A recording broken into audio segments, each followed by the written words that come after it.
Good morning.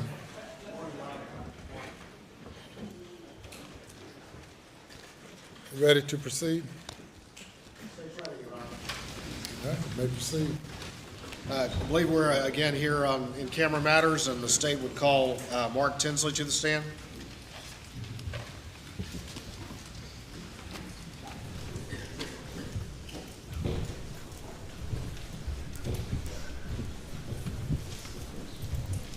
Raise your right hand, left hand on the Bible. Do you affirm the testimony about to give the court in this trial shall be the truth? So help you God. I do. Take a seat in the witness stand. State your name again for the records. Spell your last name. Morning, Your Honor. My name is Mark Tinsley.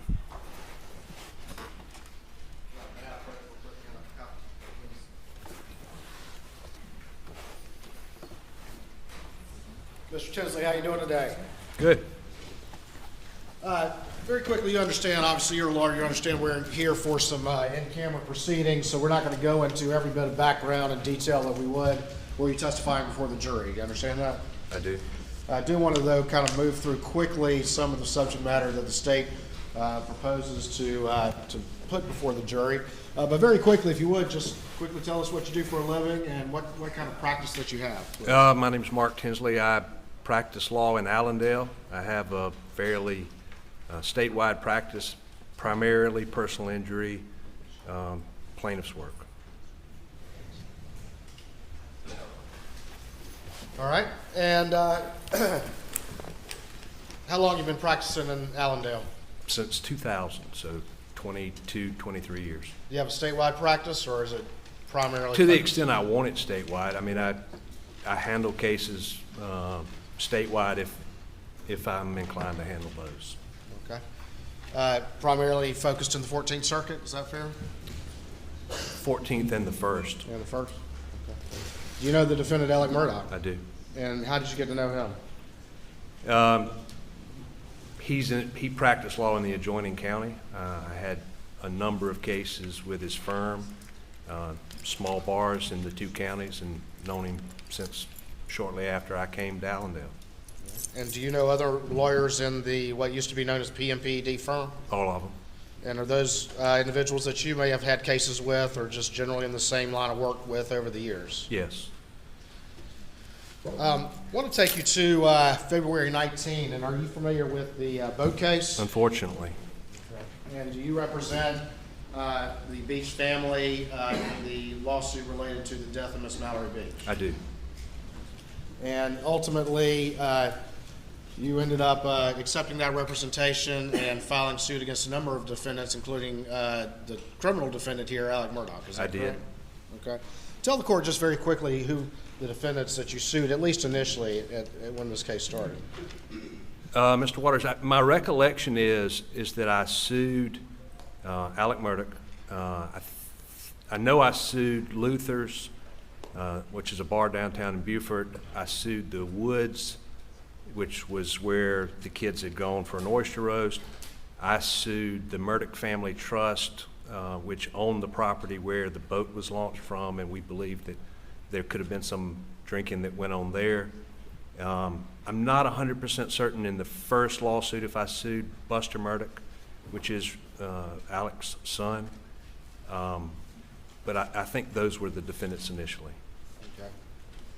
Okay. And maybe Randolph Murdaugh personally as well. Not long after you started the boat case, and well, let me ask you this. Did your client, Renee Beach, have any particular experience at the scene that informed how you were handling this particular case as you went forward? She certainly had an experience that prompted the call to me. Okay. Now, can you explain that to the court, please? She wanted to go down to the bridge where the boat crash had occurred. I think this was either Monday or Tuesday, so the crash happens early Sunday morning. The scene's cordoned off, and she's told she can't go down there. And just a few minutes later, Alex's father and his wife pull up in a car, and they're waved under the tape, and they go down to the bridge. And she she was very upset by that. Okay. And did she, in your discussions with her, did she give you any particular instructions about proceeding forward in this particular case as part and based on that experience? No, nobody really gives me instructions. I understand. All right. Not long after you get involved in this case, did you have any chance to review and look at any insurance coverages that may be available to the defendant? Sure. My recollection is within a week, certainly 2-week kind of time frame after the boat crash, Danny Henderson, who was handling the boat crash as Alex's personal lawyer, brought me all of Alex's insurance policies, and so I reviewed them at that time, before I filed the lawsuit. Now, what was the purpose of you reviewing those policies? You know, in a civil case, the only thing that we can do to try to, under the law, make a party whole is recover money damages. And oftentimes, when we are drafting lawsuits, we will try to draft the initial lawsuit to make sure that there's insurance coverage. So that was the reason I wanted the coverage. And beyond that, sometimes, like I did with some of the initial defendants, you can, because of the circumstances, because of the culpability, how bad the liability is, how catastrophic the loss is, many times insurance companies can be leveraged to pay their insurance out, to get these people closure. No amount of money is going to make them whole. So the best that we can do is try to get them some closure and help them heal. All right, and when did you determine, as you looked at what coverages were available to Alec that potentially could be relevant to the boat crash? Well, so there was $500,000 that Progressive had on the boat. It was a watercraft policy. Although I've never seen the policy, that insurance was offered almost immediately to all of the victims, not just the Beach family. There were 2 other girls on the boat and 2 other boys, and including Paul Murdaugh. And so when I reviewed the policies, it was apparent to me that there was no possibility that any of the insurance that he had at the time of the boat crash would apply to this. And if there was a possibility, it would be limited to an idea that Alec was negligent in allowing Buster to give Paul his duplicate ID that he had made so Paul could purchase alcohol. Did Alec have a policy, an umbrella policy with Nautilus at this point in time that was available? He did not. He had. And explain that to the court, why that was not available, please. It appeared from review of the records that there was an open claim when the policy came up for renewal, and that open claim was the Satterfield matter, and that it was Nautilus and I think Lloyd's of London, and they would not renew the policy, and so he had to then seek other coverage, and what he ended up was with Philadelphia, and it was a commercial hunting operation policy that contained very broad watercraft exclusions. So they even barred a negligent entrustment claim as it related to a watercraft. And that Philadelphia policy depended on Moselle being considered as a commercial hunting lodge, is that correct? Not only Moselle, but the occurrence, in other words, whatever it is that causes there to be coverage had to arise out of a commercial operation, as I read the policy.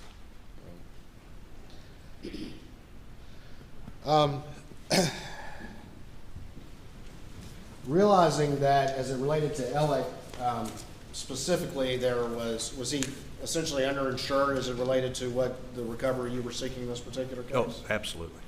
Right. And what was your ultimate goal, though, in seeking recovery as it related to Alec in this case? Well, it changed over time. And I mean, initially, I believed that the case would settle. I didn't see how people could ignore the significance of the loss, the public support of the community for the Beach family, and and then the hue and cry as it related to the liability and the Murdaughs in particular. And so, you know, it changes over time, but the one consistency was to get the case resolved. Okay. And did you make it clear to Alex attorneys that you were seeking a personal recovery that he would have to pay as opposed to just accessing what insurance coverage was available? Always.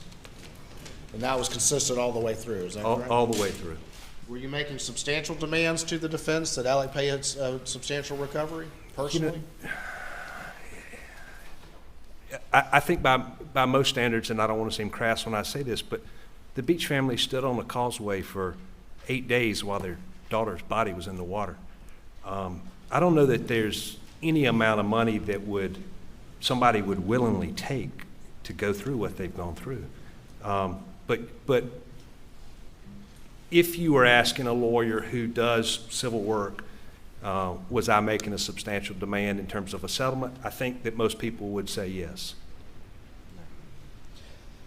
In your assessment, did that come as a bit of or did the defense express to you surprise that you were seeking a personal recovery from Alec rather than just simply trying to access what insurance coverage he had? Yeah, some people did. John Tiller was primarily handling the case for Alec, and I didn't get that from John, but I got it from a lot of people.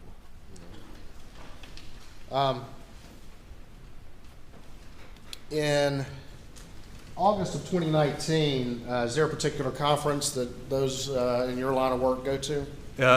It used to be called the Trial Lawyers Conference, but yeah, it's in Hilton Head, and I went in 2019 of August. Did you see the defendant there? I did. And did you have a conversation with him about the boat case? I did. All right. Can you relate that conversation to the court, please? Yeah. I think, I'm not 100% certain that it was a fundraiser either for Mr. Harpootlian or it was a fundraiser for Lindsey Graham. As you come into the hotel, there's a gathering area. It's in the evening before everyone goes to dinner, or it's immediately after. I'm not 100% certain. But the room's full of lawyers, and Alex sees me, and he comes across, and he gets up close in my face and says, "Hey, Bo, what's this I'm hearing about what you're saying? I thought we were friends." And I replied, "Alec, we are friends. If you don't think I can burn your house down and that I'm not doing everything and I'm not going to do everything, you're wrong. You need to settle this case." Okay. And so what was the point of that conversation? What was, if you can explain to the court what y'all were talking about, what is Alec upset to as you understood it? That he was going to have to pay was what he was hearing. That's what it was. That's what the point of it was. We're friends. I took it as he tried to intimidate me. He didn't intimidate me, and sort of bully me into backing off. Was there a mediation in September of 2019? There was. No, 20. September of 20. 20. Before we get there, we move into early March of 2020, and we probably all know the answer to this, but what happened in March of 2020 that kind of changed the world? Yeah, COVID. The court shut down. And did that have an effect on slowing down things in the court systems? It definitely stopped the court system. We continued to take some depositions, primarily law enforcement. It was at the scene early on, and then ultimately, when everything finally shut down, I'm not sure if it's May or April, when then we were sort of confined to our offices. Did you, during the course of COVID, take the opportunity to sort of present the case to a mock jury to get an idea of how that jury might respond? I did. All right. And were the results very favorable for your client and not favorable for Alec? They were. Okay. Did you ultimately communicate that fact to the defense? I did. Had you come into possession of some social media videos that you believe would be very advantageous to proving your case and achieving a large recovery? I did. And I shared those with John Tiller. Let me get something marked real quick. Hold on.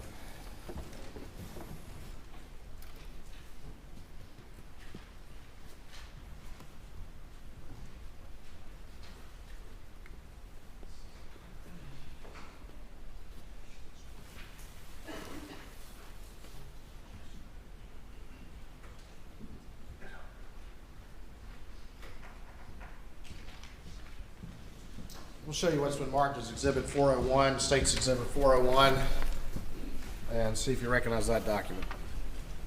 I did. I do. All right, and what is that document?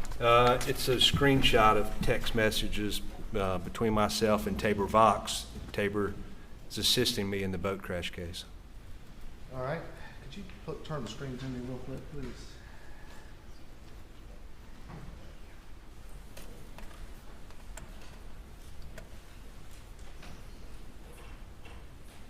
All right, there's a reference here at the top. They damn sure aren't a placeholder or venue defendant, but they were hoping so.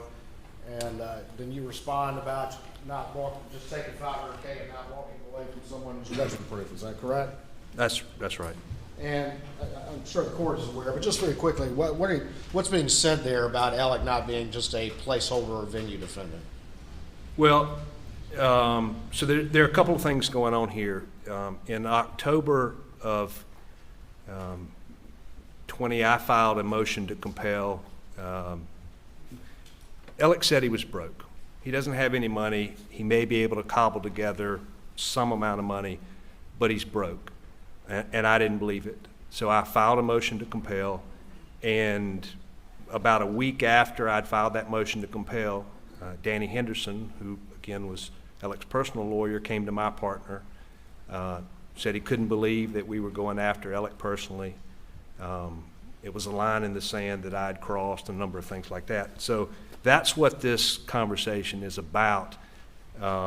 And, you know, by November, this is, I think, November of 2020, the Beach family,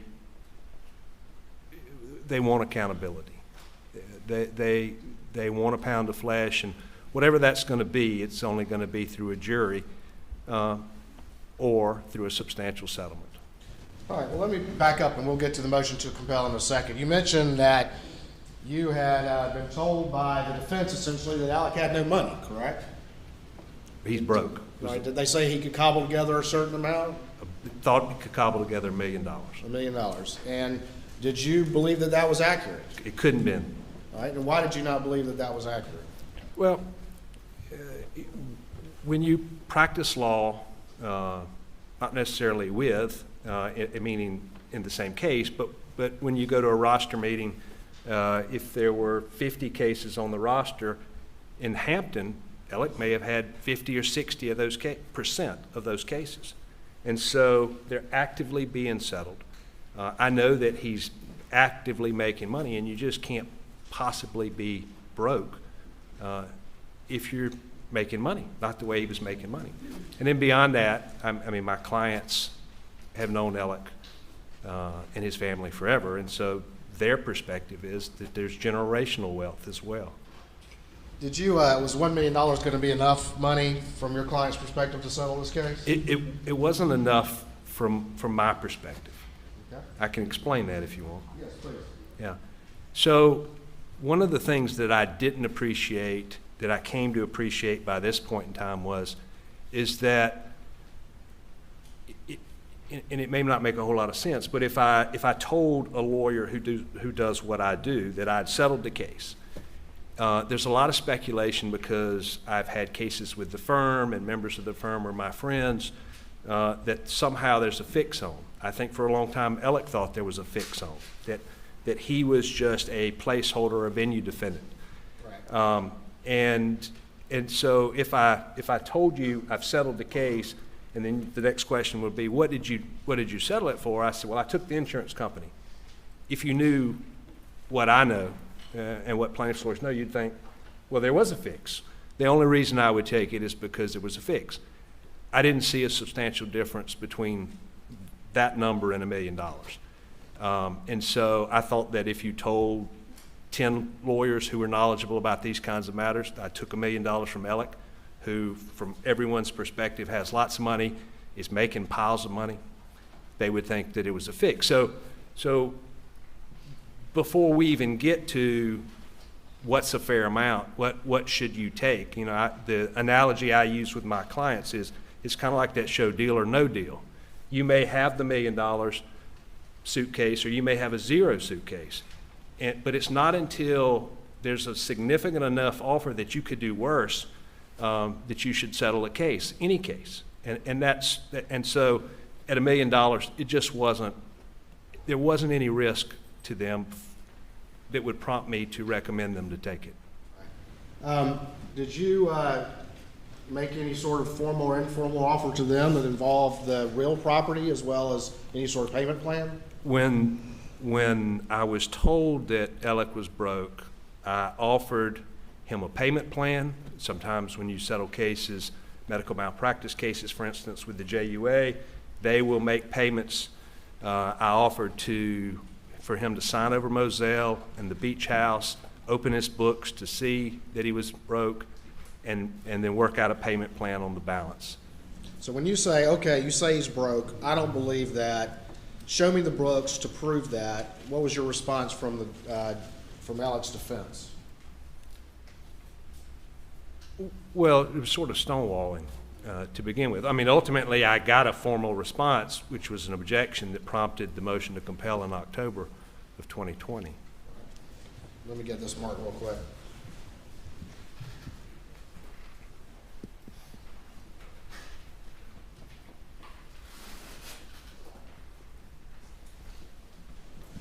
I'll show you what's been marked as States 402. See if you recognize this document. Yeah.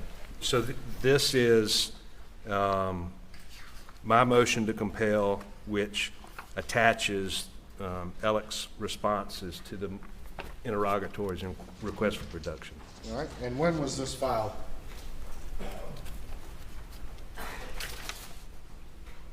October 16th, 2020. All right.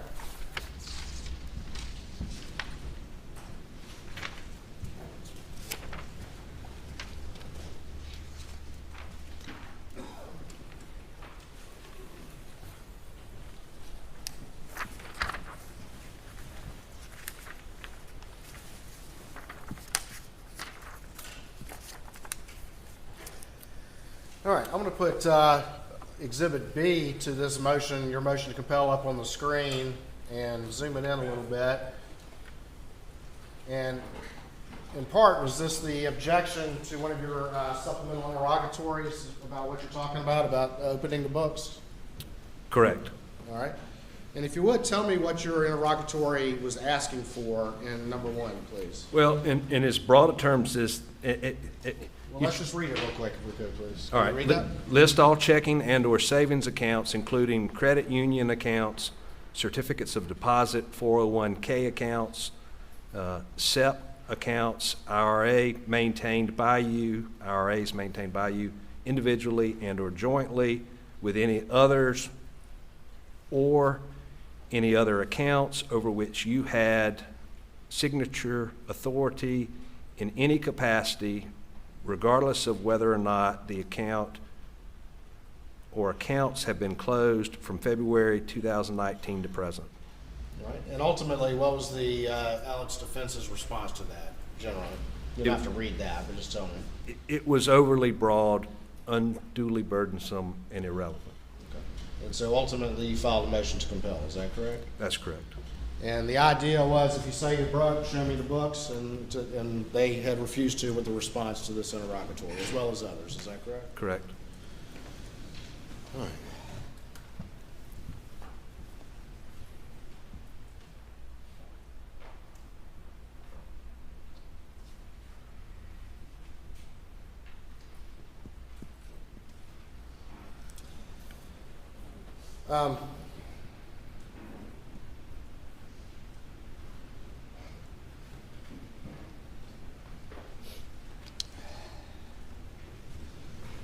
To your knowledge, when information was being gathered by the defendant in this particular case.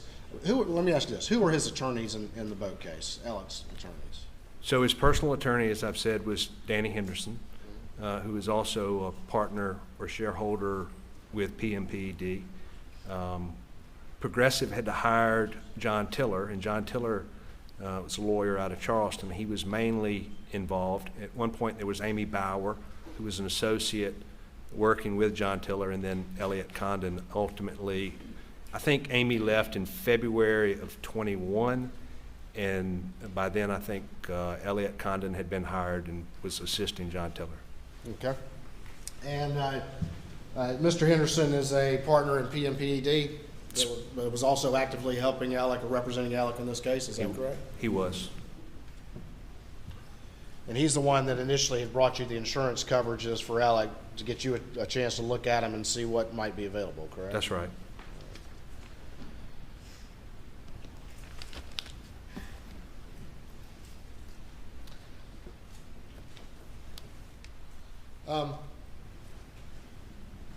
As this motion to compel gets filed, what, if anything, happened with the sort of the communications between your side and the defense side as we moved into the months following the filing of that motion to compel? We already saw the one text. What else is going on as well?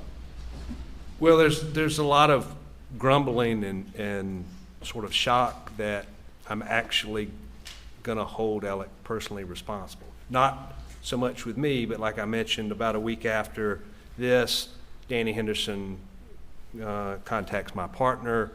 There were a number of times when Tabor Vox was contacted.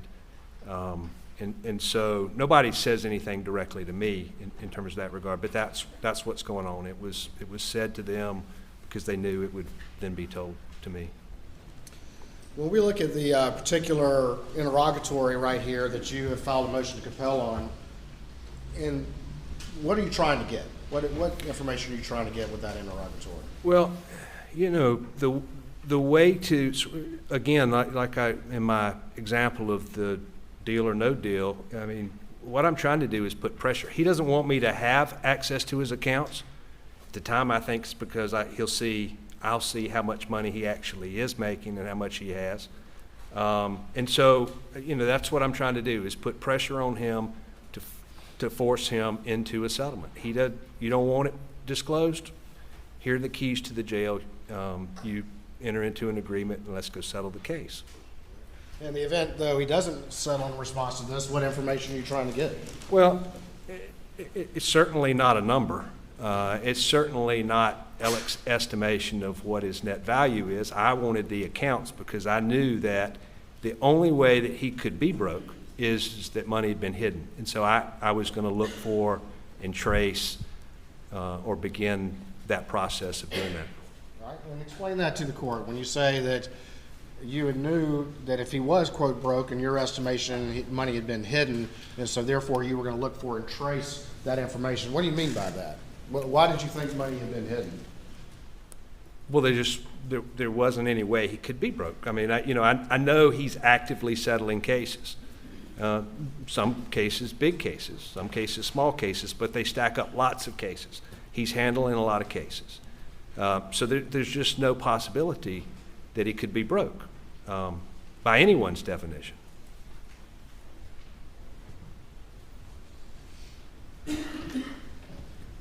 If ultimately, and we'll talk more about this in a minute, if ultimately you'd been successful in getting a list of the defendant's accounts, what would have been your next step once received? Subpoenas. Of those accounts? To those institutions, yes.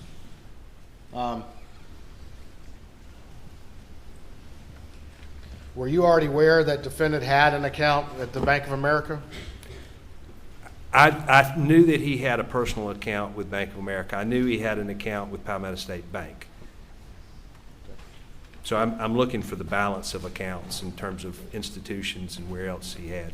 But you didn't know how many accounts or what those balances were or anything like that? No, I had no idea. I knew he had multiple business entities. He had different LLCs.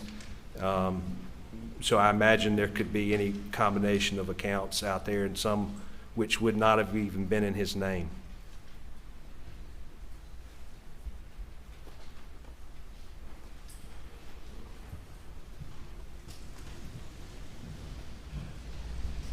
After the motion to compel is filed, I'm going to show you what's been marked as States 403 and see if you recognize that document.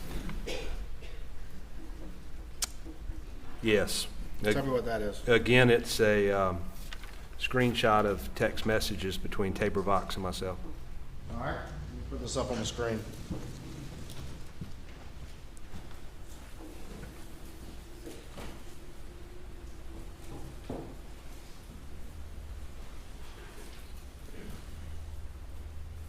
All right, if you would, got this up on the screen. So can you tell me what's going on? And again, this is in April of 2021, is that correct? It is. And tell me what's going on with this conversation right here and how it relates to these issues. Yeah, so in August of 20, I found out I had cancer. And by November, I knew how bad it was. And so in January, I went to, I had stage 4 cancer, and I went to Florida from the end of January till April the 15th on my first round of treatment. So I'd just come back. Shortly before I was diagnosed with cancer, John Tiller was also diagnosed with pancreatic cancer. And there's some degree of urgency between John Tiller and myself to finish this case. While I was in Florida, I think I failed to mention that Greg Parker's convenience store was also a defendant in the first case, but Greg Parker had done a number of things. And so before I leave, the issue is Greg Parker's moved to transfer venue to Beaufort County, which is where I had done the mock jury. The focus group was in Beaufort County. And while I'm in Florida, things have changed in terms of what he's done that have changed my perspective, because when I left, I intended to go to Beaufort. By the time I get back, I think I'm staying in Hampton. And so this conversation is, for the first time I've said that I'm gonna leave the case in Hampton, but if I think that Alec has fixed a jury, that he's done anything to affect the outcome of the trial, that I'm gonna sue Paul and Maggie the next day in Beaufort. And was that communicated to the defense? Absolutely. In the course of your investigation of this case, had you taken depositions of some of the officers who were involved in the investigation? We did. And at some point, was that some issues arose that were communicated to the state grand jury? You're the one that tells me everything happens there is secret, so you tell me, but... I'm asking you today. But yes. All right. Ultimately, and while you were in Florida in March and April of 2021, to your understanding, had the state grand jury reached out to you for information that you had uncovered in your investigation of the investigation into the boat crash? Correct.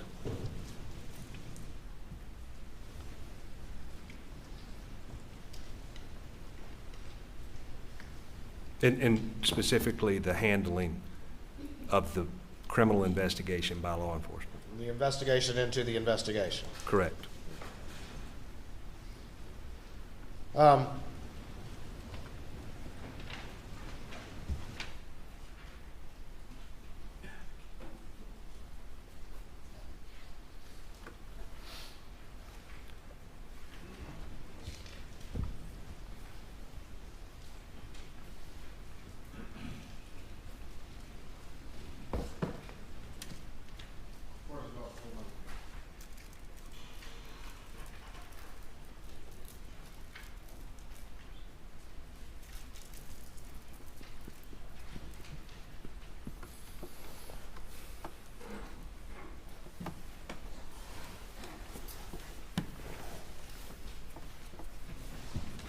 going to show you what's been marked as states 404, 405, and 406 to your, for this hearing, and see if you recognize those, please. Generally. I do. All right, and tell me what's going on here, please. There were a number of motions pending in the boat crash case. They had been pending for some time. I mentioned one a moment ago, a motion to transfer venue. There were some motions to amend. And so Judge Hall had set those motions to be heard. My recollection is May the 10th, 2021. So I'm back now. I got a couple weeks to sort of get my wits about what's going on, and the motions are scheduled to be heard. And that's May 11th, 2021? It's either the 10th or my recollection is the 10th. I know the emails say something different, but, and in the week before, I don't know that John Tiller always knew how many chemotherapy treatments he was going to get or how long they were going to last until almost immediately before. So on or about May the 7th, John knew that the day of our hearing, his chemotherapy was going to run long and he wouldn't be done, and he had asked the judge to continue the motions, including the motion to compel. All right. And looking at, again, we're now looking at States 405.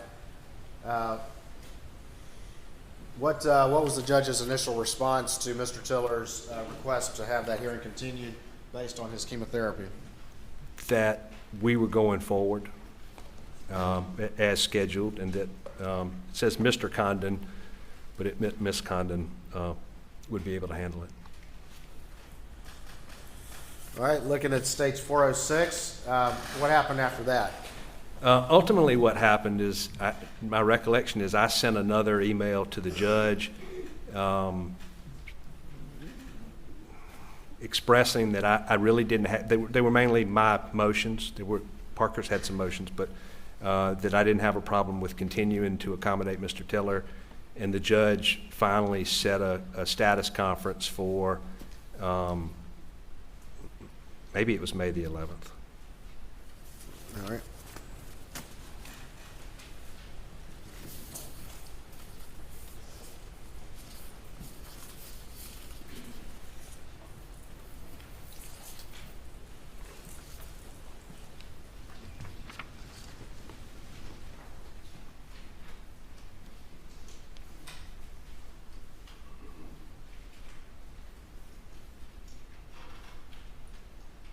Just said that initially Judge Hall did not want to continue the May 2021 hearing, saying that there was another lawyer for Alex's side that can handle it, correct? Correct. And then you kind of interceded and said that this would work, and so it was rescheduled. Is that correct?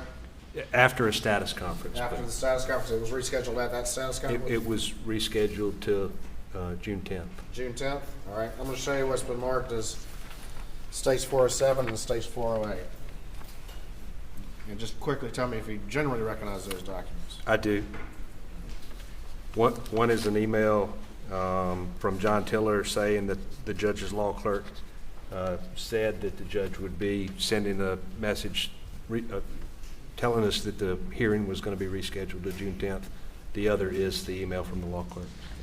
All right, so the hearing that was initially in May that Judge Hall did not want to reschedule was rescheduled for June 10th, 2021. Is that correct? That is correct. And ultimately, that would be to hear a number of things, but one of the most significant things would be your request for a list of all checking accounts from Alec, all identification of all accounts. Is that correct? It is correct that that motion was going to be heard. And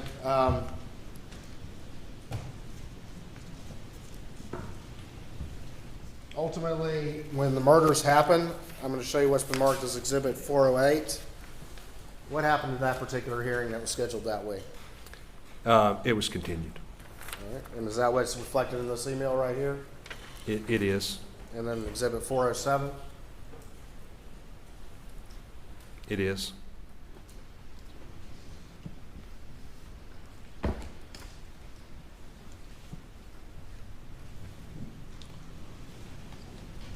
After the murders happened,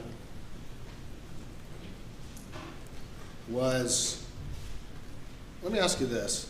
You've known Alec and have worked with him for a number of cases, is that correct? I had not worked with Alec in a number of cases, but I'd known him for a long time. Okay. But you were generally familiar with him as a lawyer, is that right? I was. And what was your assessment of his skills as a plaintiff lawyer? What was he particularly good at?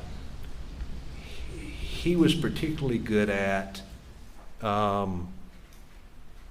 reading people, making people feel like they were the most important person in the room, and capitalizing on surprise with the defense. You have a case with Alec, he hasn't done anything, it's Monday morning of the roster, maybe you expect it to be continued, and he says, I'm ready for trial. And so he leveraged a lot of settlements that way. All right. Was he good at understanding the emotional and sympathetic aspects of plaintiff's work and tort work that can be so crucial in defining what recoveries can be in these types of cases? Yeah, I think he was particularly good at reading people and knowing what made people tick. You've testified that you had made it very clear to the defense throughout this time period that you were seeking a substantial personal recovery from Alec and had been told, well, he's broke, which you then responded, I don't believe that. Show me the books, correct? Correct. And that was what was on the table for June 10th, 2021, correct? Among other things, but Among yes. other things. But that's on the table, correct? Correct.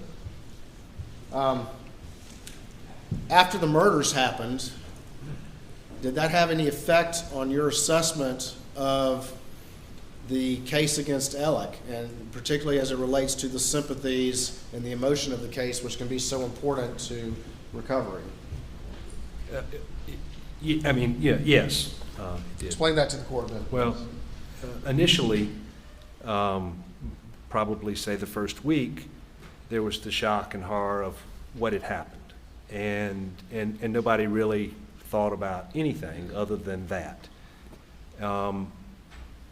But pretty quickly, I recognized that the case against Alec, if he were a victim of some vigilante, would in fact be over. Would be over. It would be over. And explain just quickly to the court why that's the case. Well, you know, when you're asking for a money judgment, people have to be motivated to give you that money judgment. If you represent Attila the Hun versus some sweet old grandmother, nobody's going to give Attila the Hun money. They would give money to some sweet grandmother. So if Alec had been victimized by a vigilante, nobody would have brought a verdict back against Alec. And I had other defendants in the case, so I would have ended the case against Alec. You would have ended the case against Alec with just... You know, I probably, I mean, certainly there was $500,000 in insurance that was offered. I may have tried to see if he could cobble together the $1 million, but whatever the last offer would have been from Alec's side, that would have been the offer that we took.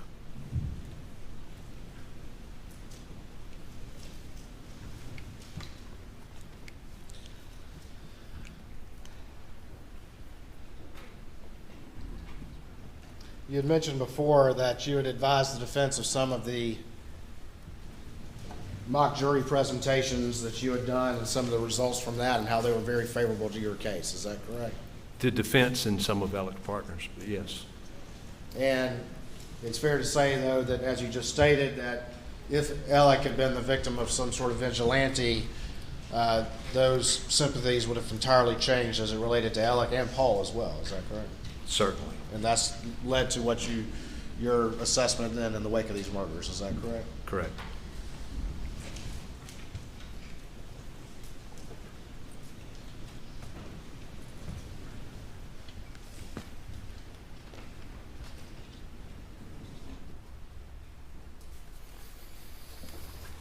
At some point, did you receive any call or any communication from the Satterfields about any recovery in the Gloria Satterfield death?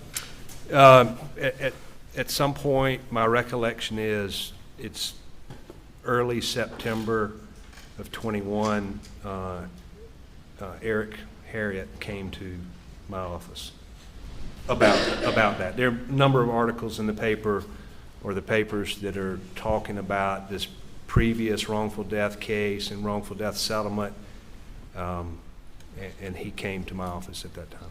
All right, and did you send them to someone? I sent him to Eric Bland.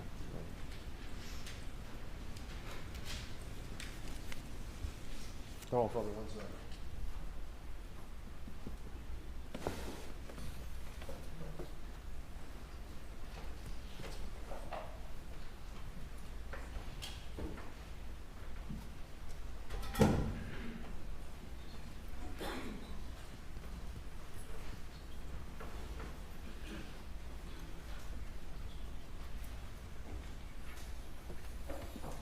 Nothing further at this time, Your Honor. By the defense.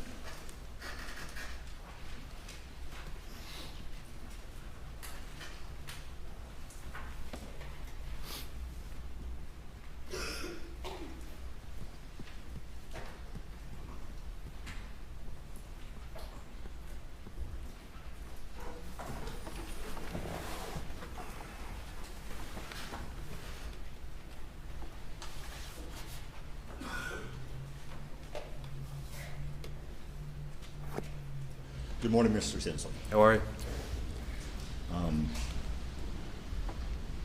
You testified at length to the state grand jury, basically this similar testimony you're giving here today. Is that correct?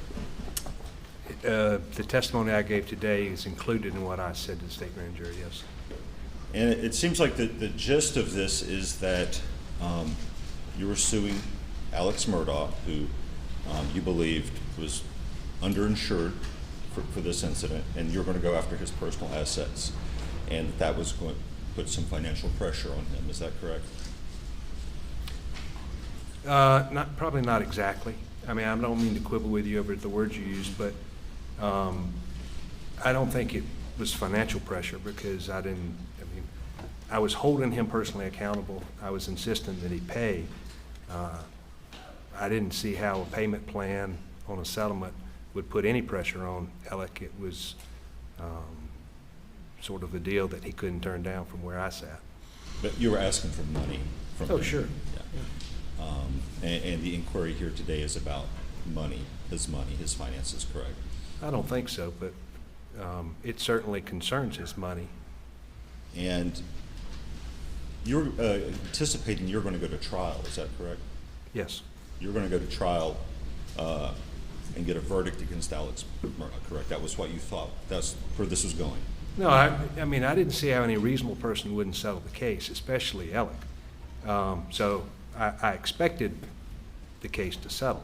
90% of cases settle, maybe 99, but if we had to try it, yes, we were going to try it. And if he were unable to offer more money, then your expectation on, say, on June 7th, before these murders, your expectation was if he doesn't offer more money, we're going to trial. Any money. Right. It was no money. Right. No money had been offered. So your expectation then was we're going to trial. If you offer me no money in a case that I'm pursuing against you, then the response is we are going to trial. And you were pretty far from trial on June 7th, 2021, were you not? No. You believe you were close to taking it to trial? There was an urgency because John Tiller knew that he had about a year to live. And we were going to try that case. My expectation was early fall, late summer. You expected to try the boat case in the summer of 2020, late summer of 2021? August, September, October, sometime in that time You frame. felt like you were only 2 or 3 months away from trial? Sure. Even though we had all these pending motions that hadn't even been heard, including what venue to have? I had tried the case 2 times with a Beaufort jury during COVID. I was ready to go to trial. On that day, on June 7th, you hadn't even yet asserted a negligent entrustment claim against Alex, had you? Well, I had with John Tiller. John Tiller knew and had agreed to the amendment. Right. There were a number of things that Alex counsel had agreed to, including knowing that There was substantial punitive evidence in the case. But you, at that time, you hadn't even asserted that claim to the court. That Well- wasn't before the court, was it? That was just a conversation with John Tiller. That's the conversation that mattered, because John Tiller would be the one who would object to the late presentation of the evidence, the late presentation of an expert, and he had agreed to all those things. But he had objected to the financial discovery you asked for. Well, there was an objection posed, correct? But he did object to that. When that answer was given in October or September of 20, it was an objection. And the hearing that motion to compel the financial detail, the testimonies, that's just one of many motions that needed to be heard, is that correct? Correct. There were many motions that had piled up and needed to be heard. There were several. There were several. Do you remember what they all were? There was a motion to change venue. There was a motion to compel against Parker's. There was, Parker's had one or two motions. Some of the motions got resolved, one of which was this motion to assert admiralty in the case, and with the agreement that I would amend to assert your negligent entrustment claim, to get in all of the evidence that they knew I had. That was resolved that way. And you've had a lot of motions practice in this case with Parker's, haven't you? More so since the murder. But has that motions practice with Parker's been about the murders of Maggie and Paul? Well, I mean, it's about it in the sense that that it certainly created a lot of additional issues to deal with, but not specifically. There was a lot of motion practice about allegations of leaking of video from mediation, for example, correct? I don't know about a lot, but I had filed a motion that I ultimately withdrew. And you believe that you were going to drag Parker's to a trial within 2 or 3 months, late summer of June 7th, even though we have all these fairly preliminary motions that haven't been heard, change of venue, asking to amend pleadings, motions to compel discovery. Yeah, maybe you've never tried a civil case. So when COVID happened and everything was shut down for 2 months, I got my case together. My case is not dependent on, if I'm forced to try it, the bank institutions where he has accounts. My case is not dependent on the leaked video. That's a separate matter, and ended up being a separate lawsuit. So the answer is yes. I was ready to try my case. And you didn't need, for example, an answer on the motion to compel that was pending against Parker's. You didn't actually need any of that stuff to go to trial against Parker's. Is that what you're saying? You're talking about the percentage of financials, percentage of sales that alcohol made up in his profits? No, I didn't need that. Well, let's get that up. I wanted it, but I didn't need it.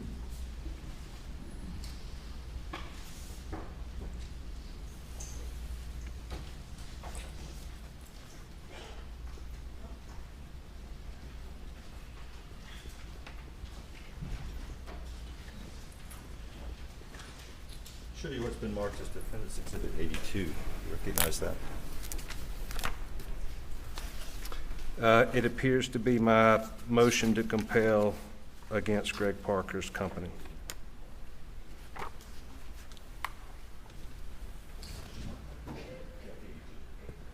We pull up 82, please. And this is the document on the screen that I've handed to you.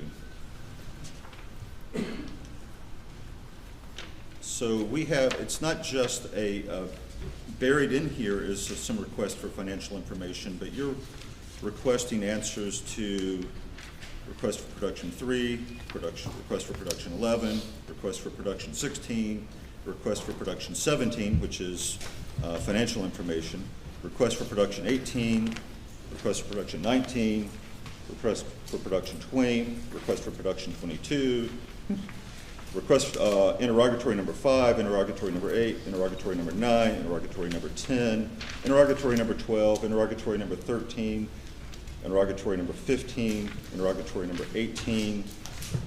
It seems like it's quite a bit of discovery you're demanding from Parker's in this motion. Which I would have had the answer to on June 10th. So you didn't- Either I was getting it or I wasn't getting it, but my case wasn't dependent on these things.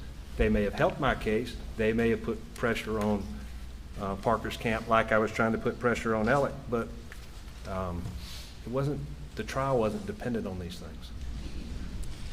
And turning to the motion to compel Alex, first, do you believe that the Judge Hall's initial request in May to go forward with pending motion hearings was telegraphing a ruling on that specific motion, or do you believe that that was him looking at these motions piling up and wanting to get some movement? Yeah, I think so. There's nobody in the courtroom, maybe even including me, that wants the case resolved more than Judge Hall. And when the late Mr. Tiller asked for a continuance, you don't believe that was any kind of stalling tactic, do you? No. That was a legitimate health-based concern. And if you read my emails, you would see that I immediately agreed to it. John Tiller was my friend.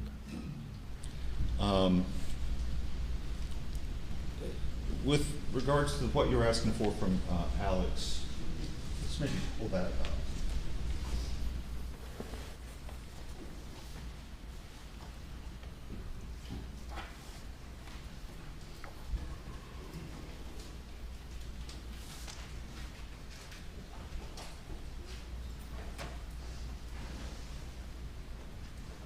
I believe the state has already marked this as an exhibit, but this is the motion to compel. Can we pull up 80, please?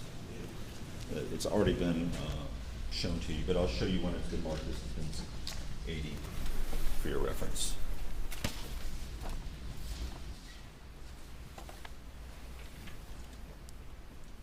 So this is asking for an order compelling production on interrogatories 9 and 10, and then a set of supplemental interrogatories and supplemental request for production. Is that correct? It is. And if we turn to And 9 and 10 are important as well. We didn't cover that, but I'm happy to speak to 9 and 10 because, 9 and 10 asked Alec about. Sir, no one's asked you about Okay. matter 10. And we'll get to it, but first let's turn to answers to first supplemental interrogatories. This is the first page of Exhibit B. So we can see what it is that is being asked for. There's no D in mine, I'm sorry. B. Oh, Exhibit B? B. It's the first page of what's Exhibit B in here. It's right there, that's it. It's the first page after the motion, so it'd be page 9 of the PDF. They're not So, numbered, but Mr. Waters asked you about this list of all checking, savings accounts, retirement accounts, and then you don't have to highlight or expand this stuff. And then number 2, all stock certificates, and we go to the next page. All property, interest of property of every kind whatsoever, from February 24, 2019 forward. All life insurance policies, 4, 5, all personal financial statements submitted to any bank, etc. Profit sharing plans, pension plans, etc. Doesn't this look like supplemental discovery after you get a judgment? Supplemental proceedings? I never had been involved in supplemental proceedings, so no, I don't think so. This is what my people needed answers to before they would agree to take anything that Alec would have offered. In tort cases against individuals, in this case, a negligence in entrusting a boat and in an alcohol-related incident, before there's even motions for summary judgment, before there's any consideration of whether a case has been made for punitive damages, do you typically get this level of financial discovery of defendants? I think so. I think the judge ultimately agreed to give it to me. He agreed to give it to you? Sure. But I thought the hearing didn't happen. Well, you thought wrong. There's a lot of papers, so maybe you got confused. He granted this motion? I think so. You want to see the order? Yeah.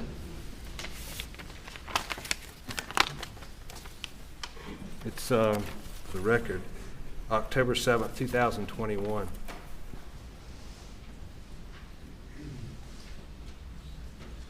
And correct me if I'm wrong, what you've highlighted here is that Mr. Tiller, because of circumstances beyond his control, unable to gather, provide necessary information, or answer requested interrogatories. Once the information is made available to Attorney Tiller, the court will schedule a hearing. If necessary, you forgot the last part. If necessary. The Yes. court will schedule a hearing That's if right. necessary. Which If means, Mr. Tiller, the attorney on the case, can from his own client get the information. This is no way says that the court granted this motion, does it, sir? only to you, I think. I mean, it's clear that John said that Alec was unavailable because he was in rehab at the time. He couldn't get the material. He's going to get the material, and the judge ordered, you get the material, and if we need to schedule a hearing because you don't have the answers that you want, Mr. Tinsley, then we'll reschedule the hearing. I mean, this is an order that says the court will schedule a hearing on this motion to compel if necessary. It's My only- not granting the motion to compel, sir, is it?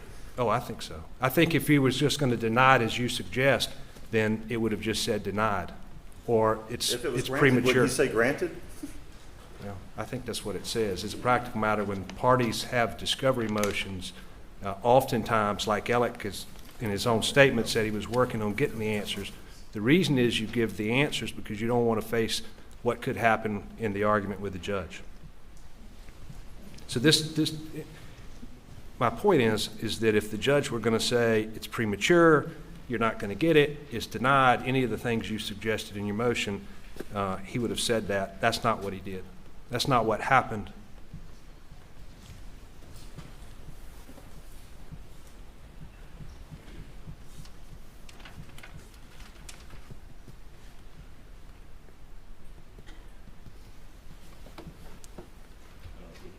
This is visible. I just want to get the date that this order is, which is October 6, 2021. You asked for financial information in the motion that was pending against Parker's that was also going to be heard on June 10th. It was different and for different reasons. You asked for alcohol sales, correct? What I explained to Judge Hall is that they say he's broke. And before let me finish my... No, sir, I'm asking what you asked for from Parker's. I'm pretty sure that wasn't, they say he's broke. What were you asking for from Parker's? I asked for, among other things, the percent of alcohol sales that made up his net profit, I believe. And this was like a dram shop action against Parker's, correct? They sold the alcohol. Like a dram shop Right, action, okay. yes. And did you get a ruling on that? That request for that financial information from Parker's that was going to be heard on that June 10th day, just along with all these other motions that had piled up in a case that apparently wasn't moving very Well, quickly. I understand you don't want to acknowledge what I've handed you, but... Sir, I asked you what the ruling was on the motion Well, to compel from Parker's. It was very limited, and as it related to the percent of sales of alcohol that made up his profit, it was premature. The judge ruled, unlike he did in that order I handed you, that it was premature at the time. Why was it premature? Well, the difference between Parker's and Alec is that Alec had, and his lawyers had, 25 videos of alcohol. They had the punitive damages evidence. You didn't see that with Parker's. It was just a straight-up transaction and sale. So to the extent you're suggesting that there wasn't this evidence, there were these mere allegations of negligent parenting, that wasn't the case. That wasn't the You argument. presented that evidence to the court? I didn't have to present it to the court. That's what you don't understand. John Tiller knew about it. John Tiller is the one who's responding because John Tiller knows ultimately he's going to be in front of the So you're saying judge. the court was granting your motion, though obviously it was saying there might be a hearing on the motion, and maybe at that hearing you would present some evidence in support, but... I don't think that's what it says at all. I mean, you asked for financial information from Parker's. It was deemed premature because it related to punitive damages, correct? It was different than the motion that related to Alec. Because the law is how much money you have is a factor for punitive damages, correct? Well, you're making statements of law. I'm telling you what was happening, and what was happening is that Alex lawyers knew what the evidence was, they knew what the amendment was going to be and the allegations, and he knew ultimately he was going to be back in front of Judge Hall making some ridiculous argument that appears you're suggesting now. And again, the gist of this is that there was perhaps going to be this judgment day, I think is a term the state has used, but that was going to be trial, right? That was going to be the verdict. That was going to be judgment day, not this motion hearing where there's a pile of motions that have piled up, and we saw the one that asked for financial information was deemed premature. Not at all. You know what was going on is, as I've said a number of times, Danny Henderson was very involved. Danny Henderson was a shareholder. Before I would have gotten the bank account information, before I would have seen the records, Danny Henderson would have seen those records. And I've seen the records. I've seen all the bank statements now. It would have been apparent to Danny Henderson, and I believe it would have been apparent to me what Alec had been doing. So that's the judgment day, is the discovery. And there were a lot of threads that were being pulled, and it was subject to unraveling at any moment. And if those records were disclosed, if Danny Henderson reviewed those records, he would have known there's no way Alec's getting these checks, there's no way these checks are going to Forge, there's no way that this money should be transferred. And even if, hypothetically, had this hearing on the 10th, and you got a different ruling regarding Alex Murdaugh than you got against Parker's, that for some reason it's not premature to him, isn't it true all you would have been all you could have gotten would have been a net worth statement, financial statement? Not even remotely close. Isn't that you don't, in your opinion, there's no case law out there saying that's what you get, that's the measure for punitive damages, net worth. There's no such case in your opinion as an attorney. I had 7 circuit court orders where the circuit court had ruled that you don't bifurcate discovery, that it wouldn't be proper to have denied the motion, and then what are we going to do? We're going to try the case, and suddenly we're going to stop the trial and go and do the discovery? No. And so I had 7 circuit court orders that I handed up to Judge Hall that supported our position. I think that that's what Judge Hall did in his order. And again, the issue is not that complicated. It's, does he have the ability to pay? Is he broke such that these people should accept this pitiful offer if he could cobble it together? But sir, that's not what you get on a motion to compel, is it? Right? You just said ability to pay so your client can make a decision on whether to accept a settlement offer, but that is not what the motion to compel is about, is it? It's about evidence for trial. That's the legal standard, is it not? No, the motion to compel was about putting pressure on Alec. I didn't really give 2 cents about whether or not he ultimately had money, because I knew he had money. I didn't need those things. The fact that he didn't want me to have them is the reason that I'm pushing it. So, I just didn't know why he didn't want me to have them at the time. I do now. So the motion to compel was to put pressure on Alex. It wasn't about an expectation the judge was actually going to give you this stuff on June 10th? If you're a good plaintiff's lawyer, everything you do in a case is to put pressure on the other side. But the expectation of the outcome of a hearing on June 10th was not that you're going to get to launch a full-scale forensic audit because you had a conversation with someone whose lawyer said, oh, he's broke, and you didn't believe it. Not at that stage of the litigation, sir, is it? That's not what's going to happen, is it? I don't think you need a full-scale forensic audit for something a 5-year-old could see. So, no. You wanted pretrial ability to pay discovery to inform whether or not to accept a compulsive discovery, compelled, so that your client could decide whether or not to take a settlement offer.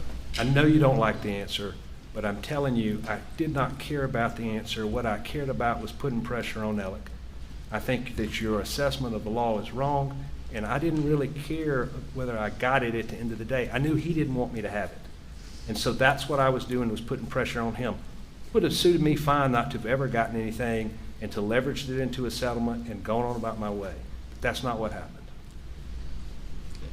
So the motion was not about obtaining information that may have been relevant at trial. It was about getting information to inform whether or not your client would take a settlement offer. What I told Judge Hall was, they say he's broke.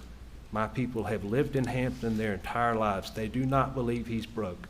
If he's broke, we need to open the books and let them see it so that they can then form an informed opinion about what they should do. It didn't have anything to do with the trial. It had to do with the case and resolving the case. And then I think we briefly touched on Satterfield. Just to be clear, they came to you, the first time they came into your office, or was September 21? It's either late August or early September, but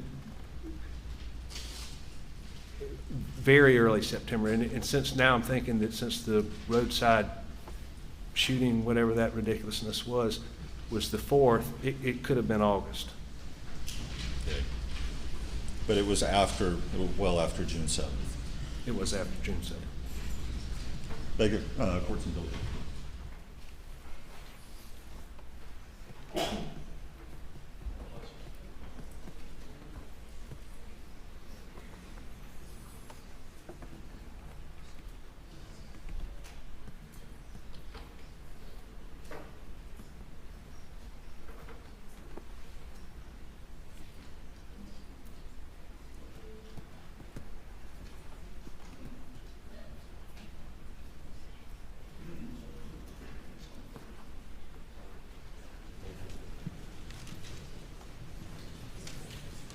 If the hearing had gone forward on June 10th, this was a Thursday,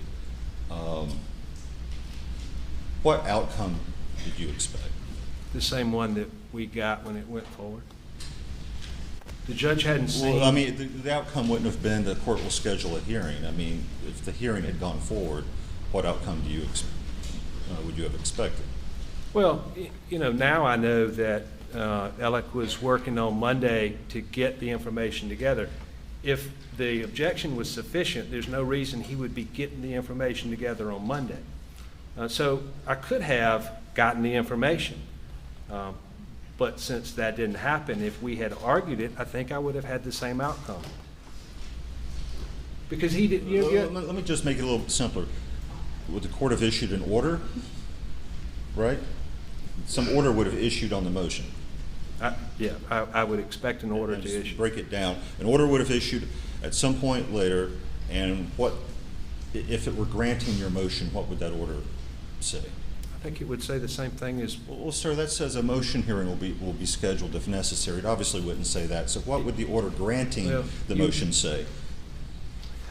Look, again, what it says is that once Mr. Tiller gets the information from Alex, gives it to me, if necessary, if I deem it insufficient, then we'll have another hearing and we'll argue about it. So that's what I expect. It's a voluntary disclosure, and then if you deem that insufficient, we go have a motion to compel hearing? That's the way motions to compel go every single day. So if you deemed it insufficient, if the court actually had to issue an order on your motion, what you would have gotten you've gotten his, would the law firm books have been open to you? I don't know that I'm asking for the law firm books. I'm asking for Alex. Right. Would you have gotten, what, a financial statement? No. The court would have ordered every account detailed listed to you, all his personal accounts? Just because you asked for it to inform a settlement decision? I was asking for the names of the institutions where he had accounts. I've told you that a couple Right, times. to subpoena. Sure. And, but that's different and than that would him have been giving me. resisted, and there would have been further litigation. This process would have taken some time, wouldn't it, if it was resisted, right? I'm not sure if what was resisted. If you got the names of the banks and issued subpoenas, there would be motions to quash the subpoenas. Well, you're Right. speculating the same as you're asking me to speculate. I'm trying to talk to you about what the judge actually did and what was actually in front of the judge. I get you don't want to talk about that, but and we can speculate any number of things could have happened. That at some point in the future, you would maybe get a voluntary disclosure, and if you didn't like it, then the motion would be heard, the motion to compel. That's what you say it says, right? Well, if we had shown up and they had made the argument that you're advancing here, then maybe in this imaginary world, there's things that didn't happen, the judge would have actually ruled on it. We would have a ruling on whether or not it was relevant, whether or not I was entitled to it. And you'd have been relevant for Alex, but not for Parker's. Look, there are different things that are being asked here. And to your point, if it were the same, why didn't the judge sign the same order that you say he would have done? That's not what he did. At the same time we argued the Parker's motion, we argued the motion for Alec. And so he came to two different conclusions on those issues. One is he said it's premature. The other is that Mr. Tiller's going to get the information, give it to the plaintiffs, and if it's not sufficient, we'll have another hearing. I don't know how you can be any clearer than that.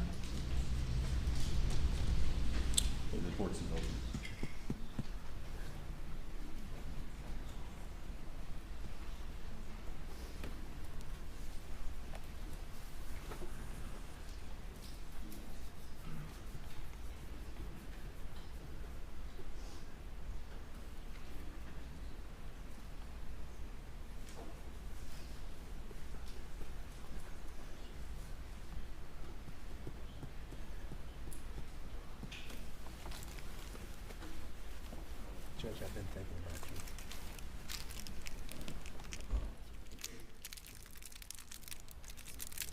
Thank you.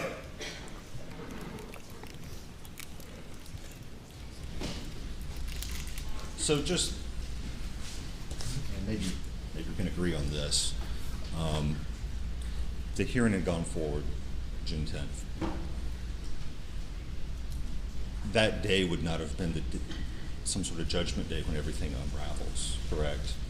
There would have been further activity, maybe a voluntary disclosure, an analysis by you whether it's adequate, another hearing if you thought it wasn't, maybe some subpoenas would go out. There was going to be some time after that. Is that fair? I think it's fair to say that there wouldn't have been an explosion on June the 10th, but the fuse was lit the moment that information became available in the case. Not as much to me, but certainly to Danny Henderson, who would have, like the phone records, like some of the other materials, reviewed it before I got it. And Alec would have known that. I mean, in that analogy, aren't you really saying that the fuse was lit when you were going after his assets, and that fuse is going to go down until trial because you're going to go to trial against him, and that's when the fuse would burn down? I think the fuse was lit when he started stealing money. Yeah. So it wasn't going to be lit on June 10th. They're certainly getting a lot more oxygen. Right, but it was lit way before, and it was going to keep burning well after June 10th. I don't know about well after, but it wouldn't have been Judgment Day on June the 10th, but he would have known it was beginning to unravel. Not Judgment Day. No further questions, sir. Yes, sir. And that's really the point, isn't it, though, that had that hearing taken place on June 10th, 2021, it could potentially set in motion, or was going to set in motion, a process that ultimately would not have ended until there was either settlement or disclosure of that information, correct? I believe so. And so just the fact of that hearing taking place, and whether it's an order or representations by the defense or whatever it is, that process, if it occurs, starts and it has an inevitable conclusion, correct? Objection, Your Honor. There's only one. Objection, Your Honor. Leading. No, lead the witness. If the hearing takes place on June 10th, 2021, what is the net effect of what could happen at that point? The discovery of everything he's done. Whether it happens that day or some point in time. Correct.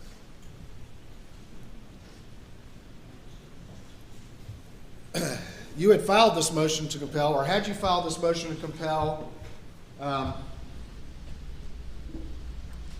because you had been advised supposedly that Alec was broke and you didn't believe it? Exclusively for that reason. And you believe that if he was broke, he had to be hiding assets. And if he were hiding assets, he didn't want me to discover it, which would be the pressure point.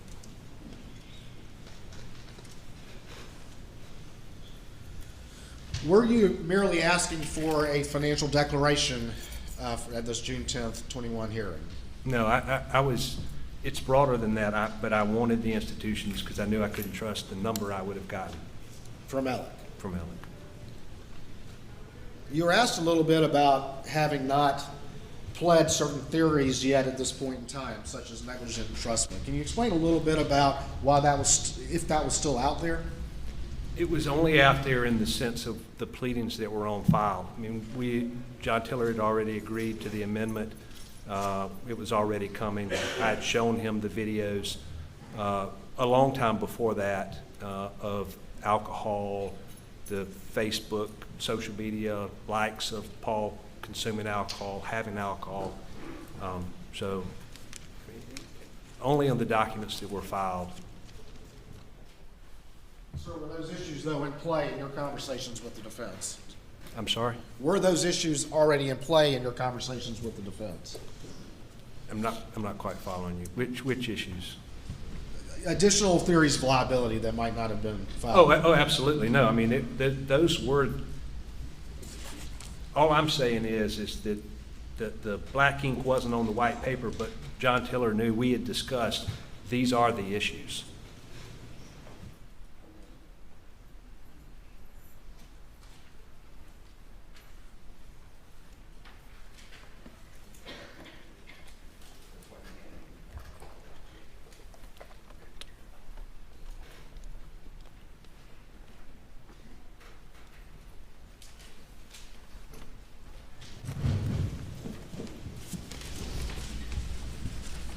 I'm gonna hand this back to you, but I'd show you what's been marked as States 407, so you can recognize that. Yes, this is the order that I handed, whatever that lawyer's name was. Mr. Barber? Yes. Okay.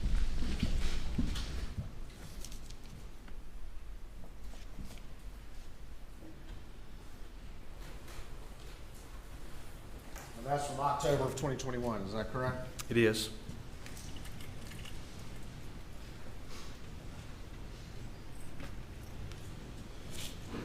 You had previously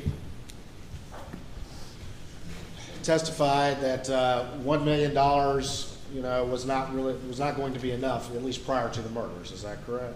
Correct. Had you come up with a number that had been conveyed that was far, far in excess of that?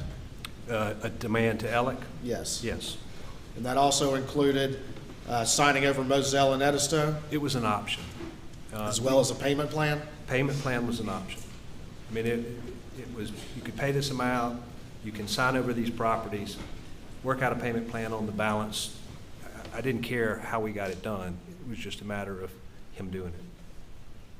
Was the payment plan an option because you believe that he still would have a lucrative law practice from which he could generate money to pay your clients? Yes. Thank you, Your Honor. Nothing further. Anything further? Nothing, Your Honor. Thank you. Thank you, Your Honor. Step down. Next witness.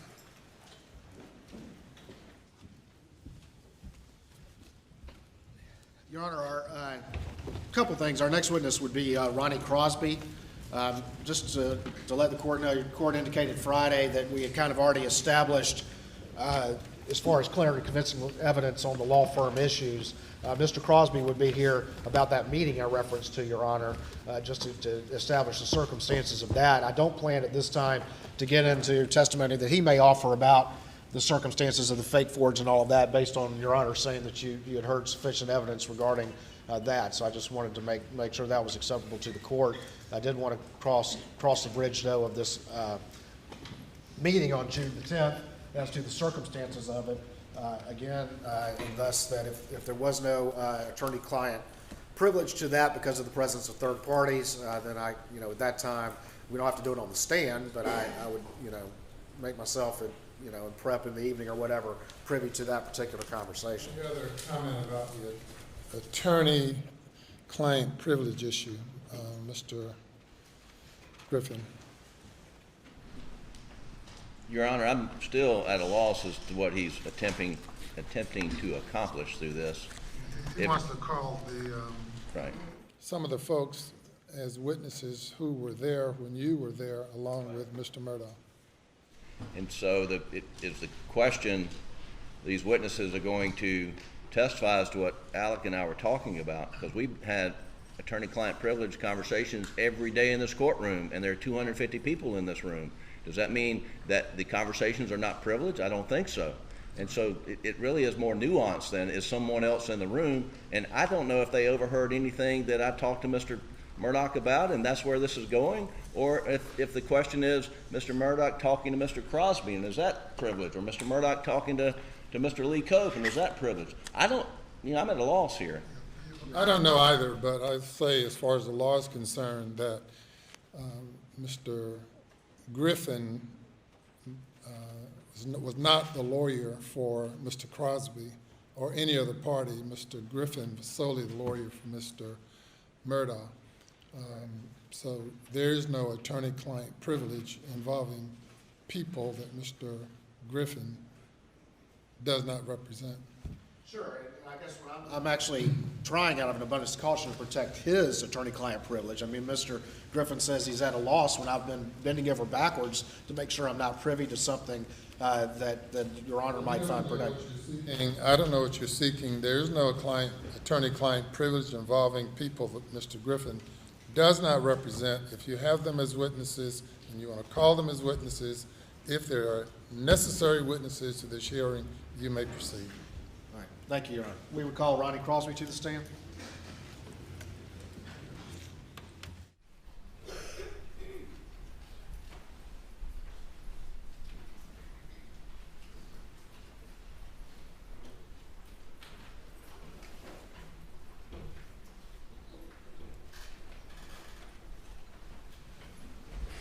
Raise your right hand.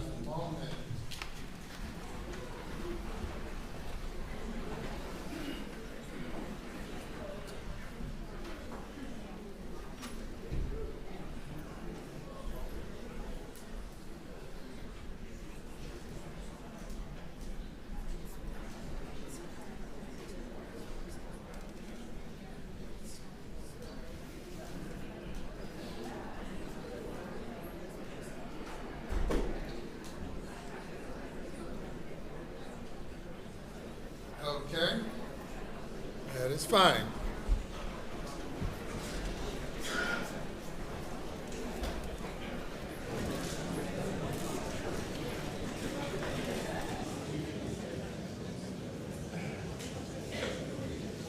Raise your right hand. Left hand on the Bible. Do you affirm the testimony about to give record in this trial shall be the truth, so help you God?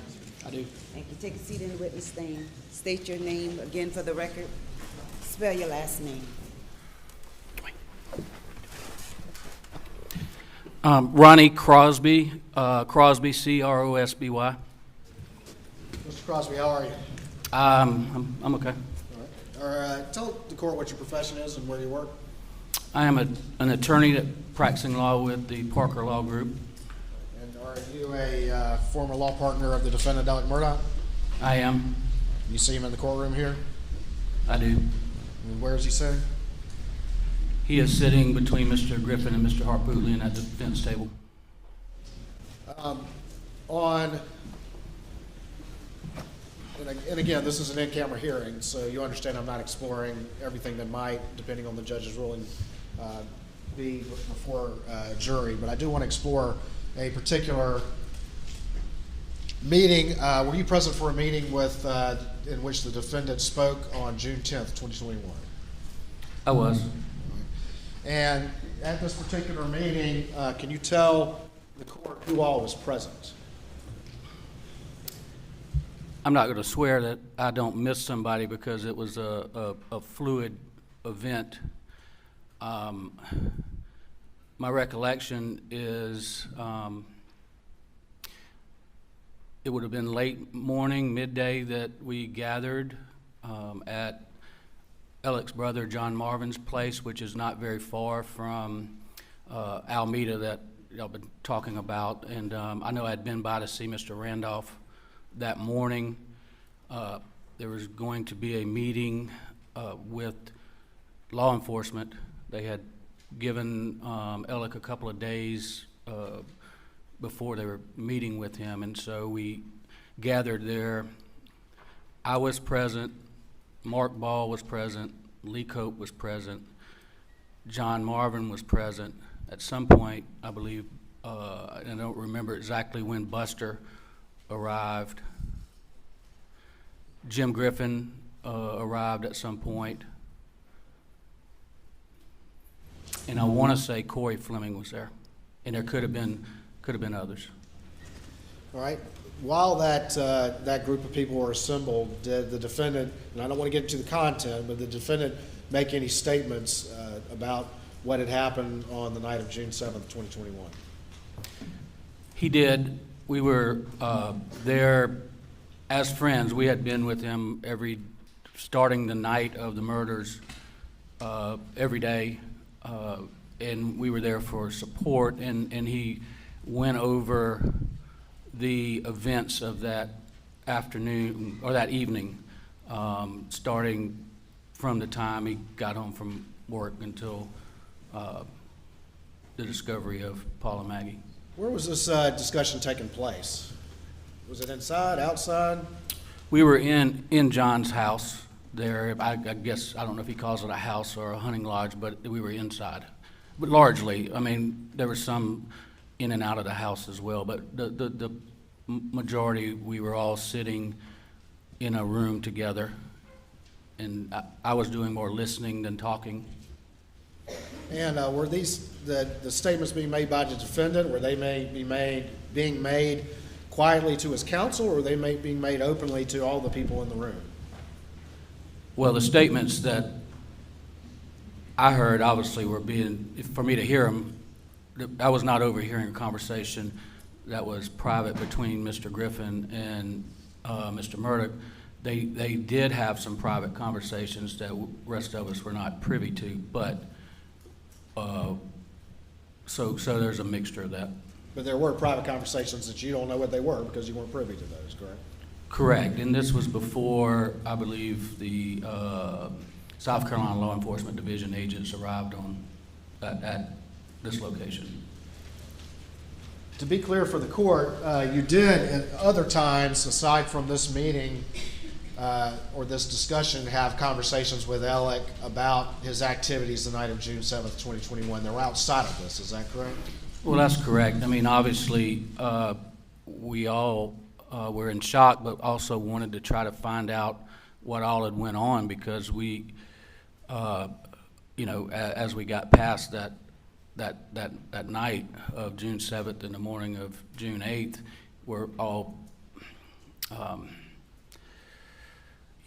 trying to help find out what had happened and who may have been a potential suspect. But in this investigation and in preparation, you were instructed to stay away from those until from that meeting, as opposed to the other ones that weren't in that meeting, out of an abundance of caution until we could get guidance from the court as to whether or not those in any way were protected. Is that correct? That's correct. I mean, we had multiple conversations, as you might expect, all of us in a group, and it may be pieces and parts. But what you and I have discussed up until now have been outside of what was discussed on June 10th at John Marvin's house. Okay. Your Honor, I don't believe I have anything further for purposes of this matter. Anything further? Yeah. Please, court. Crosby, I believe Danny Henderson was also there. Yeah, I told you I might miss one, but Danny was there. I don't think Danny was there at first, but he ultimately arrived. And the meeting had been scheduled so that Alec and others, Brother Randy, for one, and John Marvin and Buster, could be interviewed by SLED. Is that correct? That's correct. The purpose was that SLED had scheduled a time, and I don't know who scheduled it with, and you're correct, Randy was there. And it was essentially going over the timeline of the evening of the 7th, because knowing that that Alec was going to be interviewed, and I think Buster was, and maybe Randy and John Marvin over the course of that afternoon. And you were not scheduled to be interviewed, correct? I was not scheduled to be interviewed, and Jim, now that you speak of it, I do think that while Mr. Randolph did not come into the meeting, he and whoever brought him over did come by. Right. There's a tube that I'd forgotten, Yeah, and and then went back to Alameda. where he died within hours of that, right? He died as we were leaving, or right after we left this meeting with law enforcement. We were on our way back to, and Randy got a call. Did you sit in any of the interviews conducted by SLED in the car? I did not. Okay. And Lee Cope was there, and he was not to be interviewed, right? That's not why he was present. We were there as friends to provide support and listen. And Mark Ball also was present. Mark was, and I know Mark had some meetings with law enforcement about some concerns that he had, not, about potential suspects and safety of. And had you recall whether you and or Mark and Lee had given Alex some advice about whether he needed to have a lawyer at this interview? I don't remember that specifically, but knowing that you were already involved, I mean, any of us would have thought it was a good idea. Okay. Do you know whether Alec considered you and Mark and Lee, as well as Danny and Corey, as his counsel that day? I mean, do you know what he was thinking? I don't know what he was thinking, but he never approached me as his lawyer, or throughout this, I never had the perception that I was representing him. Well, did you, or in your presence, Mark Ball or Lee Cope, make it clear to Alec that, hey, we're not your lawyers here, and if you talk to Jim Griffin in my presence, then there goes the attorney-client privilege? Did you give him that warning? Mr. Griffin, we're all lawyers. Other than John and Buster that were there, I don't think anybody needed to say that, and it never crossed my mind that when we were sitting in a room and all of us were talking, that we were somehow representing Alec. No, I understand that. And it was, okay. And nor would I ever do that, because I don't practice in the area that you do. Right. But it's clear that Danny had an ongoing attorney-client relationship with Alec, is that right? He did. With regard to the boating accident, he was Alec's personal counsel in that. And Danny had sat in the initial interview that was conducted by SLED Agent Owen and Collin County Deputy Laura Rutland on the night of June the 7th. Were you aware of that? Yes, I was aware of that. Okay. And he was representing Alec during that interview, as far as you know. I don't know. I saw, I know when Alec got in the car, we felt like one of us ought to sit in there with him, for support, because. Well, can you say for certain that whenever you heard conversations from Alec about his recollection of what happened on the 7th, that there were any non-lawyers in the room? And I guess non-lawyers have been Buster and John Marvin. I mean, can you say for certain there were no non-lawyers in the room? There were. That you're referring to hearing conversations with Alec in the group about what happened on the events of the evening of June the 7th.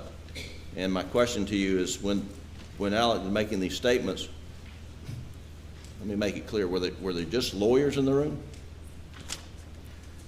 I can tell you that John and Buster were there for points of time. Can I tell you who was sitting and where they're, you know, whether John had walked out when I heard any specific thing? I can't tell you that. I couldn't catalog, because I said it's a little bit fluid, people coming, going, you know, law enforcement arriving outside and people walking out to greet them. I mean, it wasn't like the sled agents just showed up and it was, you know, some rigid thing where you walked out. I mean, there was small talk going on with the officers as well.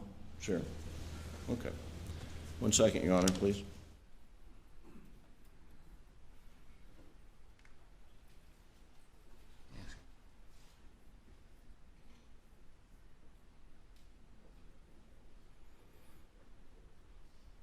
That's all the questions I have, Your Honor. Nothing further, Your Honor. Thank you.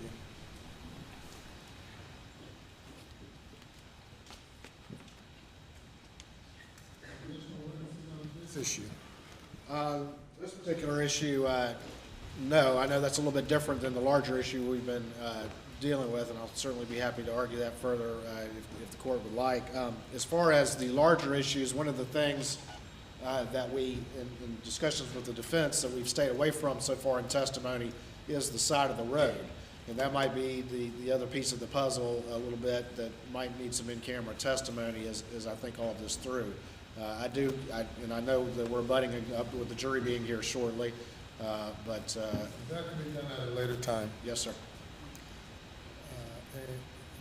Anything further on this issue regarding evidence of other crimes? Aside from the side of the road, not at this time, no, Your Honor. All right. Do you have other witnesses to present on any other issue at this time? No, sir, other than I had a summary witness for the side of the road, but, you know, that would be it. As again, for in-camera proceedings before Your Honor, to get a handle on all of the sort of the 404 stuff that we're talking about. All right. No, that would be it, unless we did side of the road. We'll take a break of about 5 minutes, and I will announce my decision regarding this other evidence.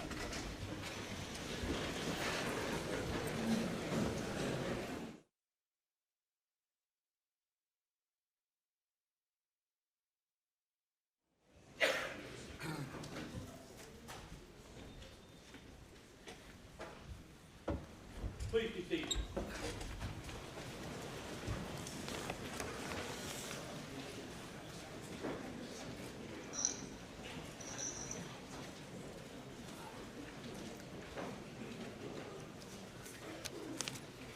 This issue is before me on the motion of the state to admit evidence pursuant to Rule 404B of the South Carolina Rules of Evidence, and also under the theory of res geste. Of course, the defendant is on trial for murder of his wife and son, and over the course of the past several days, we have conducted an extensive in-camera hearing. The court has reviewed all of the exhibits submitted and I've considered the testimony of each and every witnesses, and I have concluded that the motion should be granted. Under the law of this state, evidence of other crimes is not admissible to prove the character of the person in order to show action in conformity therewith. An exception, however, exists when the evidence is offered to show motive, identity, the existence of a common scheme or plan, the absence of mistake, or accident, or intent. And before admitting this evidence, the court must first determine if it's relevant. Our rules define relevance as evidence having any tendency to make the existence of any fact that is of consequence to the determination of the case more probable or less probable than it would be without the evidence.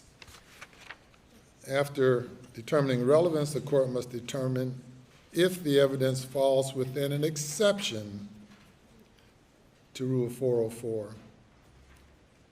In determining if an exception exists, the evidence must be logically relevant to the particular purpose or purposes for which it is sought to be introduced. And this requires the court to analyze whether a logical nexus exists. Evidence is logically relevant when it reasonably tends to prove a material fact and issue.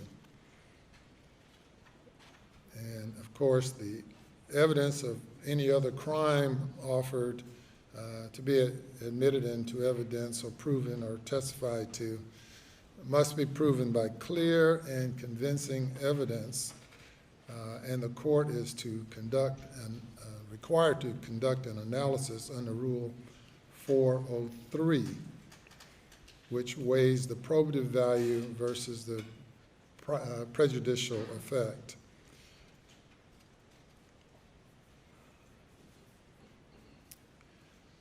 According to the state, the nexus is supported by the unusual circumstances of the murders, in that the defendant was the last person to see his wife and son alive, and the one who discovered the bodies, all in a relatively short period of time. The state has presented evidence in this in-camera hearing, evidence of numerous financial crimes allegedly committed by Mr. Murdaugh. The state argues that the logical nexus between the murders and other crimes is that the looming exposure of financial crimes provided motive for the murders and is evidence of malice, an essential element of the crime of murder. On June 7th, the defendant was confronted about $792,000 missing from the law firm. Beyond that sum, the state contends that millions of dollars were misappropriated by the defendant, and this misappropriation would imminently be exposed. We've heard from the bookkeeper for the law firm, Gene Seckinger, who testified to confronting the defendant on the day of the murders about the missing $792,000 from a case that he worked on with attorney Chris Wilson. She had previously questioned Mr. Murdaugh concerning the improper disbursement of fees in the case of the estate versus Hirschberger, wherein it's alleged that Mr.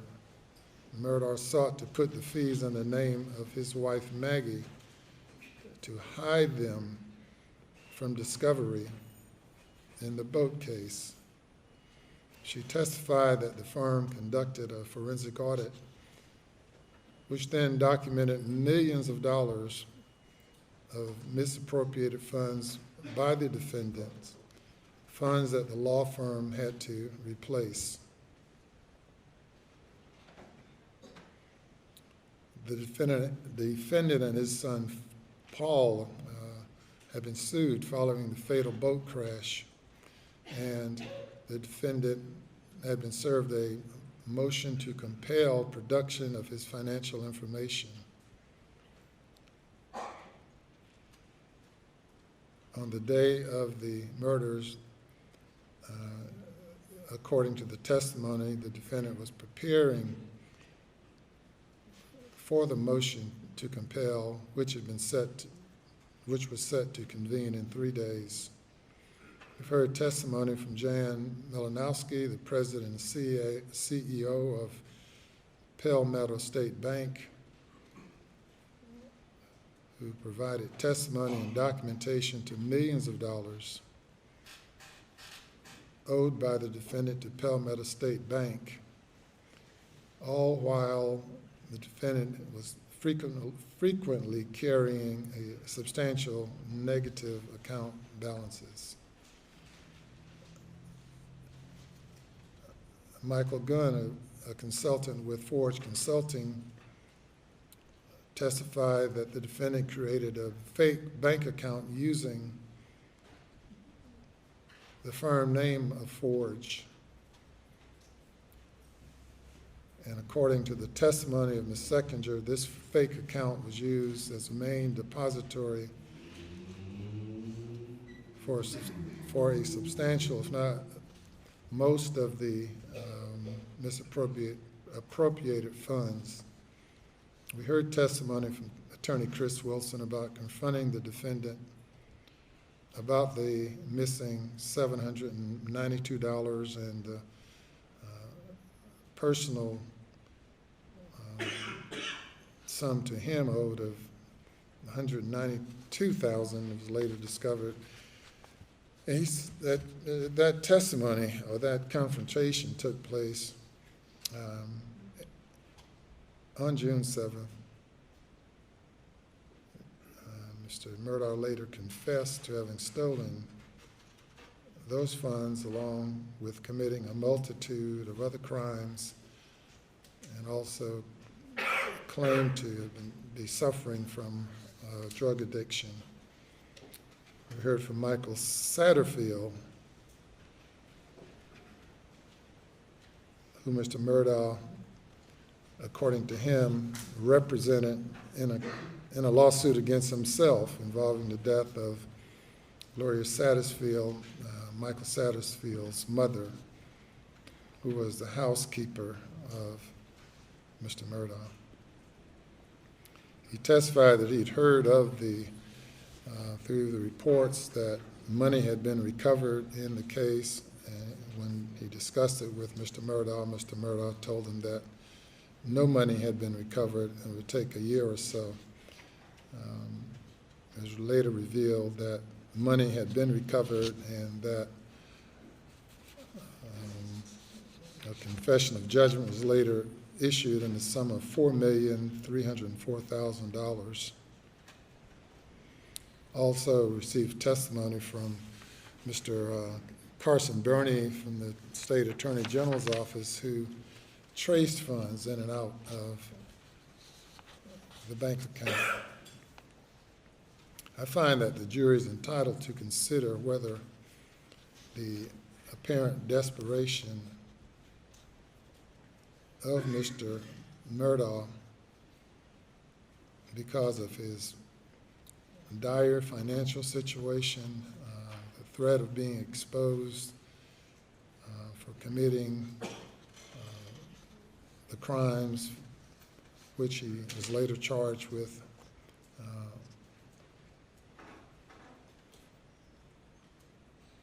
resulted in the commission of the alleged crimes.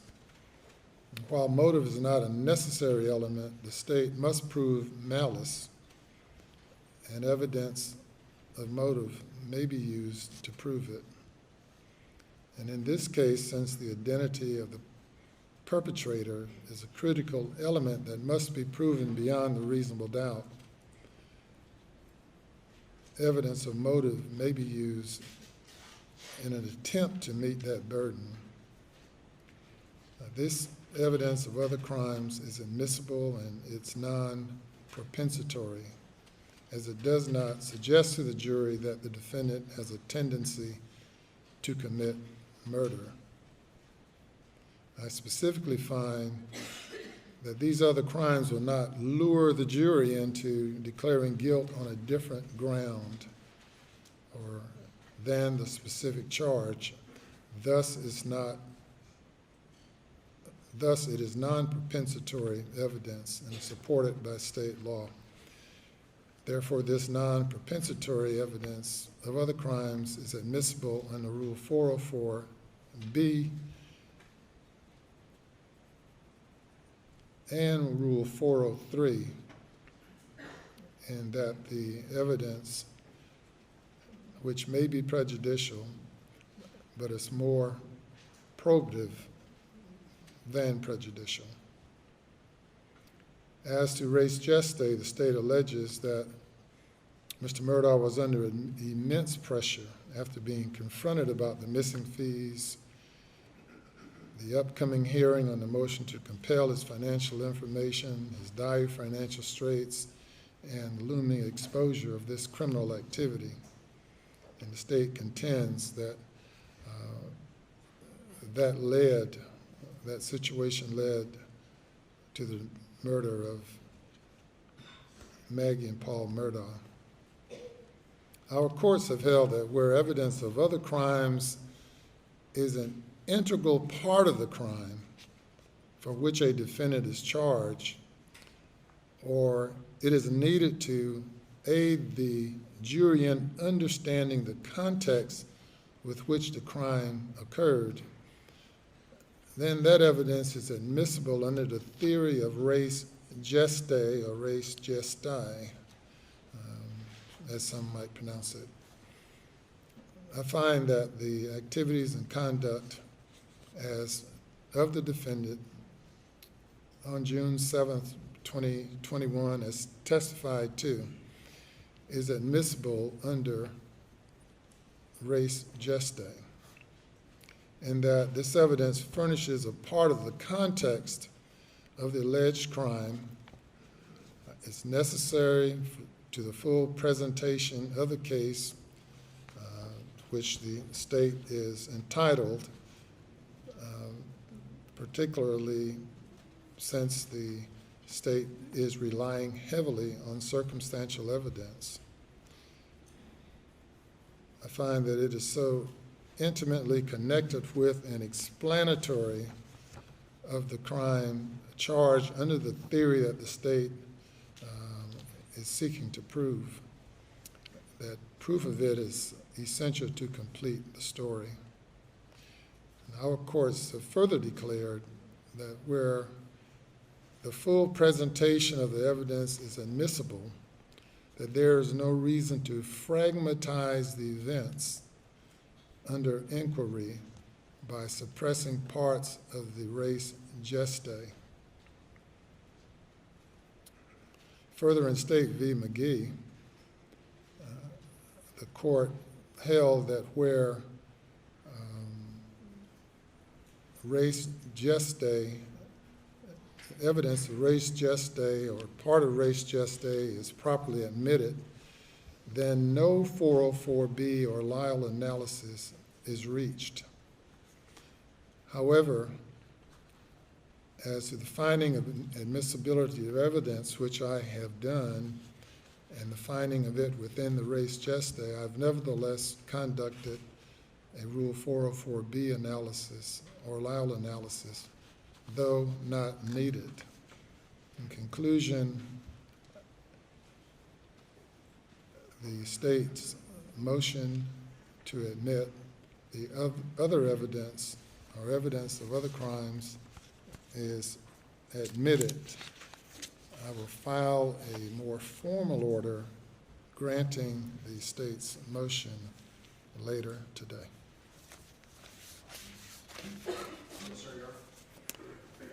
Are we ready for the jury? I believe we are. Your Honor, one point on Your Honor's ruling. I don't know that they're getting into the financial stuff immediately, but we do have a proposed limiting instruction that we would request the court to give at the time they offer the evidence. Okay. Yeah, thank you very much. And certainly upon request of the defense, the court is required to give a limiting instruction.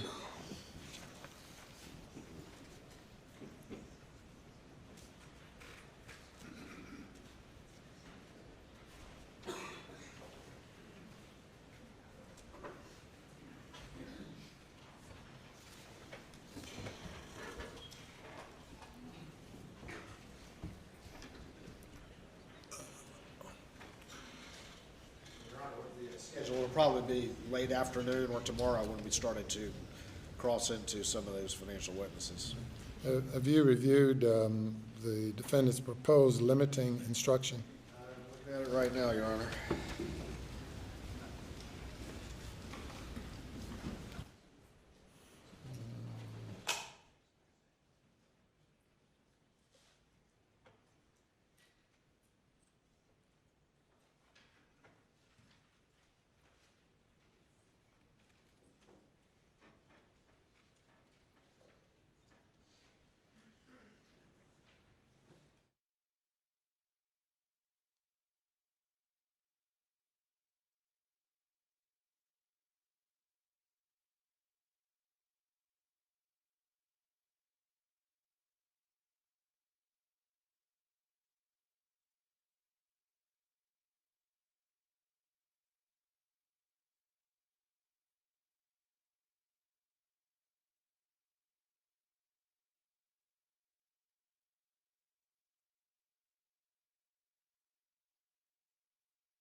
You want me to give this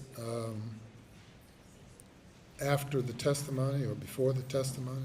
But before the testimony is offered, Your Honor, from a financial witness. That's fine, Your Honor. I would just, as to the specific language here, obviously it has the next to the last sentence, as it's being allowed, and it makes a specific representation about the state, only refers to motive, not identity. It's more of a 404, not a res geste. I don't know that that sentence is necessary. The last sentence, I think, also has a typo in it. I would, generally, though, I have no problem with this charge, and I have no problem with it being given before such financial evidence is received. You've indicated those witnesses will testify later today or tomorrow? Probably not late today, but certainly tomorrow. All right. Well, you have an opportunity to submit your own proposed limiting instruction or to confer with the defense counsel and see if you all agree. Absolutely. We'll work on that, Your Honor. Yeah. Of course, you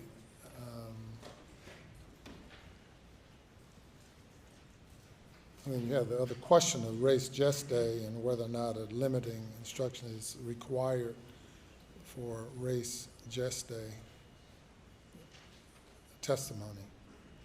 No, I understand, Your Honor, and I guess I understood the scope of the court's ruling to go beyond res geste or gesti and to include prior events he wasn't confronted about on June 7th. Now, if the court's ruling is limited to the confrontation on June 7th and about that transaction, then it would be res geste. It's not limited to June 7th. June 7th also includes res geste, but the ruling includes all evidence of financial crimes that may likely have led to a motive, lend itself to motive for the crime committed. And that may be before or after. Yes, I understand the court's ruling. I will, for the record, when it's offered, just make a formal objection to protect the record, Your Yes, Honor. sir, I understand. Showing no disrespect to the court. No, I understand. Okay, we're ready for the jury? State's ready to proceed, Your Honor. Bring them on.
Thank you. Good morning. It's right at noon. Well, 11:58. It's still morning. We embark on day number 11. Call your next witness. Please report. Yes, sir. From the state of South Carolina, we now call Miss Michelle Smith to the stand.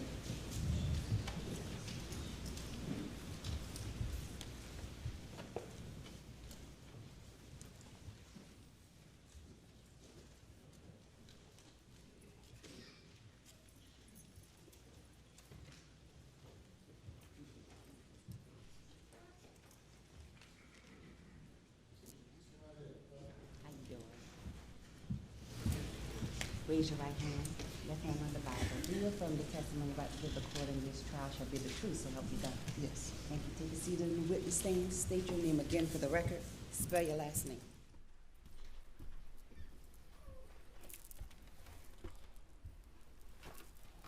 Michelle Shelley Smith. Take a deep breath. Yes. What is your first name? Michelle, Spell that, please. Mushell. Where'd you get that name from? My auntie named me. And where did she get that name from? I don't know. Is it Michelle with a U? You, yes, correct.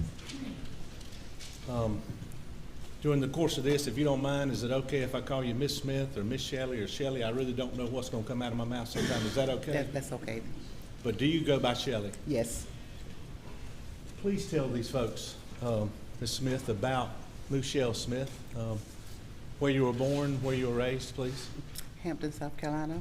And ma'am, if you won't mind just pulling this up a little bit and speaking into it. Okay, thank you. Thank you.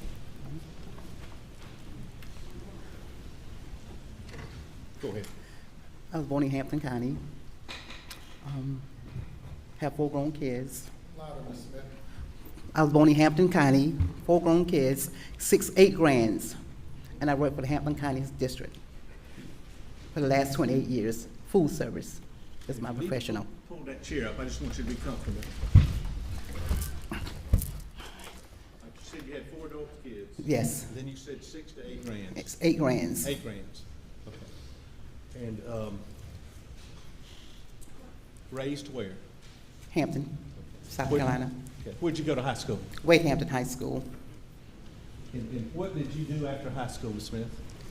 Got married, raised my kids, and that's what my profession. That's it. Mhm. And that is the hardest profession, raising children? Yes, You had 4 kids? 4 kids. And when you were raising them, you were raising them, taking care of the Yes, family? mhm. And are any of your family here today? Yes, my brother and my daughter, What's your brother's name? Michael Smith. Michael Smith, will you stand up? Is that your brother? Yes, that's my brother. And who else is here? My daughter, Rochelle. Miss Rochelle, will you stand up? Thank you. They in here supporting you today? Yes.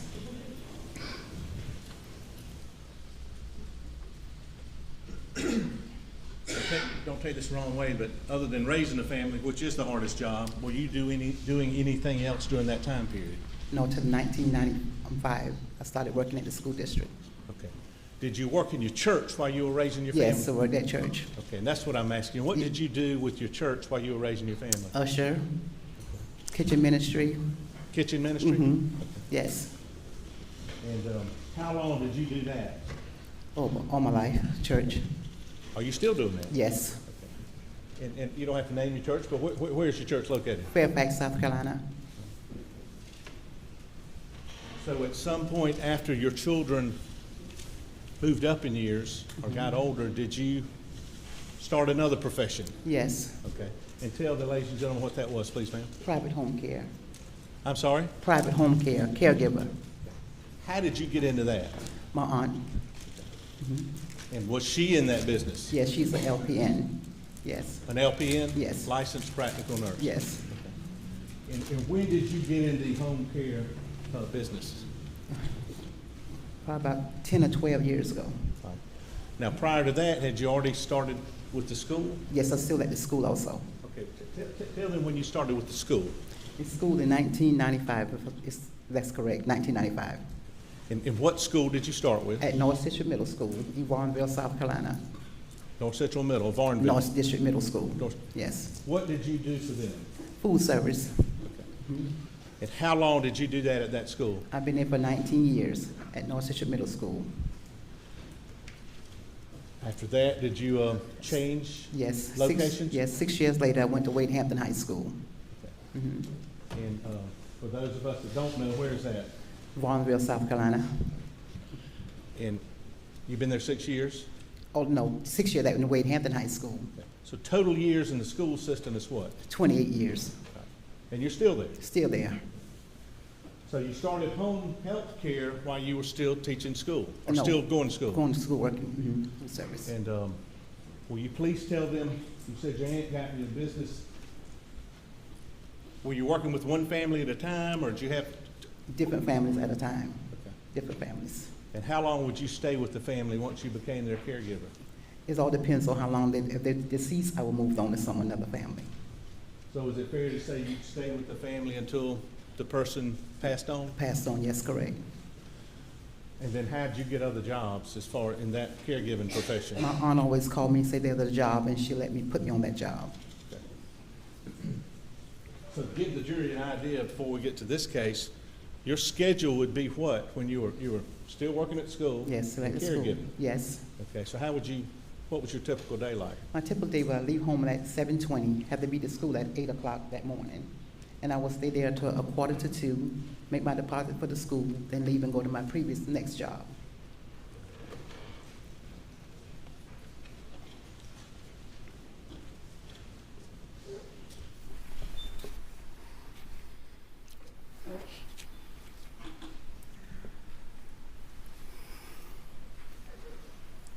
Can you tell this jury, Ms. Smith, how it came about that you started working for the Murdaugh? It was a job opening. I think one of the caregivers mentioned it to me, and I said, yes, I'd be interested in going. And now that's how it started. And one of the caregivers mentioned your name. Do you know who that was? Yes, yes, sir. Okay. It's Barbara A. Mixon. Ms. Barbara Mixon? Yes, sir. So there's an opening and your name got brought up. Yes. And can you tell these folks when that was? When did you start working for the Murdaugh family? It was October of 2019. And what was your role as a caregiver specifically for the Murdaughs? Miss Libby, taking care of Miss Libby, Miss Libby. Was Mr. Randolph, I knew him as Solicitor Randolph Murdaugh, but was Mr. Randolph, was he there living Yes. when you started there? Yes, he has, yes. And then that's what we've referred to as Almeida? Yes, Almeidas, yes.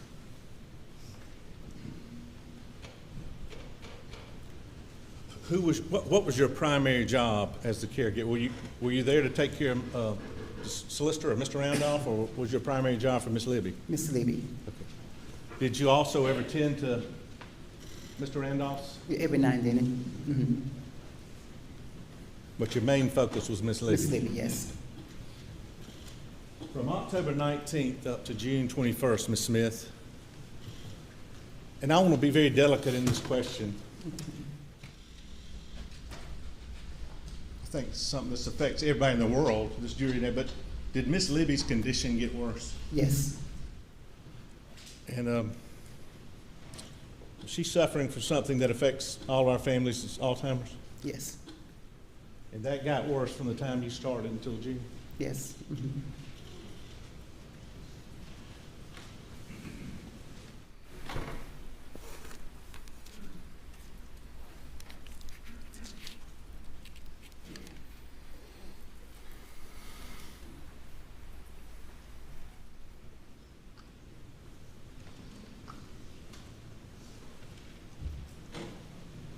Well, in June of 2021,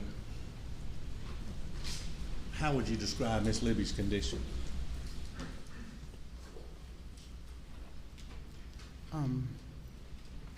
Alzheimer's, couldn't remember anything at times. In your opinion, as her caregiver, was she aware of what was going on around her? No, no.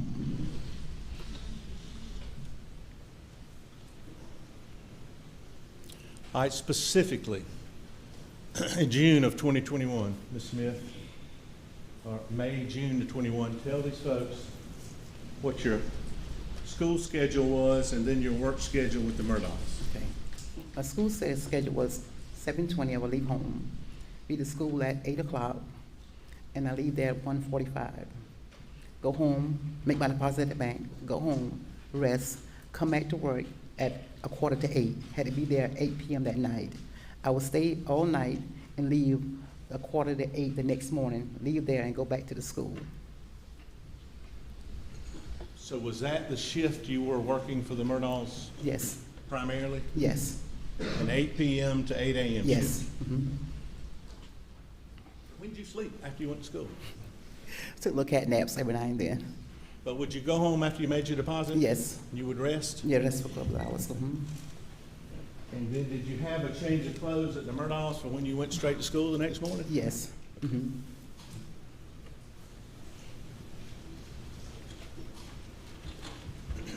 Well, ma'am, I'd like to take you to June 7th of 2021. If you'll go back there, if we can take them back in your mind and take this jury back there right now, please, ma'am. Were you working as a caregiver for Miss Libby Murdaugh on June 7th of 2021? Yes. Now, had Mr. Randolph, again, I know Ms. Solicitor, but had Mr. Randolph's condition worsened? Had he gotten, was he in the hospital, was he there when you got there on June 7th? No, he was not. Do you know where he was? He was in the hospital. What time did you get to the Murdaugh's, Miss Libby's residence and Mr. Randolph's residence on June 7th of 2021? 7:45. Okay. And that's the time you were there? Yes. And you're never late, are you? No. And is somebody waiting to leave for you to get there? Yes. Okay. And this night, who was there? Was Miss Barbara Mixon, I'm thinking? Okay. Can't remember. I think it was Miss Barbara. I'm having trouble I'm sorry. understanding your words. Can you speak maybe louder? Okay. Yes, I sir. know you can't change your voice, but Yes, sir. a little louder, please. Or closer to the mic.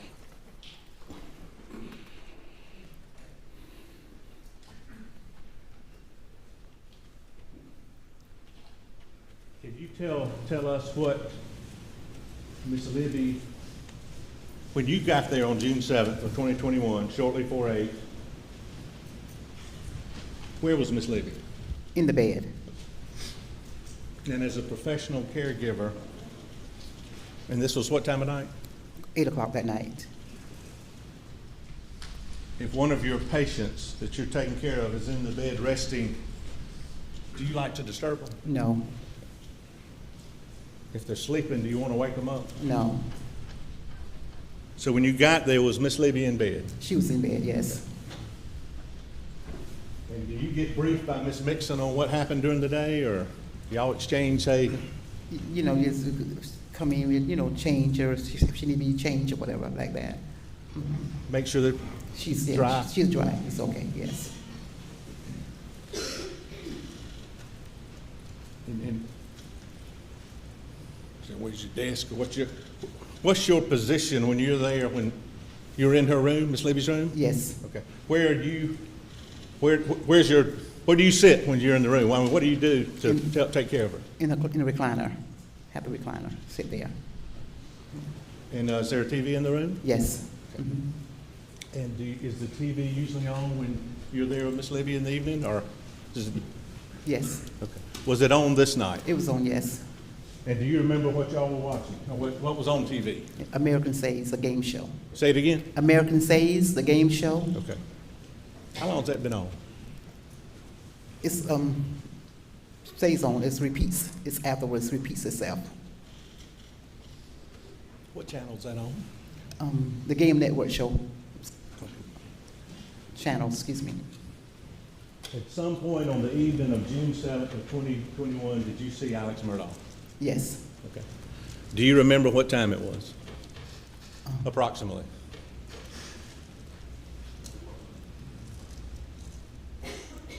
The game show was on, so it had to have been 8 o'clock, 8:30, 9:30, somewhere up in there. 8:39, 9:30? Yeah, somewhere up in there. Okay. Is it fair to say it was later in the evening? It was late in the evening, yes. Okay. And you had worked that schedule for that 8 p.m. to 8 a.m. shift for how long? 2 years. 2 years. 2 years.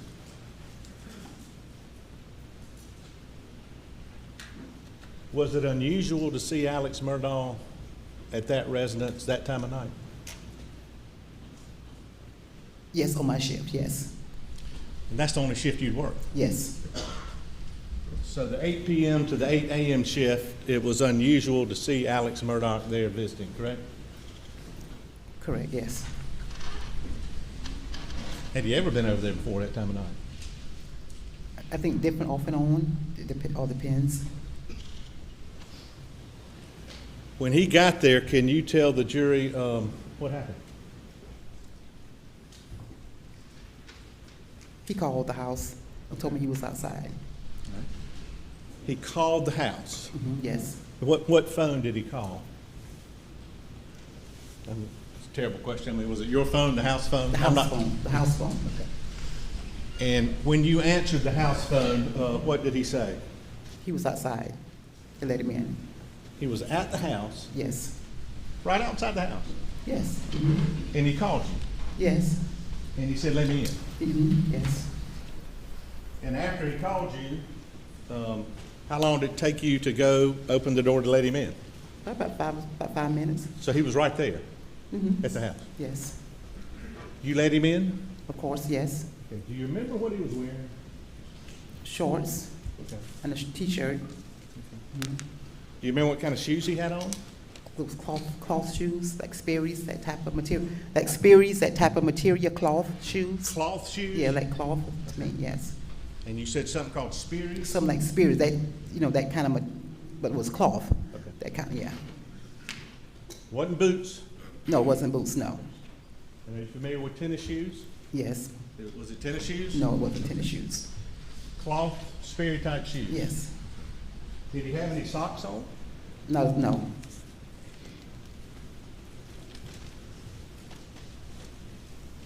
Tell the ladies and gentlemen of the jury,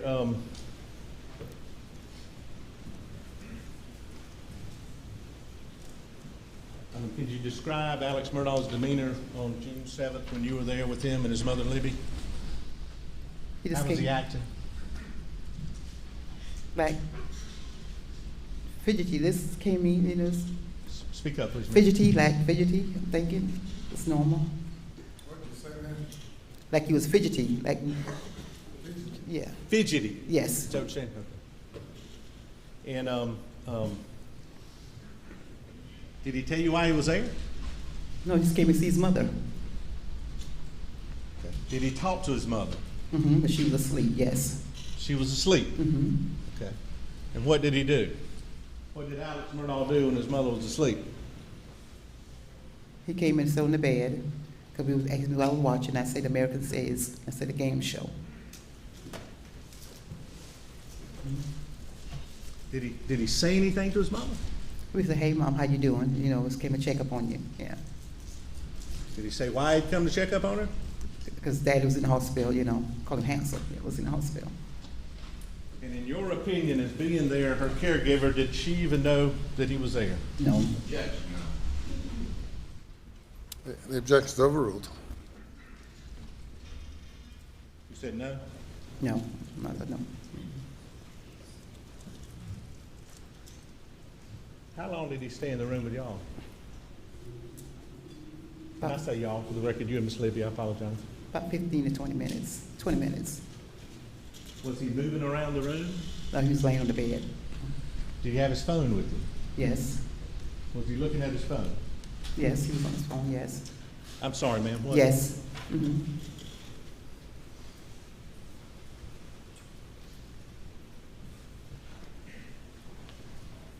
After that initial conversation, you said he said, "I'm here."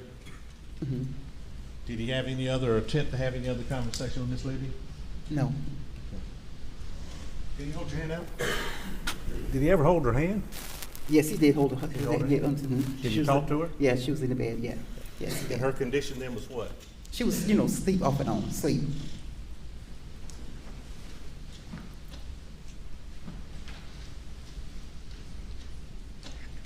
how long did he stay there?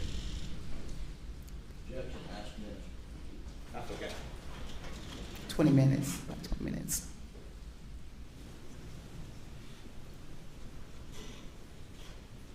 minutes. About 20 minutes. What happened after that? He left. Your shift ended when? 8 o'clock the next morning. At some point after that, did you get a call from Ms. Mixon? Yes, Did you learn what had happened at Moselle? yes. At some point after that, did you get a call from a family member? I really don't know who it was, but did you? Yes, yes, Do you remember who it was? yes. Okay, who was it? This is Randy. Randy Murdaugh. Randy Murdaugh, yes, Alex Murdaugh's brother. yes. And as a result of that, were you expecting people to come over after that? No, After that phone call, were you expecting people to come spend the night that night? Yes. Okay, who?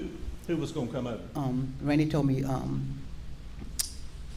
John Marvin, Buster and his girlfriend, and Alex.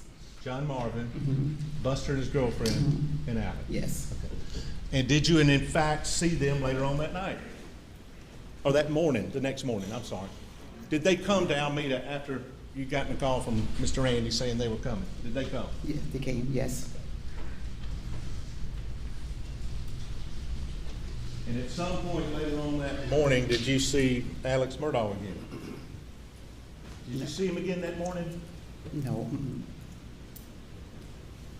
Did he ever come looking for glasses? that morning, that night, he was in there. He came with glasses. He said he couldn't sleep.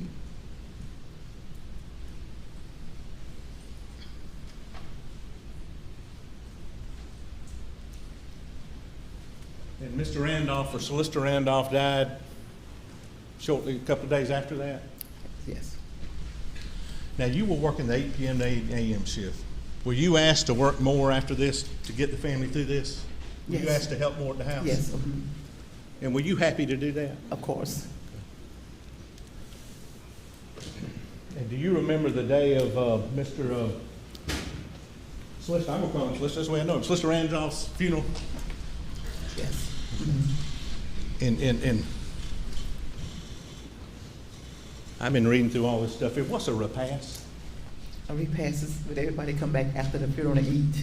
Everybody comes back and eats? Yes, Well, after the funeral, did people come to Alameda, sort of like a visitation after a funeral? yes, Okay. Did folks come over there then? yes, And was the family there then? yes. And during this repast, visitation, where were you? What was your job during that, or what were you doing during the visitation? I was in the room with Miss Libby. It was back and forth. And sometime that afternoon, did you see Alex Murdaugh? Yes, Okay. Tell the jury about that, please. he came in the room, You'd speak up, please, ma'am. he came in the room and spoke like he always do.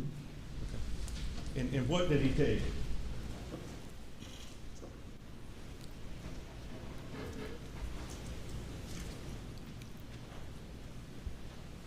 That he was at the house. He was at the house. Say it again. He was at the house.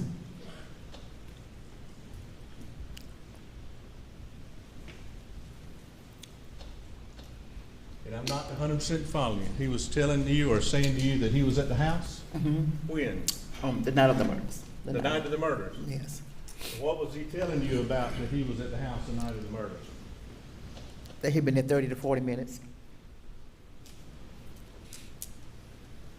Was he telling you that?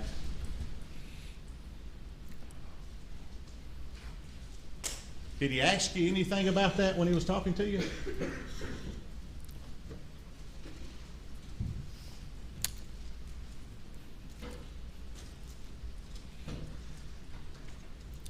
Yes. Did he indicate to you what he wanted you to do with that information? No, no. What did he say? He just said that he was at the house. The 30 to 40 minutes, I said. He said what?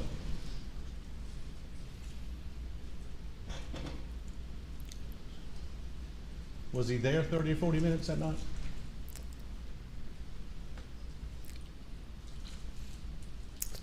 not to my recall. Why are you crying, Miss Nancy? Because they're a good family, and I love working there. And I'm sorry all this happened. They're good people, you know. He wasn't there no 30 or 40 minutes, was he? No. Can't leave the witness. Did that conversation upset you? Somewhat. You upset right now? Yes, Did you call anybody about it? my brother. You called your brother after that conversation with Alex Yes, to tell him about that conversation? yes.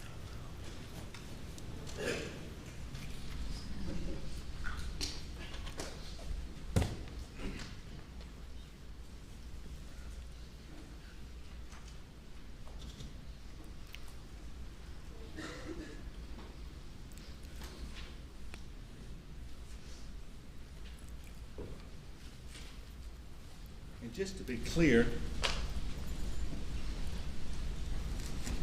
what was the statement he said about how long he was here? 30 to 40 minutes. But his phrase was, I was here, or you know I was here 30 to 40 minutes.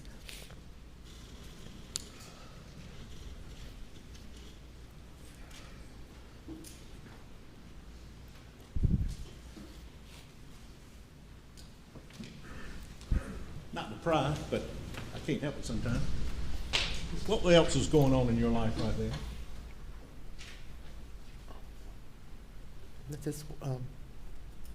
Just working, hours and hours. You're whispering. I can't understand what you're saying. Were you gonna get married? I was planning on getting married. I was planning on to. And had Alex Murdaugh mentioned anything to you about your upcoming nuptials? Yes, And when was that? day afterwards, I'm thinking. The day after this? I'm thinking it was, After yes. the conversation you Yes. just said? Where were you? At the house. And what did he say about your marriage, your upcoming potential marriage? I heard you was getting married. I said yes. He said if I could, just let me know because I know wedding's gonna be expensive. I said, well, thank you. The wedding's gonna be expensive? He said wedding's gonna be expensive. I said, well, thank you. Did he offer to help? Yes, he offered. That's the type of person, a good person. And did he ever mention the wedding to you before? No, mm-mm. Did you mention that to him before? No, Did he have a conversation, anything else about your job? Were you working at the school? yes, at the school, yes, Did Mr. Murdaugh mention to you about your school and your position there? yes. Tell him what he said, please. He said that, if you need a position at school, my good friend is there. I said, yeah, I know, worked at the school, the principal.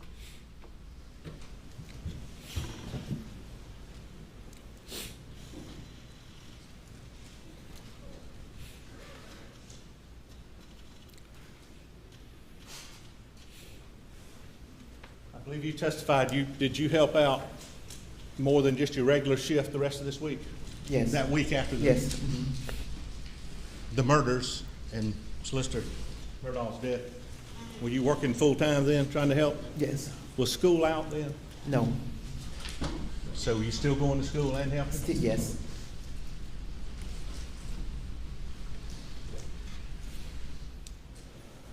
And after Mr. Randolph's funeral, did you have an occasion to see Alex Murdaugh early one morning? Yes. Do you know how long it was, how many days after the funeral of Mr. Murdaugh? 3 days, I think, 3 days. Can you tell the ladies and gentlemen of this jury what time it was in the morning that you saw Alex Murdaugh? 6:30 that morning. Say that again. 6:30 that morning. And that had been a part of your regular shift, right? 8 to 8 a.m. Yes. And did he call you and tell you he was coming? No. He didn't? Well, had he called you on June 7th and told Yes. you he was coming? Yes. And he was right outside the house? Yes. And this morning at 6:30, he did not call you? No. How did you know he was on the premises? He knocked on by the bedroom, the window. Knocked. Yes, on the wall. Well, did you hear him say anything after that? He said, I'm outside. Say it again? I'm outside. Had he ever been there at 6:30 in the morning before that? While you were working there? No, sir. Never. No. And tell the ladies and gentlemen of the jury what you observed that morning when you saw Alex Murdaugh. He came in the white, left in the white truck, came in the white truck. Was there still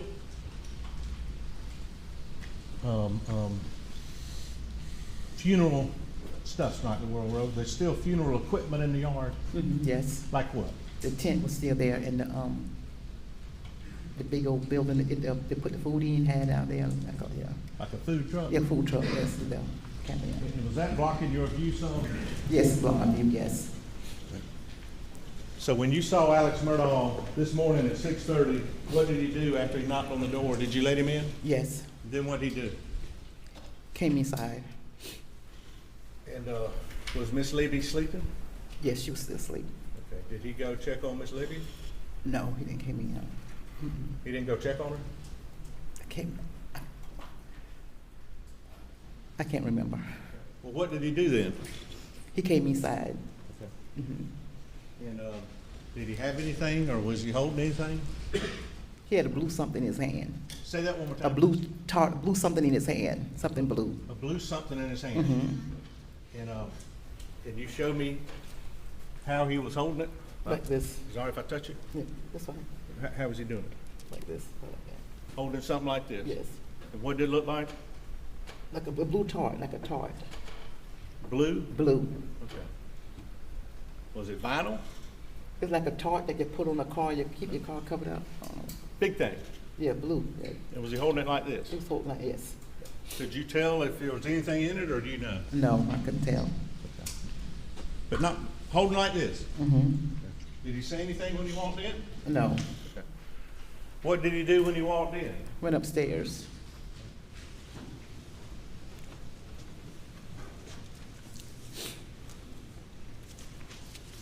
Make course notes.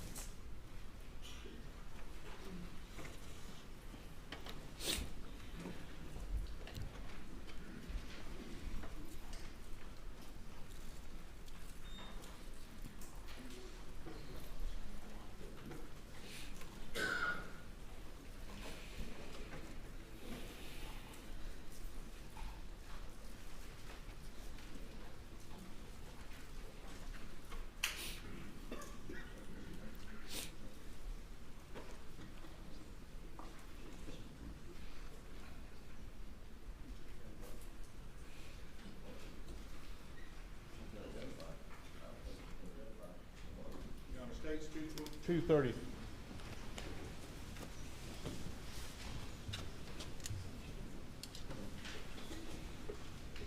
$223, $222, $413, $412. At this time, without objection, I'll save the other two. I didn't call it.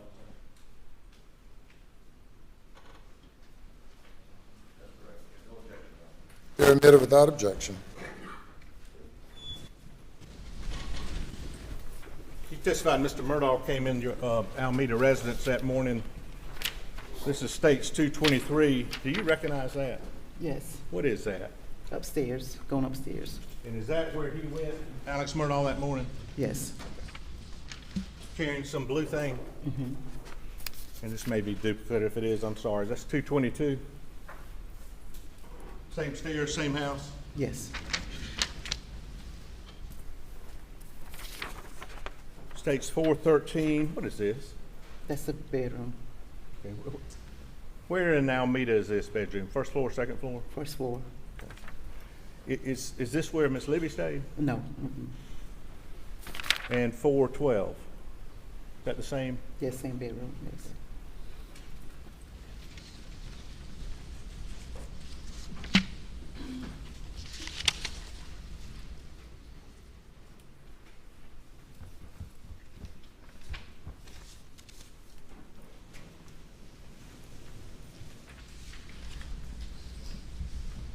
I'll show you what's marked 411. Don't call out the answer. This is States 411 for identification at this point. Do you see the blue object in the center. Yes, Does that appear to look like the object you've described? yes, You saying yes? yes. Is it blue? It's blue. Is it vinyl? Yes, That appears to be the same thing you saw the defendant holding this early morning hours when he came in the house. Is that correct? it looks so, yes. You know, this is States 411 we'd offer at this point. Is that admitted?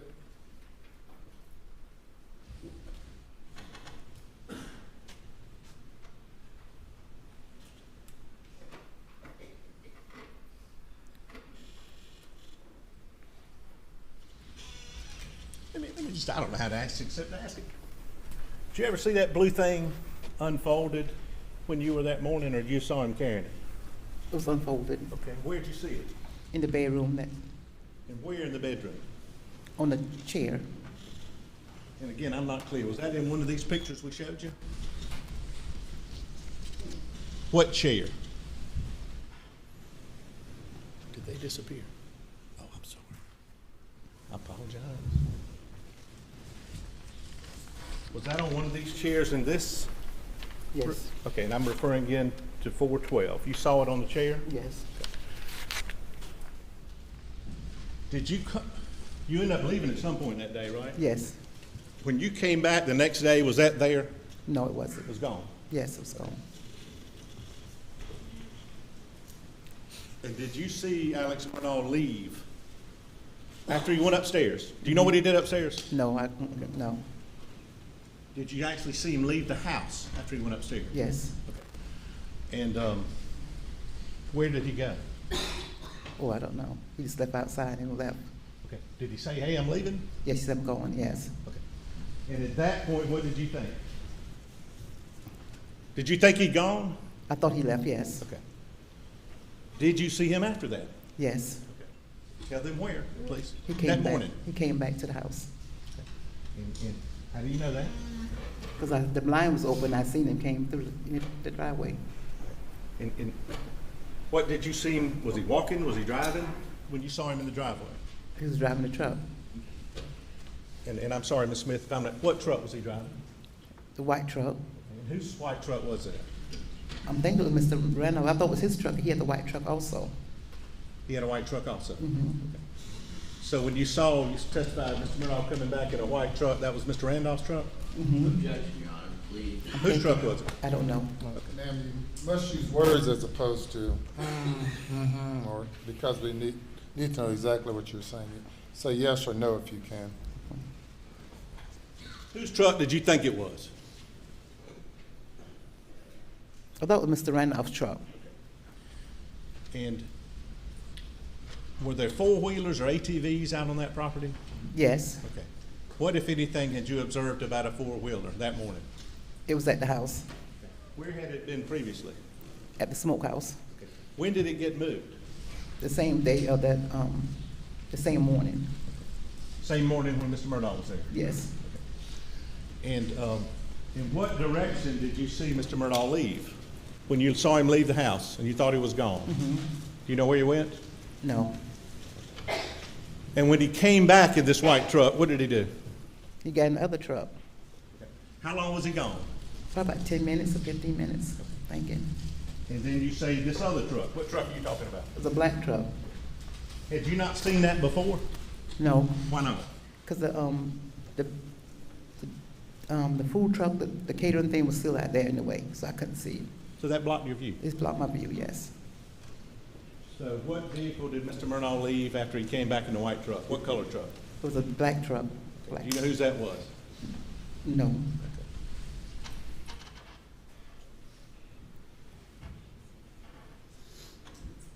That morning, this morning when you first saw him at 6:30, did you observe anything about his face? Any on his face? They had like a little color, a little cut or something, And ma'am, I apologize, a little what cut? like a little bruise or something. Where was it? It's like above his forehead, Okay, I won't ask you to touch me, but can you touch yourself to show where? right here, something right there. Did it look fresh? This looked like a cut, not, I wouldn't say fresh, but it looked.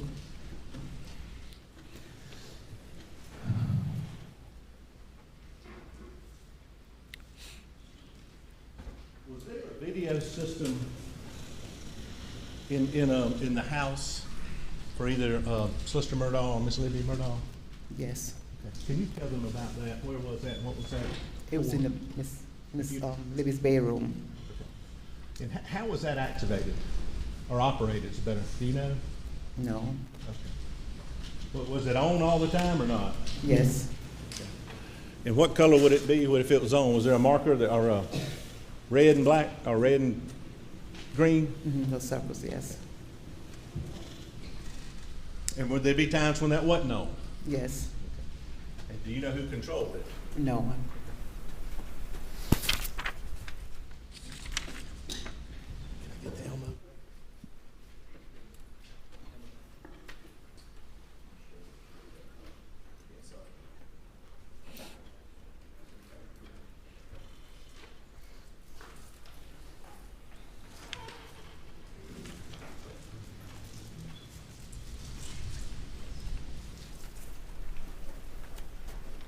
I'm going to show you what's marked 410.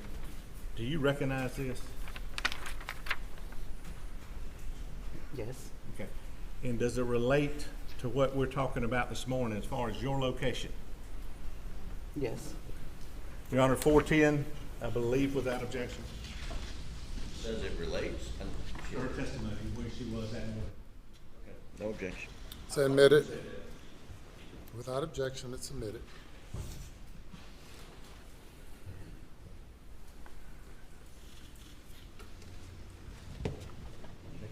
Can you see this on your little, you got a little thing up there? Mm-hmm.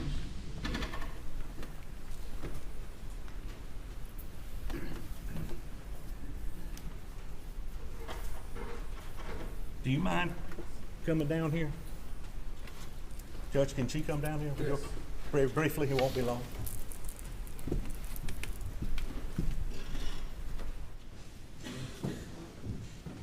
If you would stand over there so just so we don't block the jurors, please, so Mr. Griffin can see.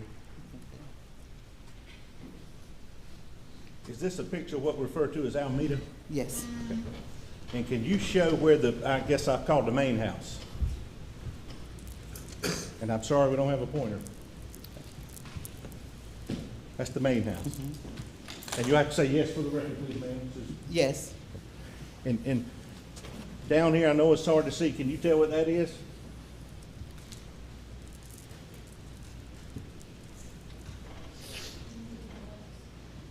Sorry. Can you point to the main house again? I think you blocked some jurors. That's all I'm doing. Right here. Is that where you took care of Miss Libby? Yes. Okay. Now down here, there's even a little O on it. Do you know what this is down here?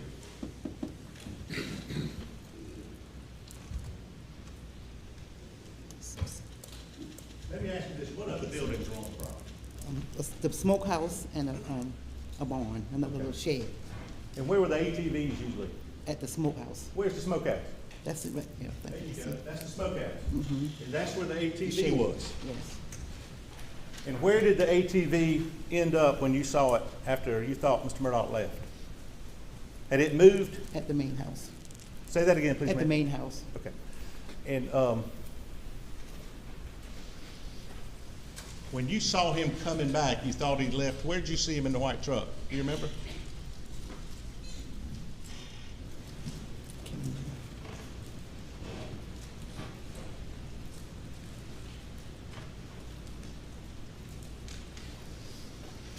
He left him across the railroad track, you know. He left him across the railroad track and went out. Which way to railroad tracks?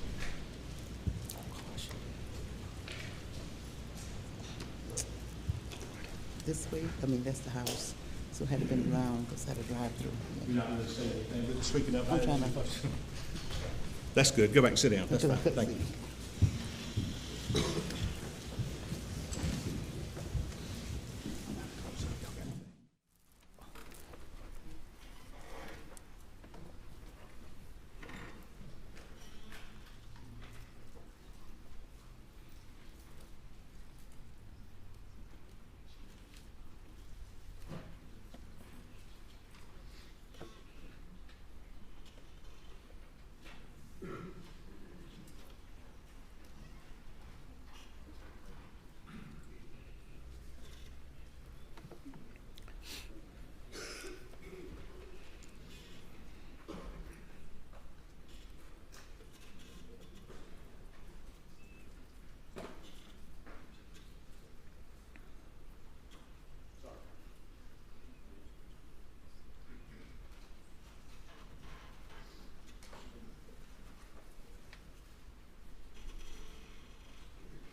with either Mr. Griffin or Mr. Harpootlian or one of their investigators?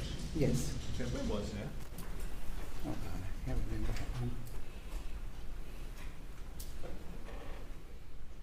Best you remember. I'm not looking for a date and time, but you know how long we got? It was last year. And I met with you a couple of weeks ago, Yes, and just a little while ago this morning. yes.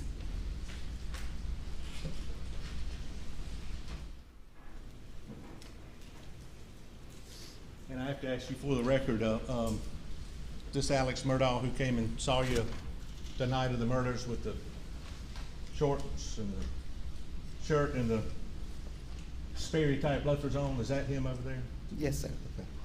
And is he also the person that you said told you he'd been there 30 to 40 minutes? Yes, And is he also the person you saw in the house that night with some kind of blue vinyl that you said consistent with this picture we put in? Is that him? yes. Thank you, that's all.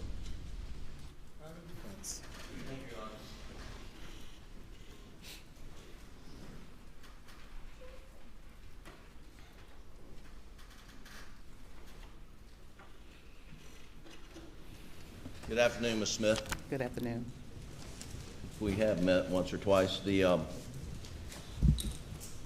anyone ever show you a blue rain jacket? No, no, that. Yes, I think so. Yes. Now, some of our investigators showed you a picture of a blue rain jacket, Yeah, correct? picture of it, yes. But has anyone at SLED or the Attorney General's office ever shown you a blue rain jacket? No, Now, you saw Mr. Alex Murdaugh bring a tarp in, you said, right? yes. And I'm going to show you a tarp, which we marked for identification purposes, Your Honor, Exhibit 86. Is this the type of tarp that Mr. Murdaugh came in to the Alameda house on the day that we're talking about? Yes, Tarp like this that would maybe cover up a car, is that right? yes. Any way to confuse this with a rain jacket? No, He was not carrying a rain jacket, was he? no, it was balled up. I don't know him. And you said it was balled up, and it was balled in such a manner it did not look like there was a shovel handle, a gun, or anything. It's just balled up, is that right? Correct. Have I balled it up sort of correctly? Yes, All right. No, we have no objection to that going in. Your Honor, move Exhibit 86, I think, into evidence. Without objection. Now, when Alec left that day, this was laid out on Ms. Libby's retirement rocking chair, wasn't it? yes, Okay. And you had, and when you left for end of your shift that day, that's where it was, right? yes, And you've never seen it since, correct? correct. Now, they showed you a picture, which is in evidence. Do you even know where that picture was taken in the house? No, in the closet. Do we have that picture?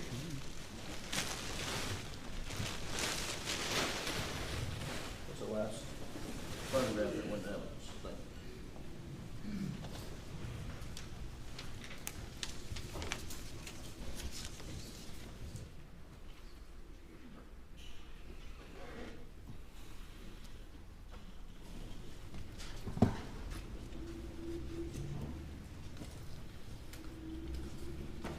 Can you see that, Ms. Smith? Yes, Do you know where that is in, or even if it is in Ms. Libby's house?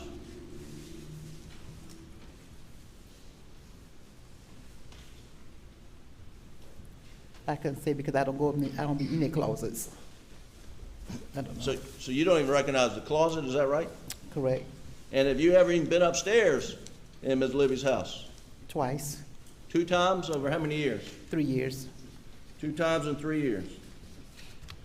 And do you know where Alex Murdaugh went when he went upstairs on the day that he brought a blue tarp in the house?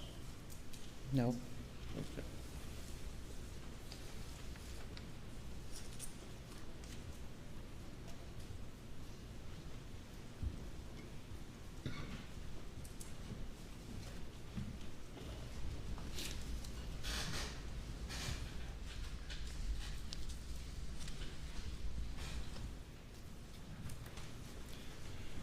Now, you mentioned that this day that he came over was about 3 days after Mr.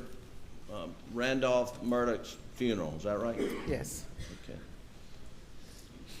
And it was early in the morning? yes, So, and do you remember that Mr. Randolph's funeral being on a Sunday?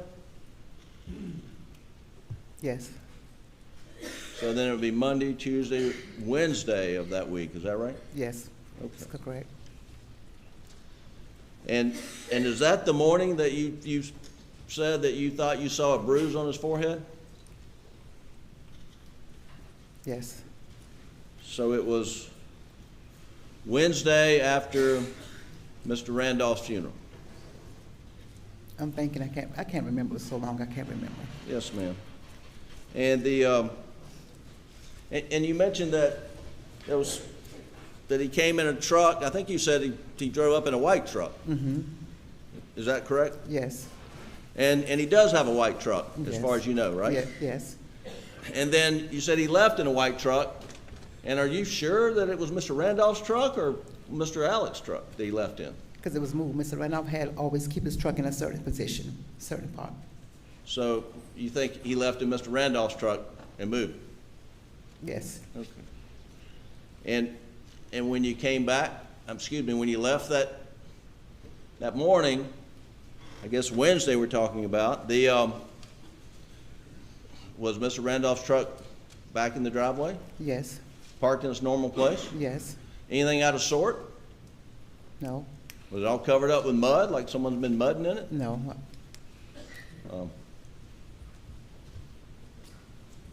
Anything unusual about the truck? no, Okay. Now, you mentioned there was a four-wheeler that had been moved at some point in time. That four-wheeler had a flat tire, didn't it? yes, it did. Okay, was it a front tire, back tire? I think it was a back tire. And it was moved up close to the house, Yes, as far as you know, so the tire could be repaired, yes, it was moved from the smokehouse to the wreck house, yes. with a flat tire. Yes, with a flat tire.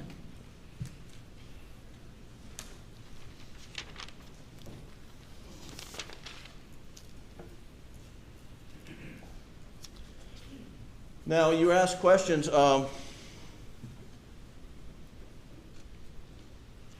about the day of Mr. Randolph's funeral. And you had a conversation with Alec, and he's talking to you about how long he was over at the house on the night of June the 7th, right? Yes, And he said he was there 30 to 40 minutes. yes, And you said, no, I don't think it was that long. yes, And then the next day, I think you said, or day after, well, the following day, or I guess that was a Monday, you had another conversation with him where you just brought up back that you were going to get married. I think you said that was a different day, right? yes, And he was just being nice, wasn't he? yes. And I think you used the word good person. A good person, yes. Who were you referring to when you testified in response to the question by Mr. Meadows that someone's a good person? Mr. Alex Murdaugh.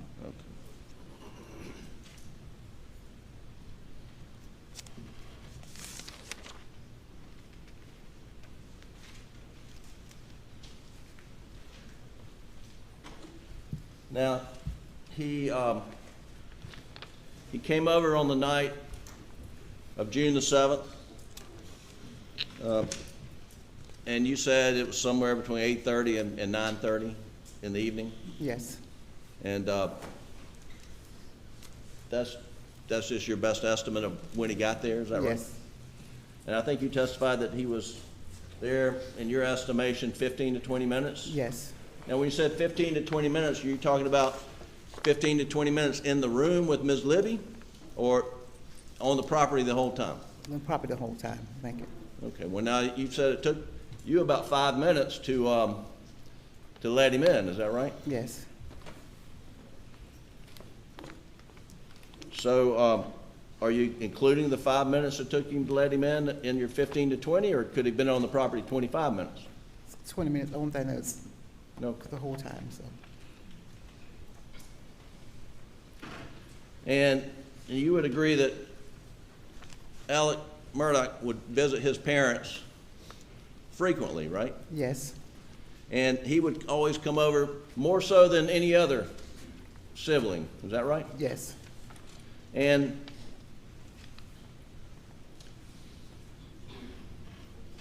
you would agree that it was not out of the ordinary for Alec to come at night, correct? yes. You would agree with that, right? No, So you don't agree that is, so was it out of the ordinary for him to come at night? yes, on my shift, yes, Well, do you recall being interviewed, a telephone interview on June 17th, 2021 with Agent Joe Albiado?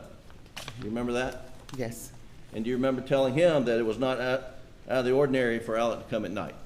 yes, it's been long, and I couldn't remember, it's been a year now, so I can't really remember.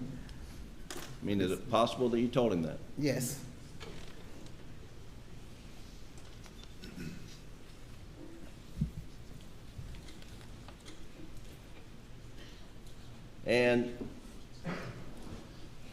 And here today, you said, as I have in my notes, that when he came over that he was acting kind of fidgety, yet normal.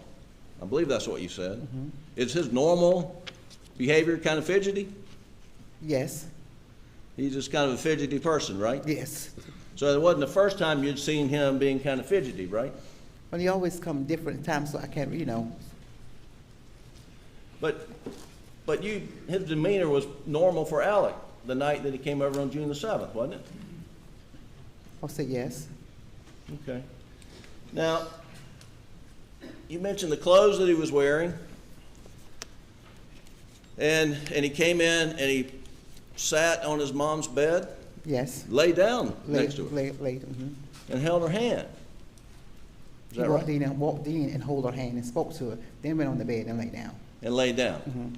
Not lay down, but sit up. And when he got up off the bed, was the bed soiled in any way? Was it wet? I can't recall, but I didn't touch it. Okay.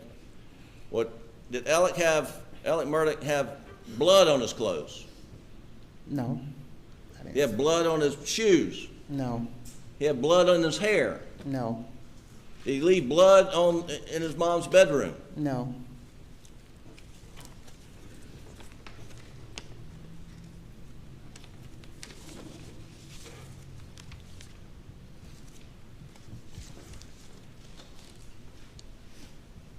Now, according to the records that we've been provided in this case, you were interviewed by SLED on June 16th. Do you remember that Yes. interview? yes, And I think in that interview, you told SLED that he had been there 30 to 35 minutes. Do you remember telling him that? I think it's, yes, Okay.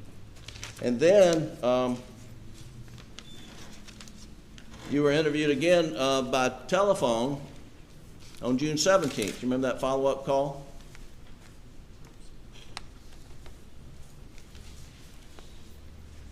You remember having a short phone call on the 17th? a phone call. Okay. Well, whether it's one interview or two interviews, you never told anybody at SLED in June, in these interviews, one or two, anything about Alec coming in with a blue tarp, is that right? Right, You didn't say anything about a blue tarp until sometime in September, is that right? yes, And you initially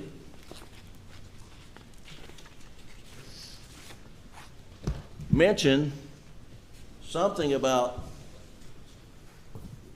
Alec coming over with a tarp. The first time you mentioned it was to Officer Joseph Dingle of the Allendale Police Department when he was working a wreck. Do you remember that? Mm-hmm. Is that yes? yes, Okay. and you had been in an automobile accident, and Officer Dingle was working the wreck and I guess filling out an incident report, and you were having a conversation with him. Yes. And in that conversation with Officer Dingle,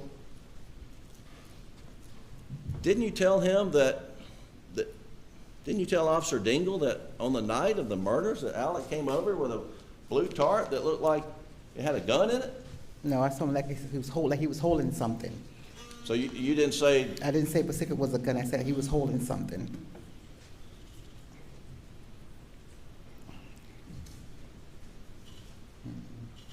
so you didn't tell Officer Dingle that he came over and you couldn't tell, but stated it looked like a rifle? No, I said it was like he was holding something. I did not say it was a rifle. Okay. And if Officer Dingle wrote a report up saying that, he was just incorrect? Yes. Okay. And then after you had this conversation with Officer Dingle, then you were contacted by SLED agents, right? Mm-hmm. And they asked you to go down to their offices, and that's where you were interviewed in September, right? Yes. And in that interview, you told them about a blue tarp that you'd put over your car, just like this, right? Is that correct? Yes. Okay. And you didn't tell them because it's not true that there was anything wrapped up in here to look like a rifle? Right. Okay.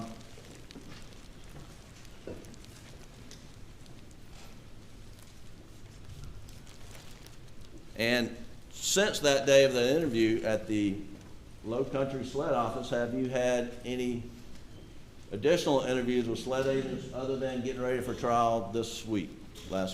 Yes. How many additional interviews? 2 or 3. And in each of those interviews, did you reiterate to SLED that it was a blue tarp and not a rain jacket that you saw Alex Murdaugh walking into the house with? Yes.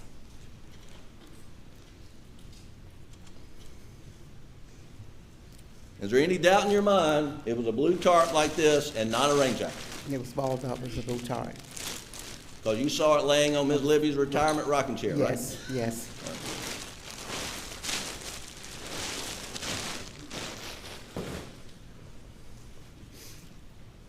One second, Your Honor.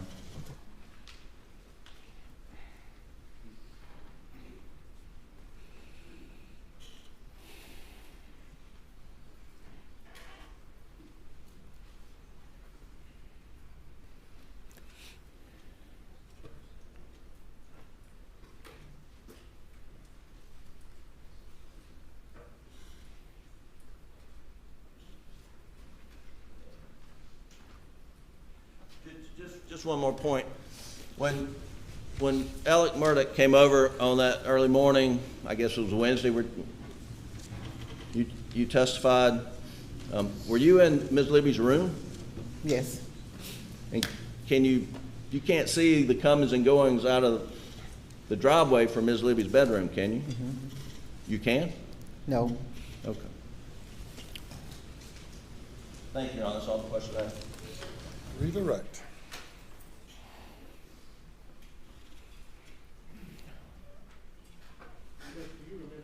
Testifying in front of the grand jury on January 20th of 2022, on page 25, line 17, when you were asked about how long do you think he stayed in total. Do you remember that?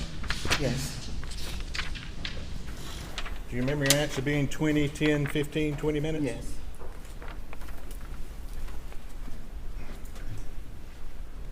Mr.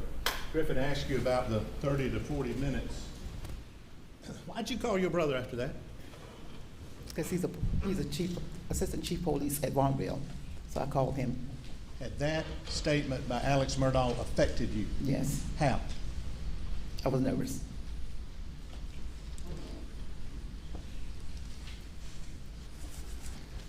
And Mr. Griffin asked you about the evenings visits and the morning visits. Had he ever been there at 6:30 in the morning, like he was that morning? Ever? No. And his 9:30 visit the night of the murders, That was very unusual for him to be at night, wasn't it? Objection, leading. Don't lead the witness. I'm sorry. Yes, Was that unusual? yes.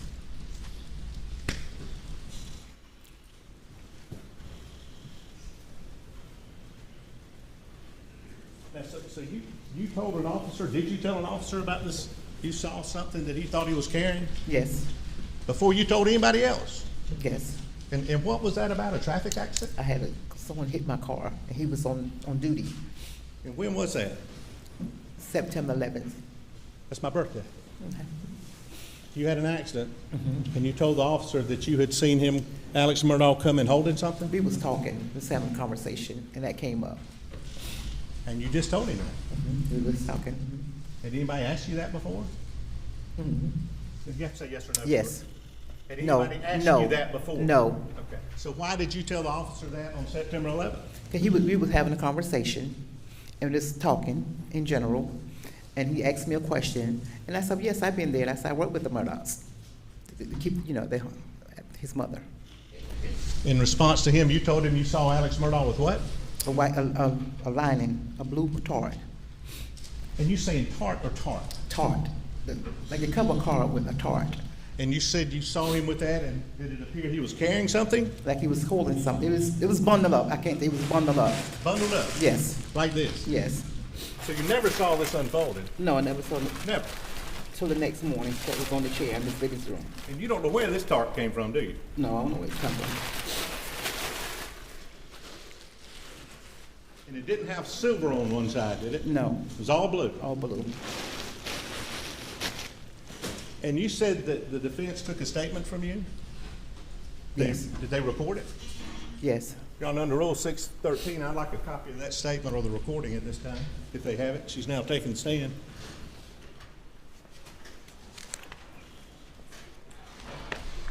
Your Honor, under Rule 5, it is not subject to being produced. And we didn't question her about the statement, so. Rule 5 is pretrial. Under 613, I think once the witness has taken the stand and she said that they took a statement from her, either recorded or written, we don't have it, hadn't been provided. He asked her about that specifically, dealing with the blue tarp, and when they discussed it with him, I'd like a copy of it.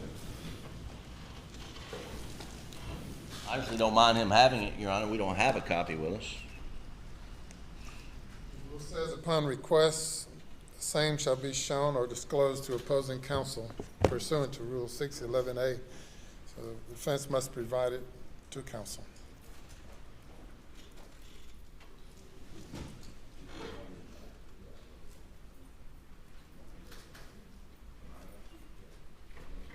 Your Honor, we do have a copy here. I don't know if we can download it to, you got it?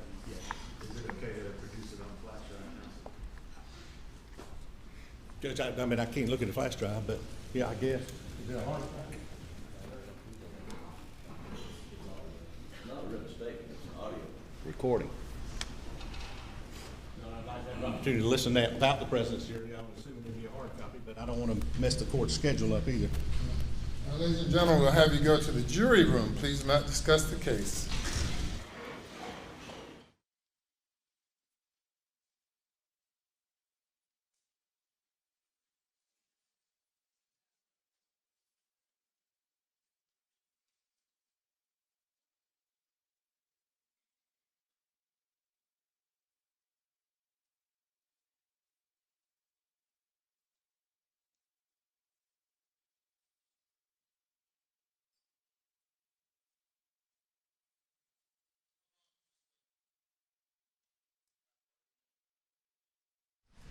Good, tell me you got a written transcript.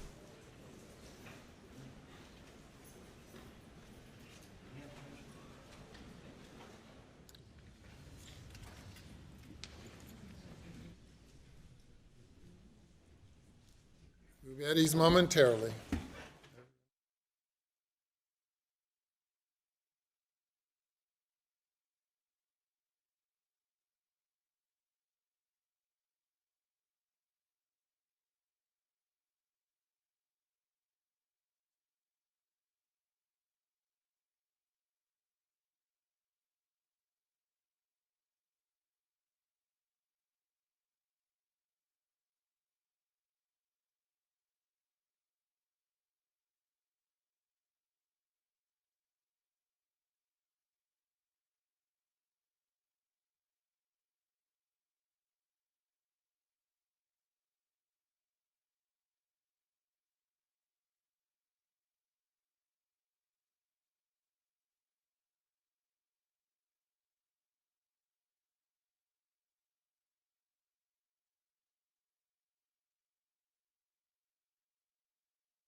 Please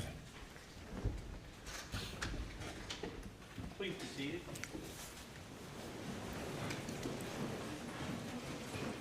Well, let's see, if you need a half an hour to listen to this tape, we can take.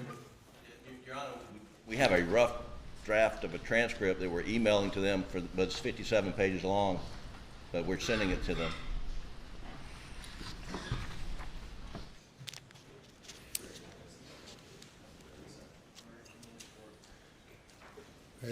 A rough draft.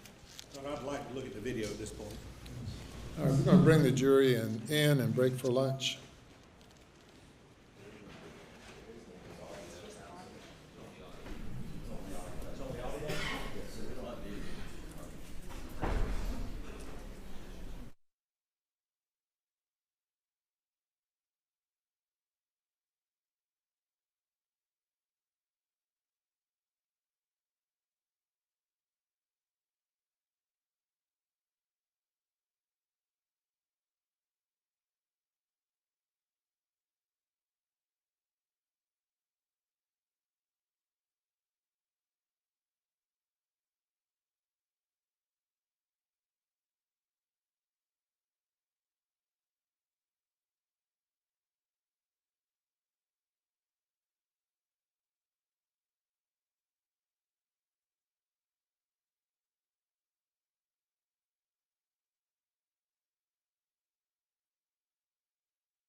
All right, thank you. Ladies and gentlemen, we'll break for lunch till 2:30, till 2:30. And this is juror number.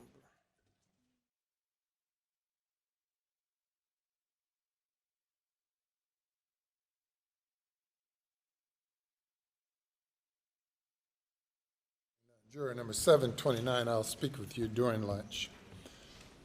So you can return to the jury room, please.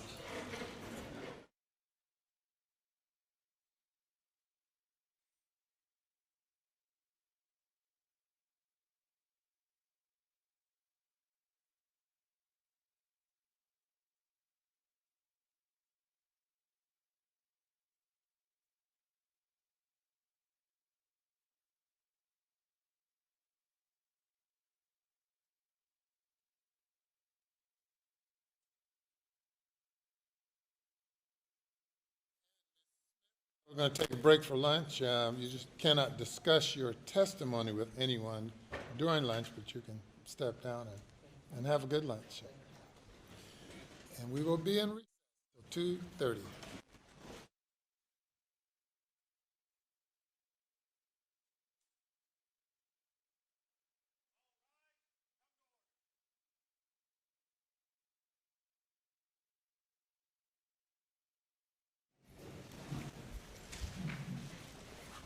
Please be seated.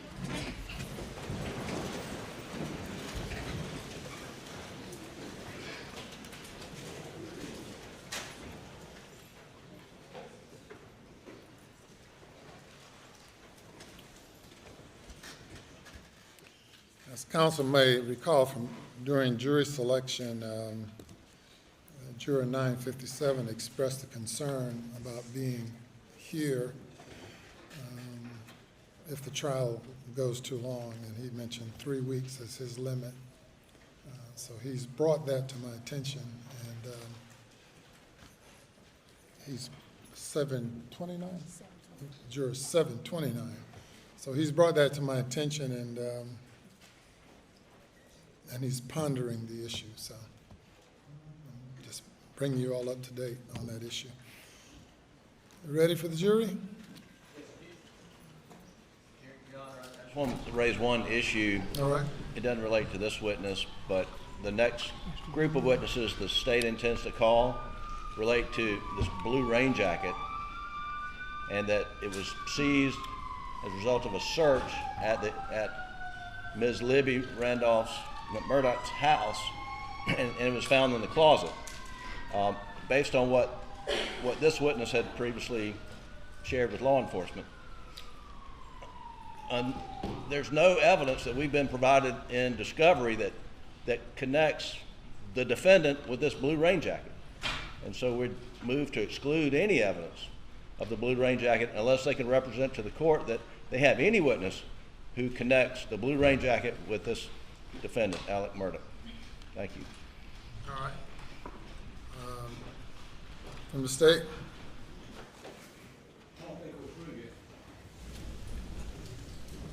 Your Honor, she has identified a vinyl blue in that closet, which she says was consistent with what she saw Alex Murdaugh coming into her house with. She said, yeah, that looks like it. There's some questions that were asked by the defense, which I'm going to ask her about now, when she is asked about a shirt and something else, but she, I believe, has testified, yeah, that is consistent with the color and the vinyl that I saw that's in the closet. All right. Well, let's bring the jury.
All right, thank you.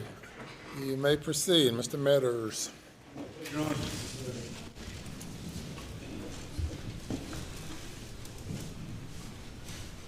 Smith, do you remember being interviewed by Patrick McDavid and Robert Purcell that worked with Mr. Harpootlian and Mr. Griffin in October 20th of 2022? Yes, And I believe Mr. Griffin had asked you about some shoes in response to our questions. Do you remember telling them that he had, these investigators, he had on some cloth-like shoes? yes,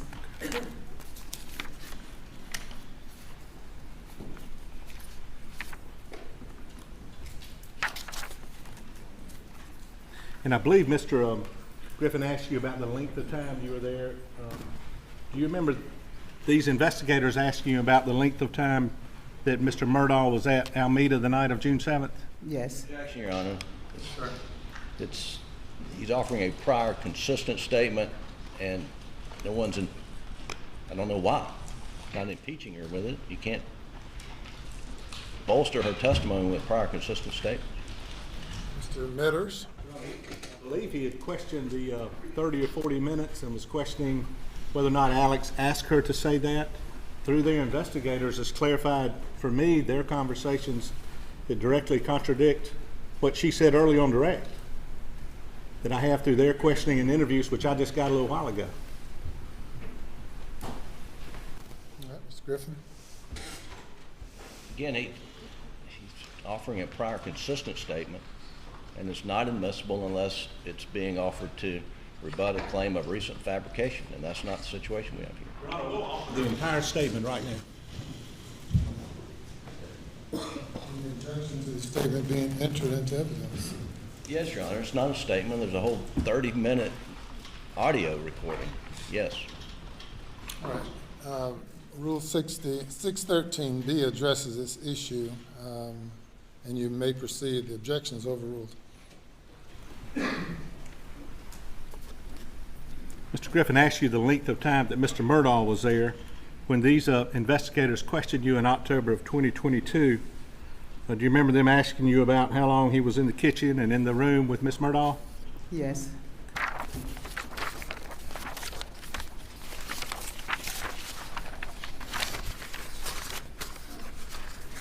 And do you remember them asking you about, and he asked you on cross, whether it was unusual, whether Mr. Murdaugh had visited that time of night? Do you remember that? yes,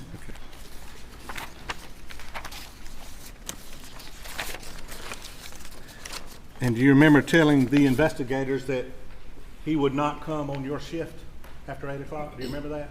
yes, And that that was unusual? yes,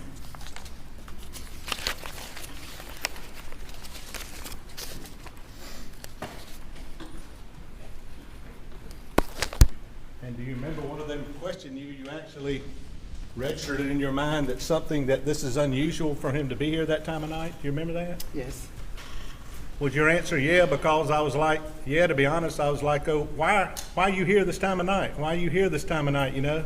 Because we all going to bed? this is my mind. Yes,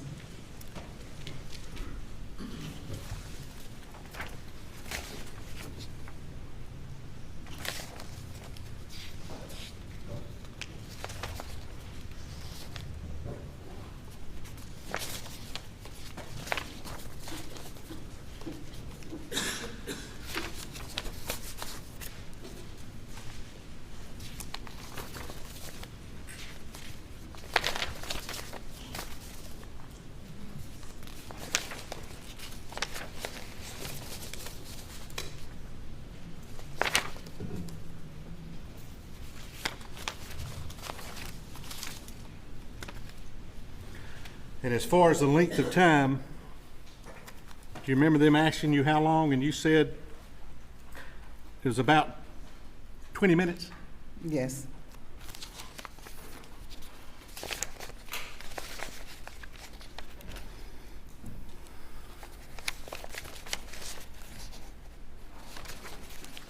You know, and I'm trying to speed this up. Maybe court's indulgence.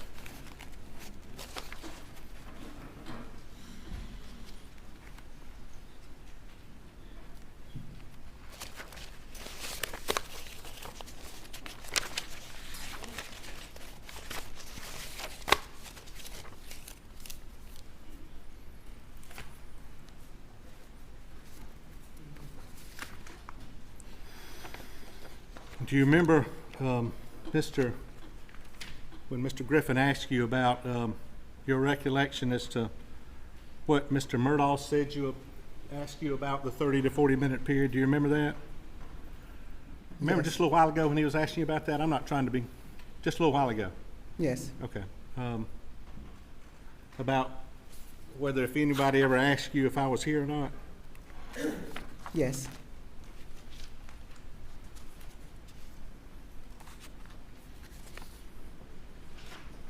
And do you remember that his investigators asked you if SLED had put that in your mind? no,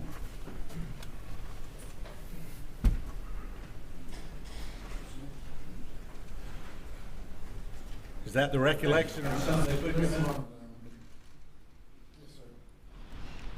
He's leading the witness. He's publishing a document that is not a certified transcript of anything. Object. Mr. It's their statement they took. I sustain the objection. Did Alex Murdaugh ask you to tell somebody how long he'd been there? He said, if someone asks you, I've been 30 to 40 minutes. That's what he said. He said if somebody asks you. Yes. Just repeating her answer. Mr. Metters? Is that the answer you gave his investigators Yes. back in October of 2022? Yes.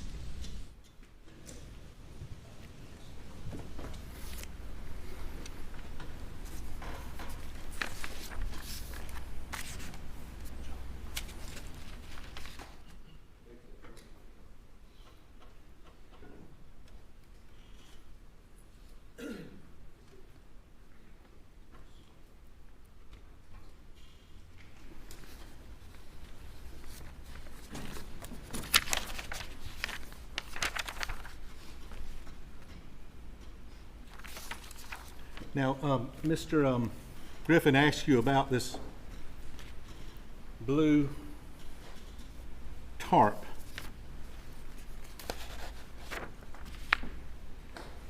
Did his or Mr. Harpen's investigators ask you about that when they met with you? Yes. Did they bring something with them? Do you remember them showing you something? No, a picture. Okay. Did they also show you a tarp? Yes. Okay. Did they tell you they just got it from Kmart? Yes. Just bought it from Kmart, and I can't.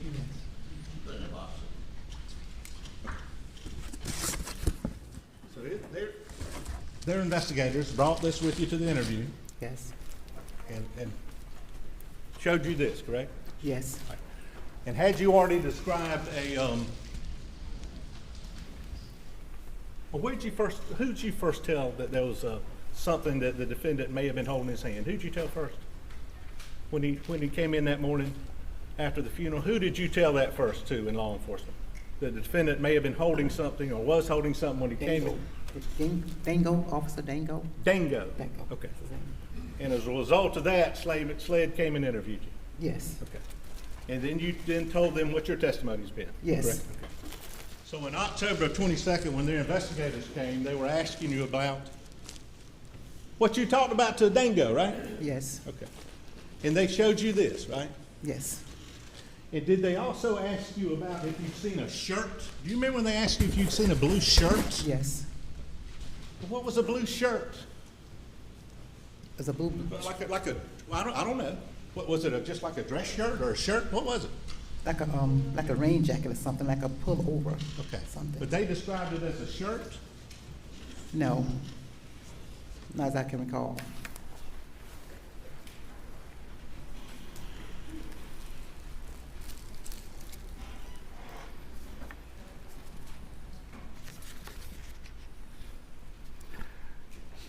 Do you remember them asking you, you're positive it wasn't a shirt? Yes. They Yes. asked you that? Yes.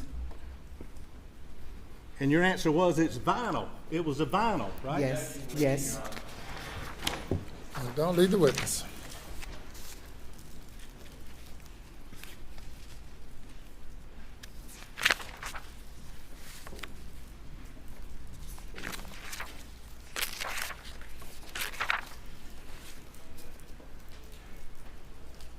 And Mr. Griffin was asking you about the vinyl whatever. Do you remember them asking you if there could have been a gun in it, his investigators? I can't recall. I can't remember.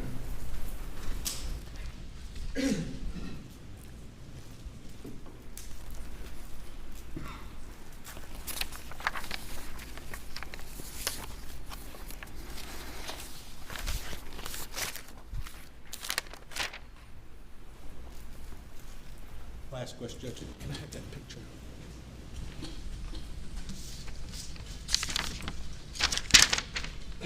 States 411, Ms. Shelley. You've identified this previously. Does that look like the blue vinyl garment he was carrying in? Yes. Say that again. Yes.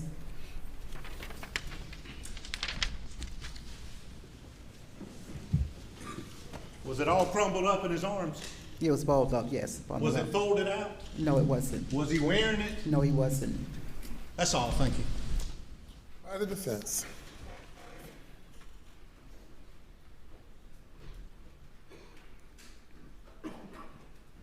Ms. Smith, it's clear when you left the next morning, you saw the blue tarp laid out on Ms. Libby's retirement rocking chair, correct? Yes. And it was not a rain jacket, was it? No, it wasn't. It was a blue tarp like what's in here as in evidence 86, right? Yes, No doubt in your mind. no doubt. Now, our investigators, let me ask you, Mark, for identification exhibit 87, did they show you a picture of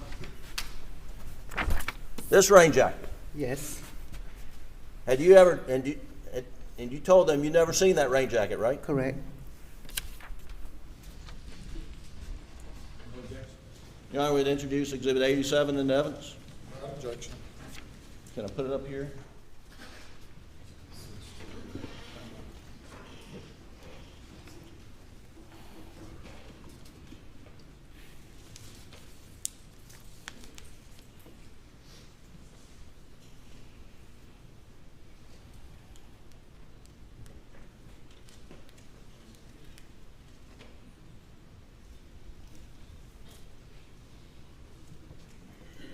Well, while they're working on that, Ms. Smith, did anyone speak to you over lunch about your testimony?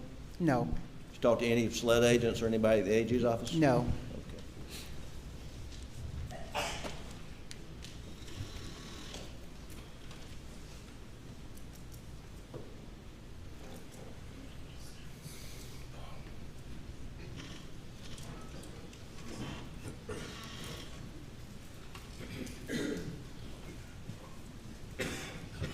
Trying to get that going.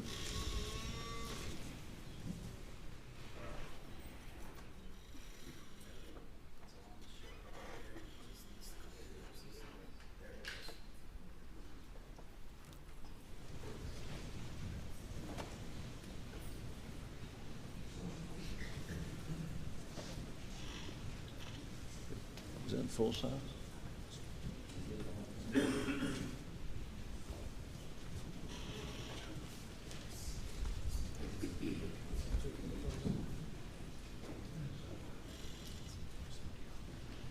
Yeah, let's see if we get the whole picture in there. Okay, thank you. Thank you, Doug. You ever seen this rain jacket before? No, Did Alex Murdaugh have that rain jacket with him when he came in to the Ms. Libby's home on the morning, I believe, a few days after the funeral? no, Okay. And if this photo, exhibit 41, states exhibit 41,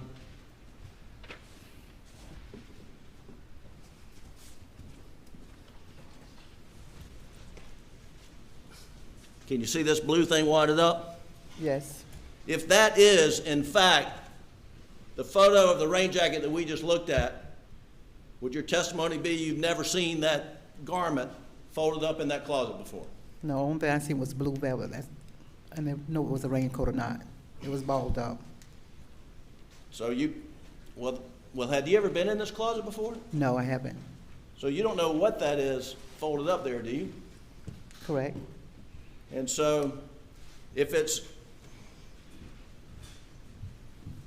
this rain jacket, if that's what's in that closet, you've never seen Alex Murdaugh with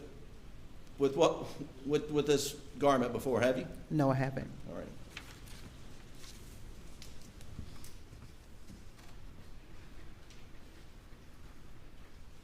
Now, just very briefly, I know you've been really good here, and I know it's been a hard day, and we appreciate you being here.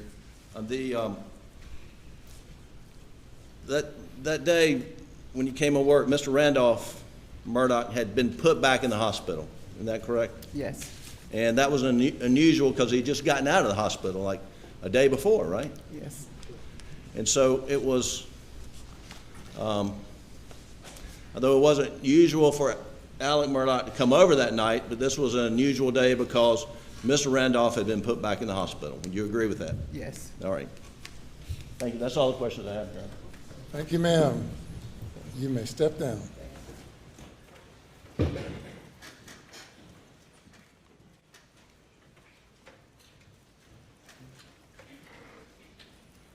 You may call your next witness. The state calls Kristen Moore.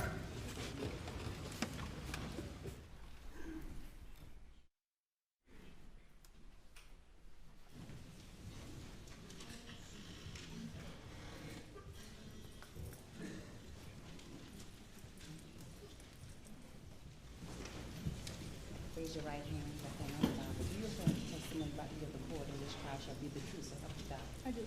Take a seat in the witness stand. State your name again for the record. Spell your last name.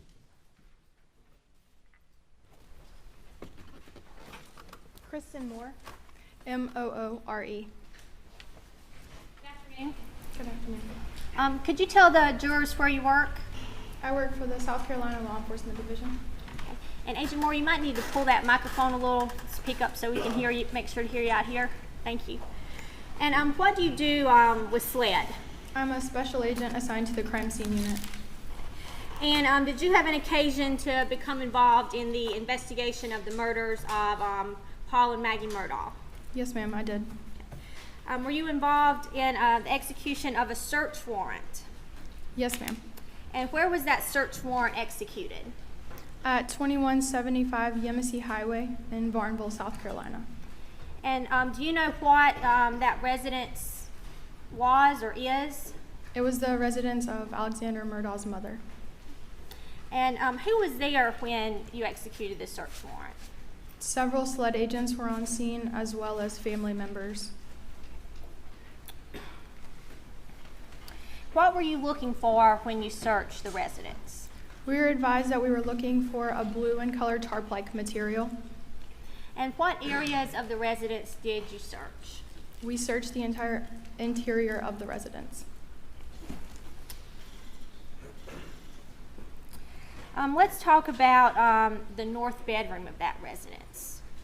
Do you recall what you located in that bedroom?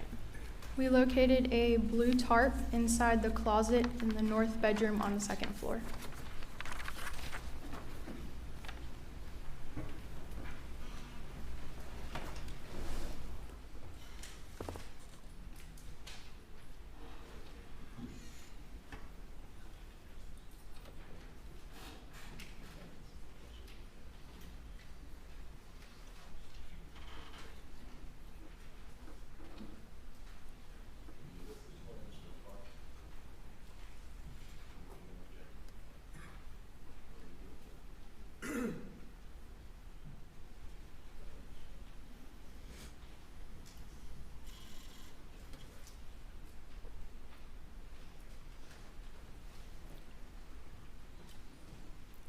I'm going to show you what's been marked as State's Exhibit 224. Do you recognize what's in that picture? Yes, ma'am, I do. Is that a fair and accurate representation of what you found in the north bedroom closet? Yes, it is. Your Honor, this time the State would move State's 224 into evidence. Admit it. Permission to publish? Yes.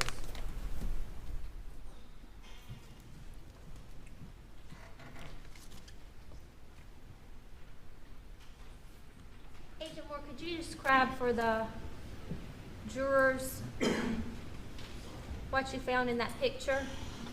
That is the blue tarp that we located inside the bedroom in the inside the closet inside the bedroom. Okay. And what was that tarp located in? A storage container. Were there any items in the storage container? There were miscellaneous dishes underneath the tarp. After you found the tarp, did you continue searching the residence? Yes, ma'am, we did. Okay. And what else did you find? We located a blue raincoat in the coat closet on the second floor. Okay.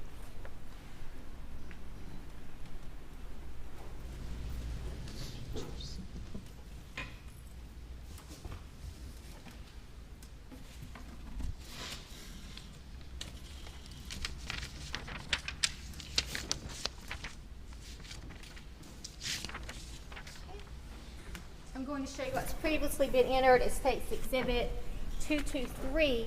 Do you recognize that photo? Yes, ma'am, I do. Let me put that on the screen so the jury can see.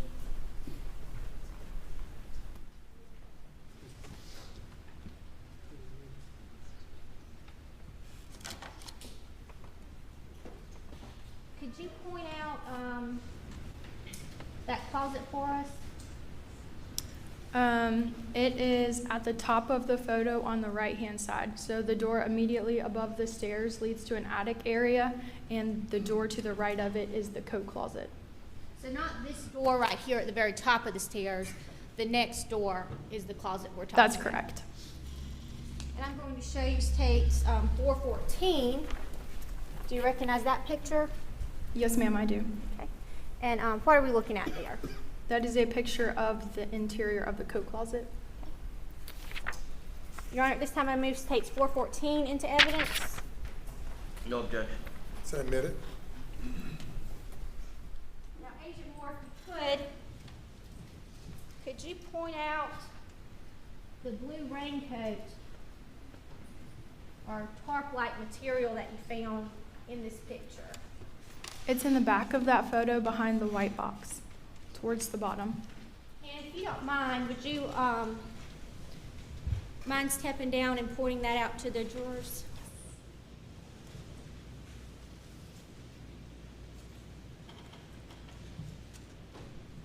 Okay. Would you come down to the big TV? Thank you. It's right here. Okay, you take this. So, and that's how you found the raincoat? Yes, ma'am, it is. Down in that closet. Yes, ma'am. And if you look at this picture, it appears there are other items of clothing that are hanging up, Yes, ma'am, there was. but the raincoat is balled up down there. That is correct. And what did you do when you located that raincoat? We documented it with photographs, and then we collected it in a brown paper bag, which was dated, sealed, and initialed. I'm going to show you states 225, which I believe the defense has an objection to. Your Honor, if this is the raincoat, it's already in evidence. And the photo of the raincoat is in evidence. I don't know why we need another photo, but we do object to any testimony about seizing the blue raincoat, anything beyond that, based upon my earlier statements to the court. Response? Your Honor, this agent's testifying to what she retrieved from the closet, and I believe this is a picture of her retrieving that item. Objections overruled. So, Agent Moore, do you recognize what's in this picture? Yes, ma'am, I do. And this is a true and accurate depiction of what you recovered from that closet? Yes, ma'am, it is. Your Honor, at this time I would move states 225 into evidence. Objection. Same objection. Submitted over objection. All right, and Agent Moore, if you could tell us what is in this picture, State's Exhibit 225.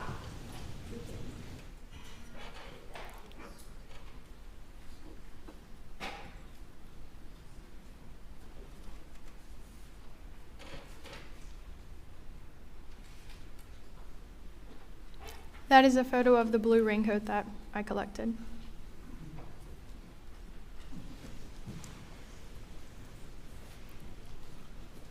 And this will be State's Exhibit 226. Without opening this, can you tell us what is in this item? State's Exhibit 226. Based off of the item number and lab number and my initials, this would be the blue raincoat. Your Honor, the State removes States 226 into evidence. Objection, relevant. Response? Your Honor, this is the purported raincoat that was recovered from the closet. Submitted.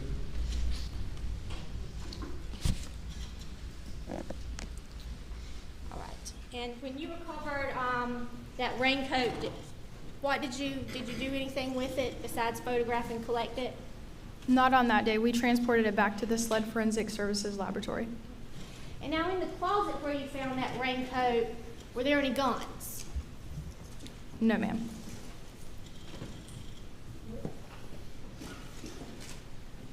Were you involved in any of the processing of the raincoat?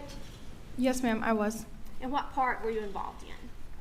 On October 7th, 2021, at the SLED Forensic Services Laboratory, I met with SLED serology personnel to document and do additional processing on the raincoat. Okay. And what processing did you take part in?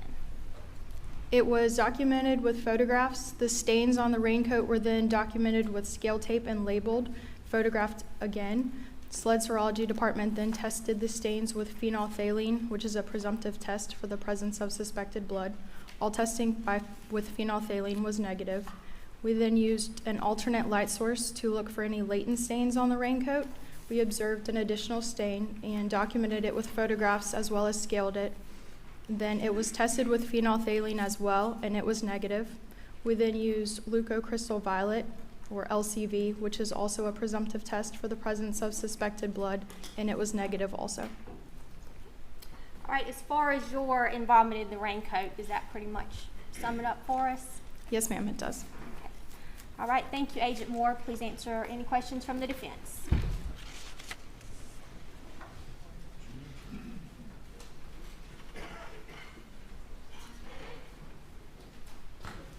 Good afternoon, Agent Moore. Good afternoon. So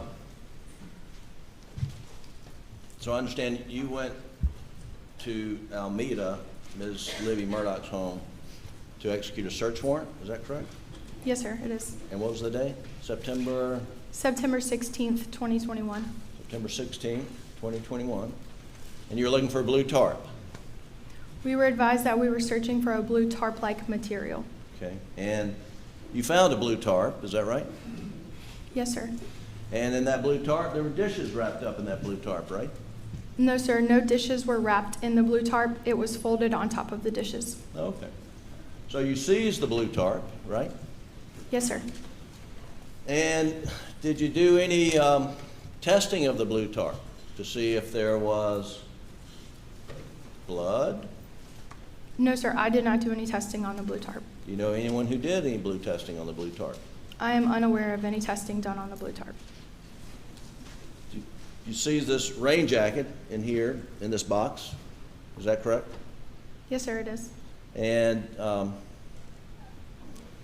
back in the lab, you did some presumptive testing. We sprayed it with phenol first? Phenolphthalein was first utilized, yes, sir. And phenolphthalein is a presumptive test for blood, meaning, you know, it could test positive, but it's not necessarily means it's blood, right? That is correct. And in order to determine whether something that has tested positive with phenolphthalein, you do another type of test to confirm human blood, right? That is correct. But the blue rain jacket never tested positive for the presumptive test using phenolphthalein, right? That is correct. So it was negative. Yes, sir. So after getting negative with phenol, then you use another product called LCV. Is that right? We did. We used an alternate light source first to make sure that we had all stains documented. Now, an alternate light source is what? It is a specific wavelength of a flashlight, and you used a colored filter, and then you can see any latent things that you wouldn't be able to see with your naked eye. And the alternative light source doesn't tell you whether that's possibly blood or something else, does it? No, sir, it does not. So you use that alternative light source and you identified some area, and is that the area you tested with LCV? We tested the entire raincoat with LCV. The entire raincoat? Okay. Yes, sir. And again, that's a presumptive test like phenolphthalein, Yes, sir. and that tested negative? That is correct. Okay. And so there's no more blood testing done of the rain jacket, right? I was not involved in any further processing of the raincoat. Do you know if that LCV that you sprayed on the entire shirt has turned the rain jacket in that box completely violet? I have not seen the raincoat since the processing was done on October 7th, 2021. Okay. What size is this rain jacket? I could not tell you the exact size of the raincoat. Well, would you agree with me that the records indicate it's a large? Yes, sir, it is a larger jacket. Well, the size being large, do you know if it's large? If that's the size? I do not recall the size. Do you mind if she opens it up? Your Honor, do you mind if the witness opens the box up and let's see what size the rain jacket is? Any objection? No objection, Your Honor. I have scissors. You have scissors? No, I don't have scissors. I have gloves. Yeah, you probably want gloves. Yeah.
I don't see a tag right here at the front.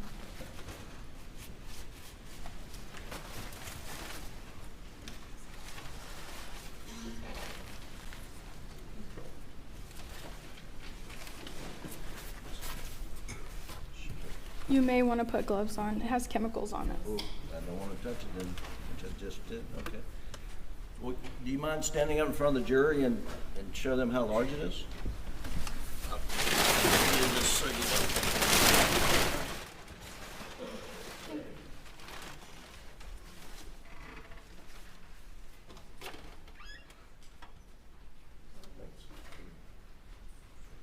Is it a poncho style rain jacket? Yes, sir. It appears that way. Okay. All right, thank you.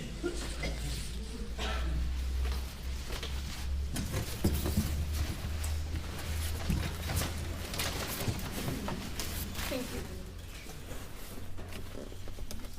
Smells too good.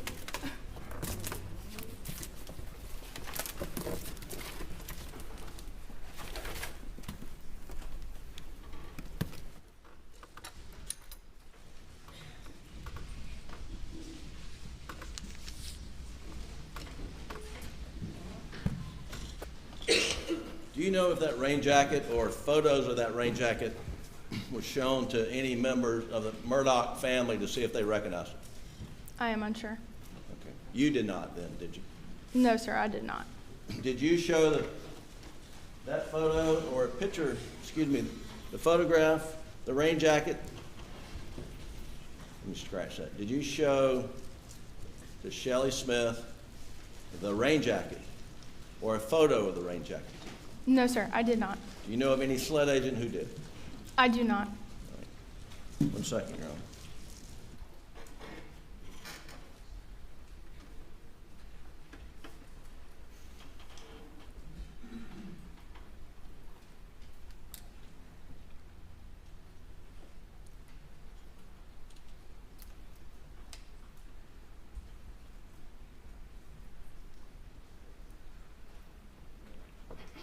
That's all the questions I have, Your Honor. Further questions?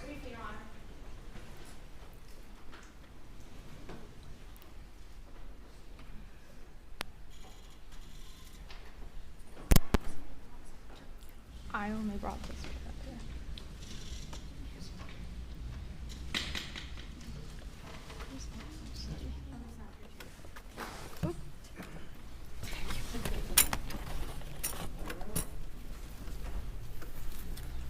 All right, Agent Moore, what happened to that tarp?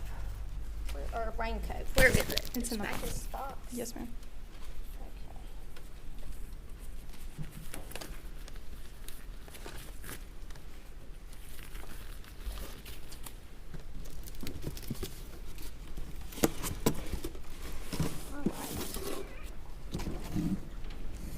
Okay. State's Exhibit 226.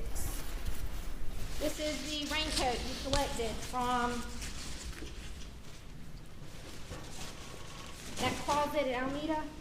Yes, ma'am, it is. Now, when you collected it, did it have like this tape here on the raincoat? Where we can, you know, the white tape with the letters on there? No, ma'am, I placed that on that. So that was done during processing? Yes, ma'am, it was. And we've been talking about a raincoat, but this isn't, is this what you would normally think a raincoat would look like? No, ma'am. This is rather large for a raincoat. Yes, ma'am. When you found it, it was balled up like this? That is correct. No further questions for this witness, Your Honor.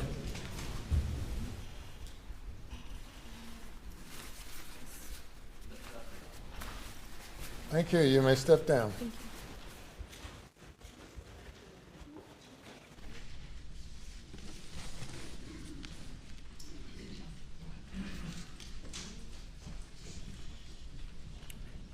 Call your next witness. William McElby.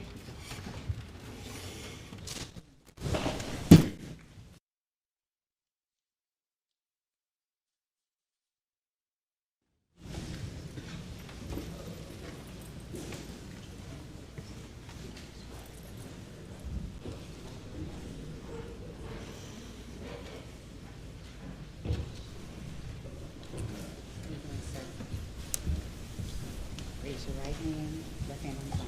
Do you affirm the testimony about to give shall be the truth, so help you God? Take a seat in the witness stand. State your name again. Spell your last name.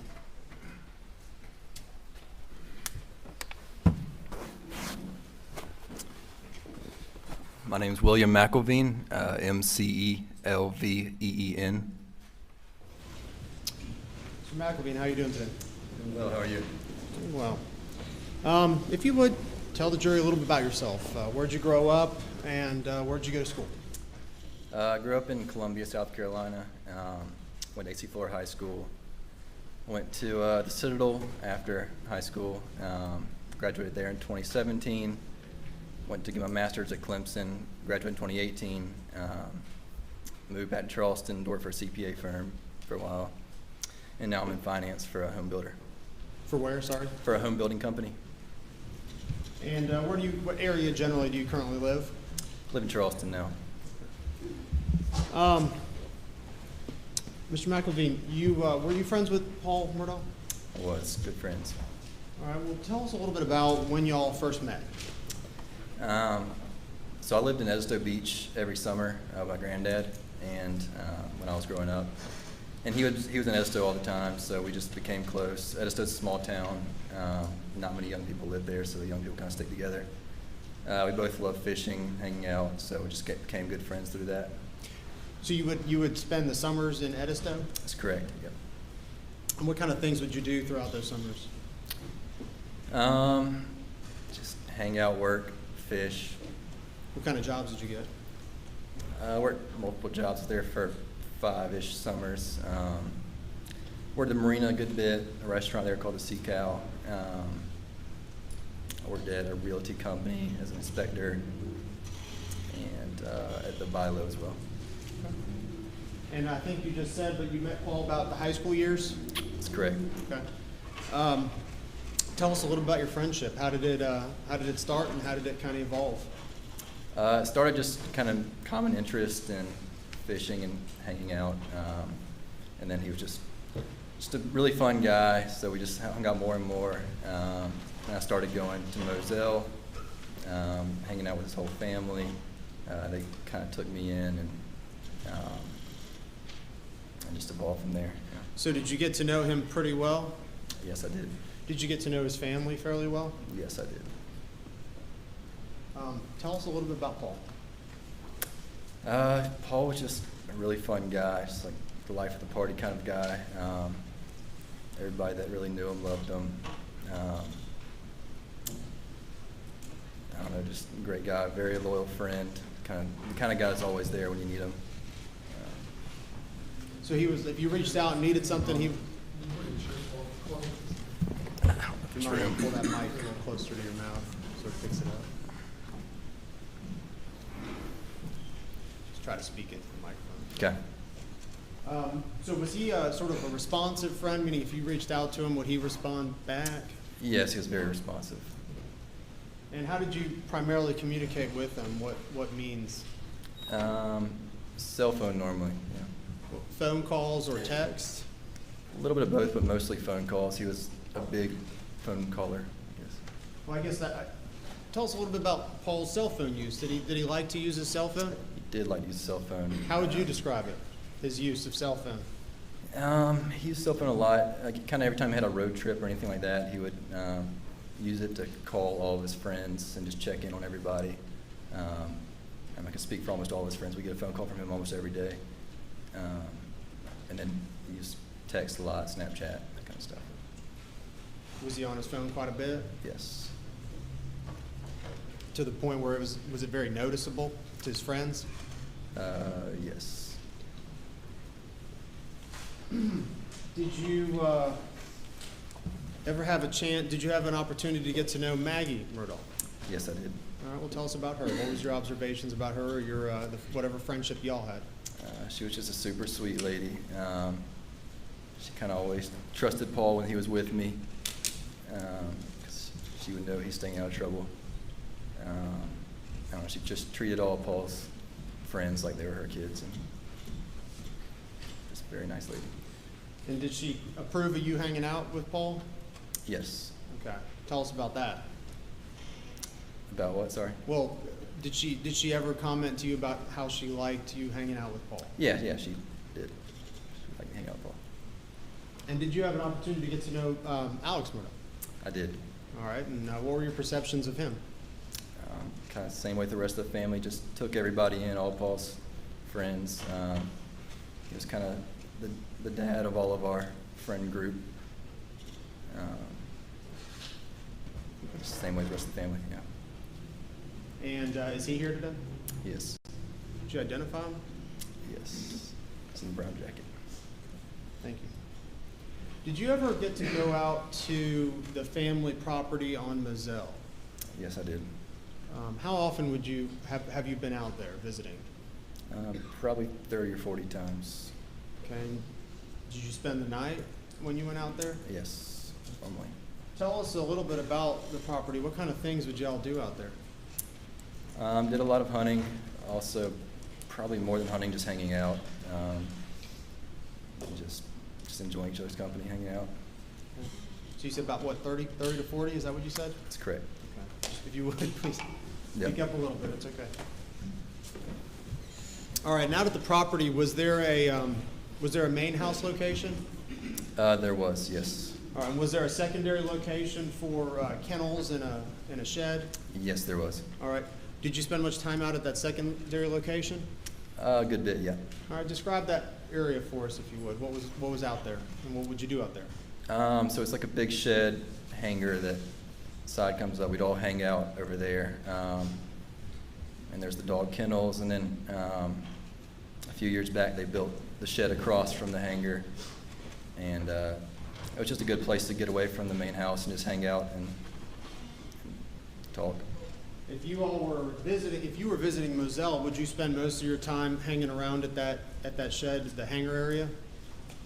Depends. For large groups, we would have people over there more often. If it was just me and Paul and the family, we just hang out at the house. You mentioned kennels. Were there a number of dogs on the property? There were, yes. Okay. Do you remember them? Yes. Okay. Tell us about the dogs you remembered. And what, first of all, were there kind of two different kinds of dogs? Between family dogs or working dogs? Yes. Okay. Did you get to know any of the family dogs? Yes. Who were they? Tell us about those dogs. Bubba is a yellow lab, and then Bourbon, brown lab, and Grady is a black lab. And they were all pretty relaxed, would hang out around the house mostly, but I don't know, they were just good dogs. Did they, and when you slept over there, did the dogs sleep at the house location, the main house? Yes, they did. The family dogs did. The family dogs? Yes. And then there were some working dogs where would they stay, the working dogs? They would stay in the kennels by the shed. Let me ask you the location. So the Moselle location, when you started going there, did it have one or two entrances and exits? 2 entrances. Okay. And exits. And describe the 2 entrances. So one was the main entrance that was had like brick pillar outside, and that would just kind of go to the house and not really pass anything, go through some trees. The other entrance would be next to the cabin, right behind the shed, and that entrance can kind of go multiple ways when you go in there, but that passes by the cabin and the sheds and then goes to the house as well. And with that entrance, is that where the mailbox was located? I can't remember the mailbox is. I believe it was at the pillars at the main entrance, maybe. Is that the location near the dog kennels? That second exit? Yes, from there? yes. Was there one exit that was used more often than the other? We probably more often use the one by the sheds.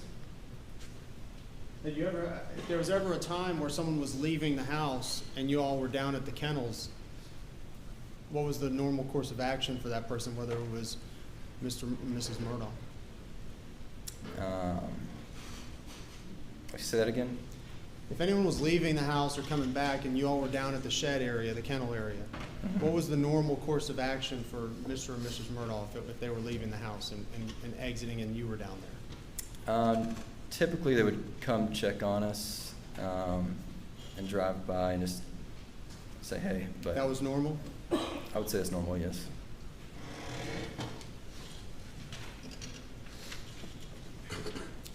Did you, with Paul, were you guys close enough where you shared your location with each other?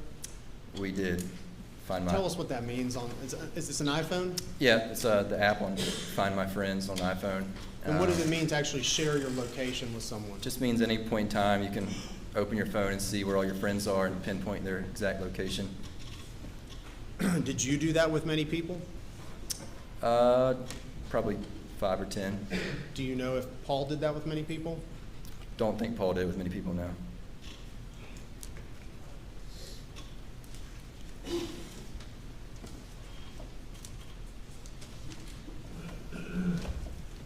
When you spent time down at the hangar and the kennels, was it common for firearms to be stored down there or left down there? Not common, no. In those times, you said you've been about there about 30 to 40 times. How would you explain common? Was it something that you frequently see or not frequently? I can't remember a time I've seen firearms left at the sheds.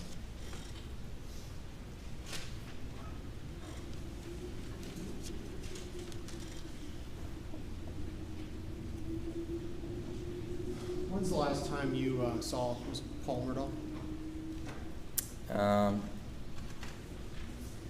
June 5th, I think, 2 days before.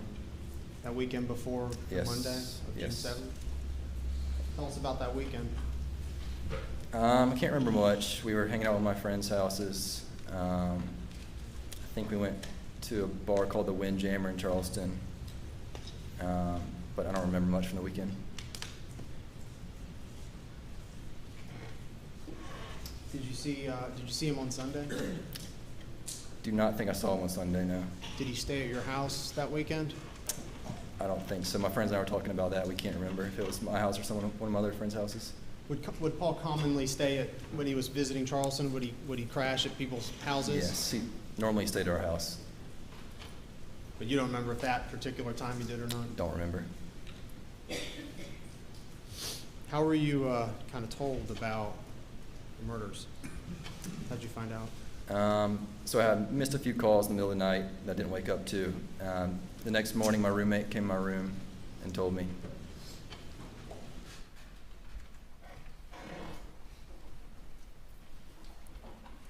And your roommate is who? Frank Chapman. And he told you what happened? Yes. Did you make it out to the property at all?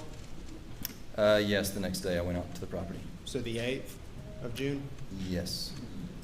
And walk us through what happened out there when you made it to the property. Where did you go? We just went to the main house and just went to see the family and just be with everybody. A lot of friends and family were there? Good bit of friends and family, yes.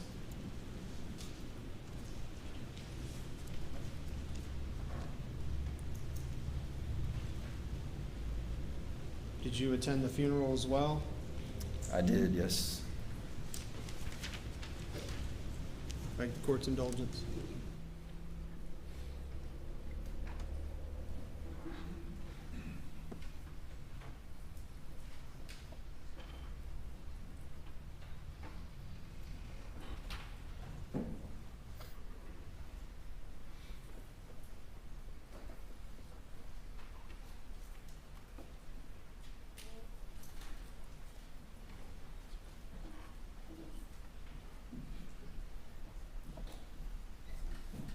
Further questions? That's,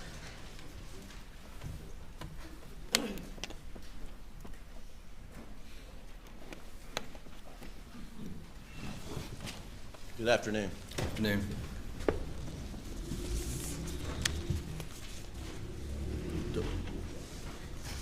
Mr. McElveen, where are you from? From Columbia, South Carolina. And are you friends with Wills Chapman and Frank Chapman and Will Loving and I am, yes. that crowd? Okay. And so you met with Paul, I take it, down at Edisto with the Columbia group? Yep, And you became really good friends of Paul's, correct? correct. And I think you described him as a loyal friend, did you not? Correct. And you became close not only to Paul, but to the entire Murdaugh family, right? Correct. You know, there are houses that kids, teenagers, young adults congregate at their parents' house. Was the Murdaugh house at Edisto one of those houses where people would congregate? It was, yes. And you spent a lot of time at Edisto there in the did. summers? I did, yes. And you spent time around Alec and Paul and Buster and Maggie, is that correct? That's correct. And how would you describe Alec's relationship with Paul? They had a very good relationship. They were kind of best friends in a way. They were close? Very close. And how, from your observation, how would you describe Alec's relationship with Maggie? From everything I've seen, it was great too. I mean, nothing, I've never seen anything negative. Right. And they like for Paul to hang around with you, and right? That's correct. I mean, I think you were asked about that. You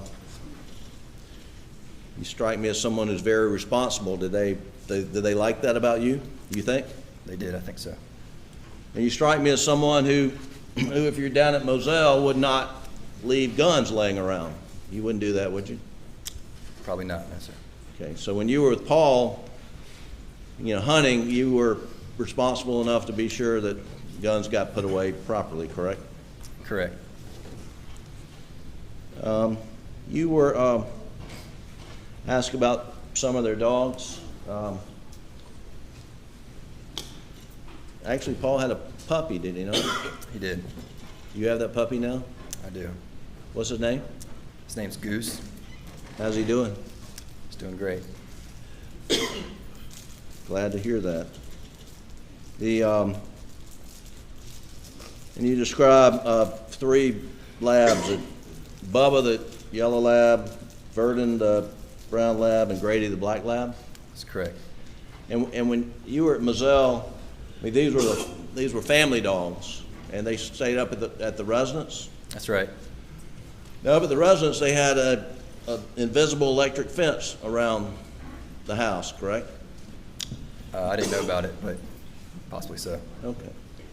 Well, was Bubba a handful? Just take off sometimes? Sometimes. Right. And you don't know, when was the last time you were at Moselle? I can't remember. Was it in 2021? Most likely. Okay. Were the dogs there? I can't remember.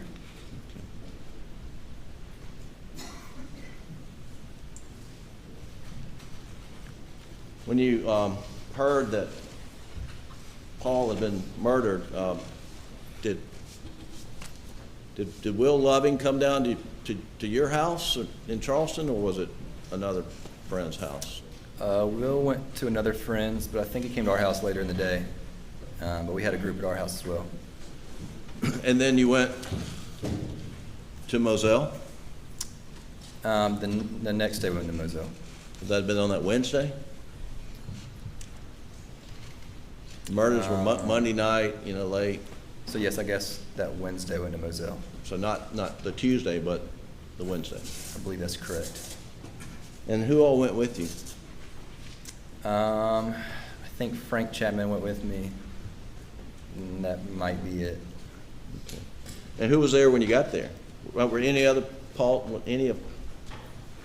any other friends of Paul there when you got there? Rogan was there, and Nolan was there. And what was? There might have been a couple more, but I'm not sure. Okay. What was Alex Murdaugh's demeanor when you saw him? Just sad, crying. Did y'all hug? We did hug, yeah. I mean, did he? He was crying? Yes.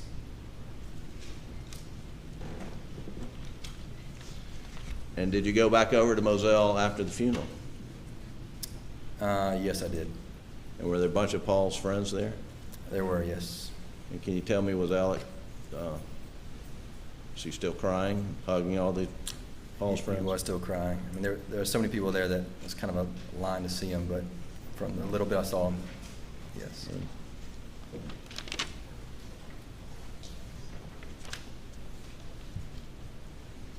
One second, Your Honor.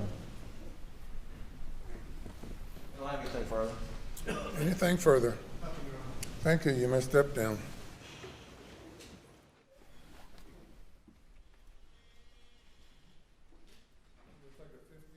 Break. Addressing the jury, 15 minutes break.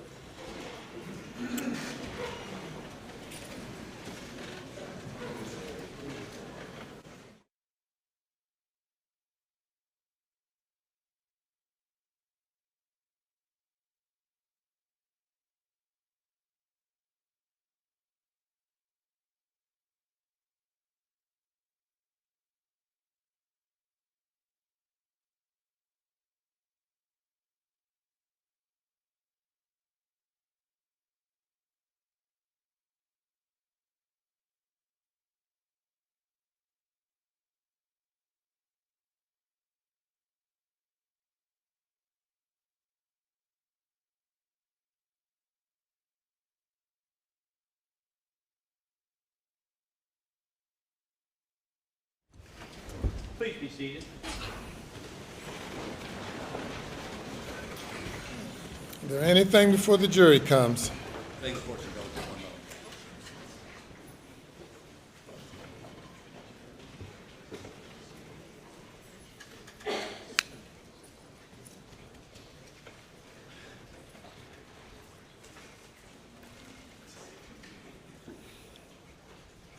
Your Honor, we're attempting to resolve. It shouldn't be a complicated issue, but Mr. Waters and I are complicated people. Yes, sir.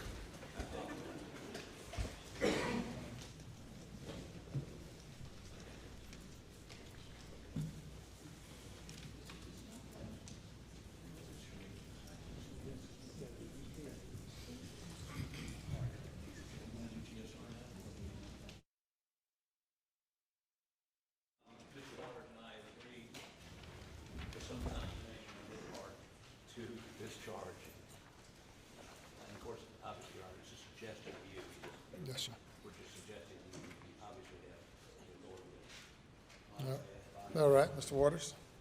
Certainly, Your Honor, and I don't know if Your Honor has another instruction that you prefer. I probably would do the language just a little different in that particular one, but I think fundamentally the principles are accurate. I do think that the next to last sentence is superfluous because that's already said, but I think that's fine. And in the end, I don't think that there's too much that we have an issue with that particular charge. And Your Honor, one other matter before we bring the jury in. Would you want to hear from me now? The state intends on introducing through, not this witness, if this witness is another witness, there's a GSR person, specific GSR person. That's correct. It'll be the witness after this one. Okay. Evidence of GSR gunshot residue on that blue jacket. We would object to any such testimony under a 403 analysis. Prejudice outweighs the probative, and I'm struggling to find out, to figure out what the probative is. So I'm in this, I think it's factually driven. I think the state needs to give you some sense of what it proves. A jacket, I might point out, no one has put in the hands of the defendant. And the tarp that they found, they never tested for GSR, blood, DNA, and everyone says tarp. That's a jacket. I don't know how you connect it to the defendant. If the prejudice far outweighs any probative value in that it's not been connected to him, even circumstantially not connected to him. The only witness to it, Shelley, who I've talked to a couple times, indicated that was not what he had in his hands. She'd never seen it before, never seen it with him. So, Your Honor, we'd oppose it under a 403 analysis.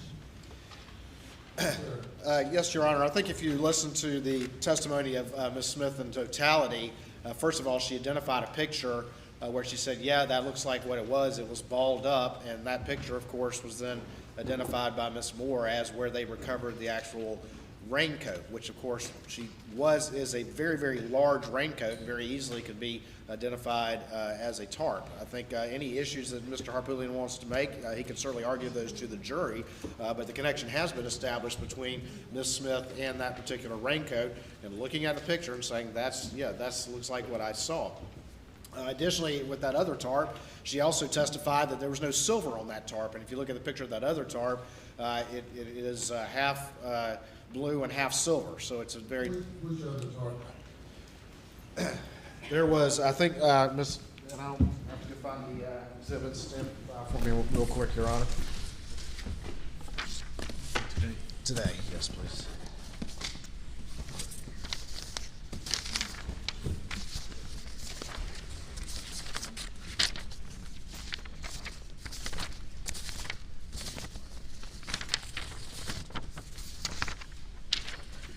So, Your Honor, and I can put them up with the elbow or hand them up, whichever you prefer, but we have State's Exhibit 224, and this was a tarp you can see with a lot of silver on it, but State's Exhibit 411, Ms. Smith identified as that's what it looked like. You can see that balled up thing right there, and that is ultimately the rain jacket, which, as you saw, particularly on redirect with Ms. Gowd, this is extremely large, very easily could look like a tarp, and when she balled it up, Ms. Smith said, yeah, that's what it looked like. So I think there's been enough of a nexus established as to the probative value, and what you'll of course hear is that from the GSR experts is that very high levels of GSR were found within the inside of that blue rain jacket, which again is this big and very, very long. Again, Mr. Harpootlian can argue to the jury whatever inferences he wants to, but I think the state has established enough of a nexus to not only make it relevant, but to make its probative value not substantially outweighed by the danger of unfair prejudice. Yes, sir. I think he either misunderstood or misquoting what Ms. Smith said. She said, when she was shown that photo, she said, it's the same color or like the same color. She never, ever, ever said, that's what I saw him with as he came through the door. And by the way, she found the tarp. That couldn't be the tarp because the tarp was found downstairs across a chair, which is what she said he walked in with. So the tarp in the box obviously isn't it. And I mean, she said the tarp that he came in with was the one that was on the chair when he came down, not the coat. All she ever said was that blue coat, balled up, appears to be the same color. No one has ever said that she saw him or anybody saw him with that jacket. And I would also point out that I hate to say this, but I would suspect there are a number of rain jackets in this area of the state that have GSR on them, in them, around them. So there's no one that says he had possession. All she ever said was, and by the way, it was all balled up. All she said was, it looks like the same color. She saw a picture of the rain jacket and said, that is not what he was carrying when he came in. All right. The item is in evidence. The witness testified as to the location of the item of evidence and where she believed that it was placed by the defendant. It's in evidence. Obviously, the state contends that it has some inculpatory evidence on it. This is a circumstantial case, and circumstantially, proof may be offered on the issue of whether or not this gunshot residue or whatever it might be can be traced to the defendant. And I overrule the objection, and I find the evidence offered is more probative than prejudicial, though I do not believe a probative versus prejudicial analysis is required on this issue.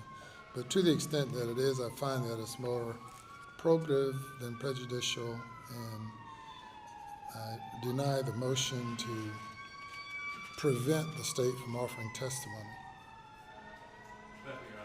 Accept your ruling. Yes, sir. If you bring the jury.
The jury is present, sir. Thank you. Your next witness. State's next witness. Johnny James for the state calls Natasha Moody.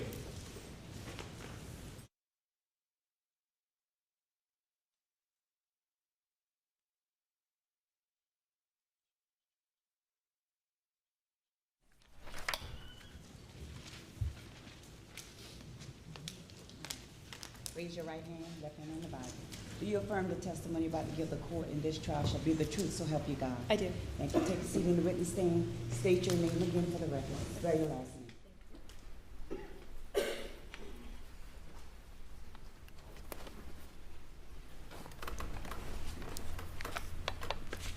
My name is Natasha Moody, last name Moodie.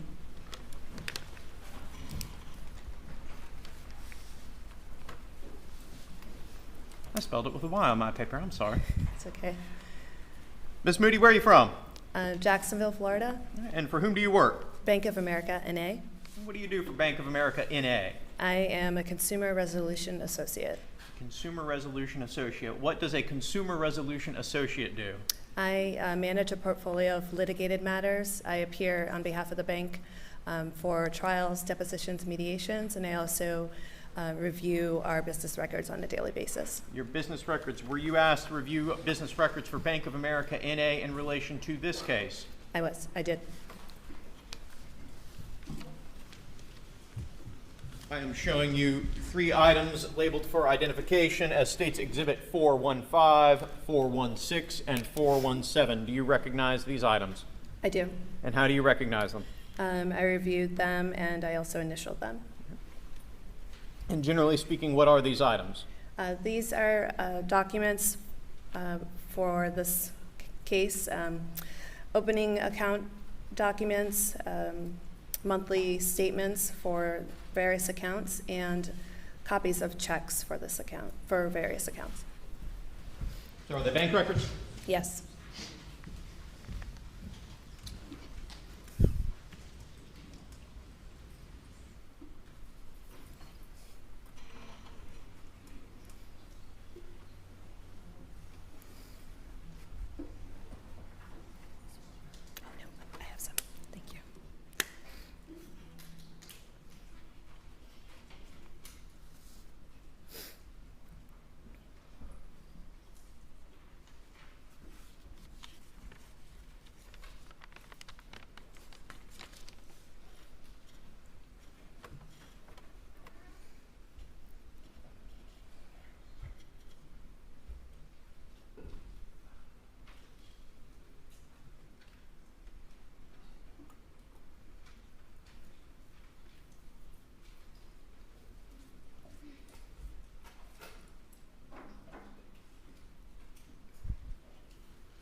Your Honor, state moves to introduce exhibits 415, 416, and 417 into evidence at this time, my understanding, with subject to any objections from Your Honor's previous ruling off today. Yes, sir. Ms. Harpudi. Your Honor, may I confer with Mr. Murdaugh? Yes.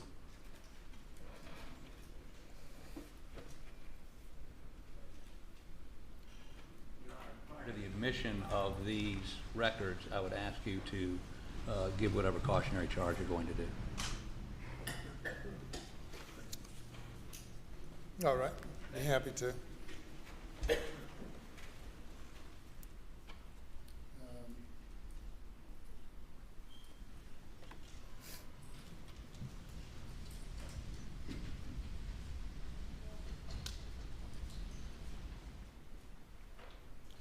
Ladies and gentlemen, evidence or testimony is about to be offered that the defendant may have been involved in other criminal activity, and that evidence is not evidence or proof that he committed the offenses charged in the indictments. This testimony has been allowed and is being allowed for the limited purpose of assisting the state in proving motive. You may not consider this evidence for purposes of character of Mr. Murdaugh, nor may you consider this evidence as evidence of his propensity to commit other crimes, or that it is more likely that he committed the crimes with which he is currently on trial. It is being allowed based on the state's representation that it helps explain the defendant's motive to commit the crimes for which he is accused. And you may proceed. Very briefly, Ms. Moody, we had 3 discs that are now in evidence. What information is on that first disc? You indicated that it was bank records. Do you have any additional information to describe those bank records? I do, but I don't have the disc in front of me. Oh.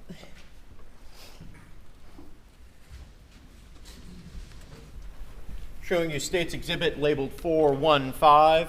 What records are on that disc? There are checking account ending, it involves checking accounts, and I can give you the last 4 digits of those. If you would, please. Checking account ending in the last 4 digits is 6779. It has account opening documents for that one. The next one is account ending in 7991, and those are account opening documents for that account. And then checking account ending in 7625, and that's account opening documents for that account, and then also monthly statements and supporting documents for all 3 accounts. Thank you. Now showing you State's Exhibit 416. What's on this disc? These are credit card ending in 9559. And those are monthly statements in that, and account opening application documents. And State's Exhibit 417, what's on that disc? Also another credit card ending in 8591, and these are application accompanying documents and monthly statements for this account.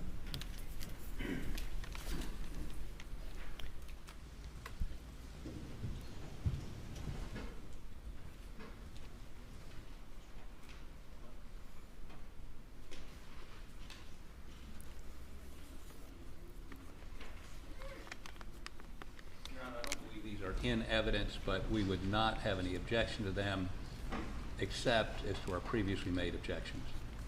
Yes, sir. State moves to admit these 3 exhibits. No further questions for this witness, Your Honor. No questions.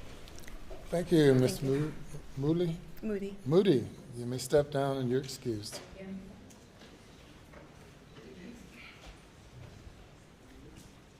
You may call your next witness. Yes. Statement now called Jamie Hall.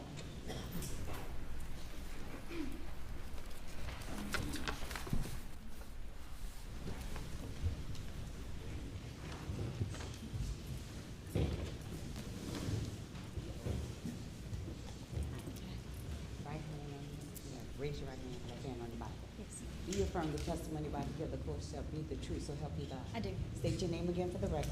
Spell your last name, please.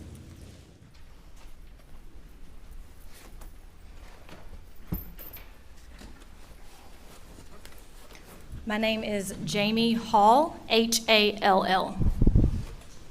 Good afternoon. Good afternoon. Where do you work? I'm currently employed at the West Columbia Police Department as an evidence custodian How long have you been there? since April of 2022. Will you please tell the ladies and gentlemen of this jury about Jamie Hall, as much of your background, as personal background as you want to? I'll leave that to you, but specifically your education and background that led you to law enforcement, please. Yes, sir. I grew up in the Midlands area of South Carolina. Upon graduating high school, I attended Clemson University and obtained my bachelor's of science degree in wildlife and fisheries biology. After that, I spent a couple years traveling and working some various jobs. I moved back to the area in 2013 and began looking to start a career, and ended up at SLED in 2015 as an administrative assistant in the Trace Evidence Department in the Forensic Services Laboratory. I was an administrative assistant until 2017 when I became an evidence technician, a forensic technician too, in the Trace Evidence Lab. When did you graduate Clemson? In 2010. Okay. So after you traveled some, you started working in SLED in what year? In 2015. Okay. And what was your job then? I was an administrative assistant. And what does that mean? For the Trace Evidence Department, that involved answering phone calls, filing documents, pretty much normal administrative duties. Did you further your education or your experiences while you were at SLED in that field? No, sir.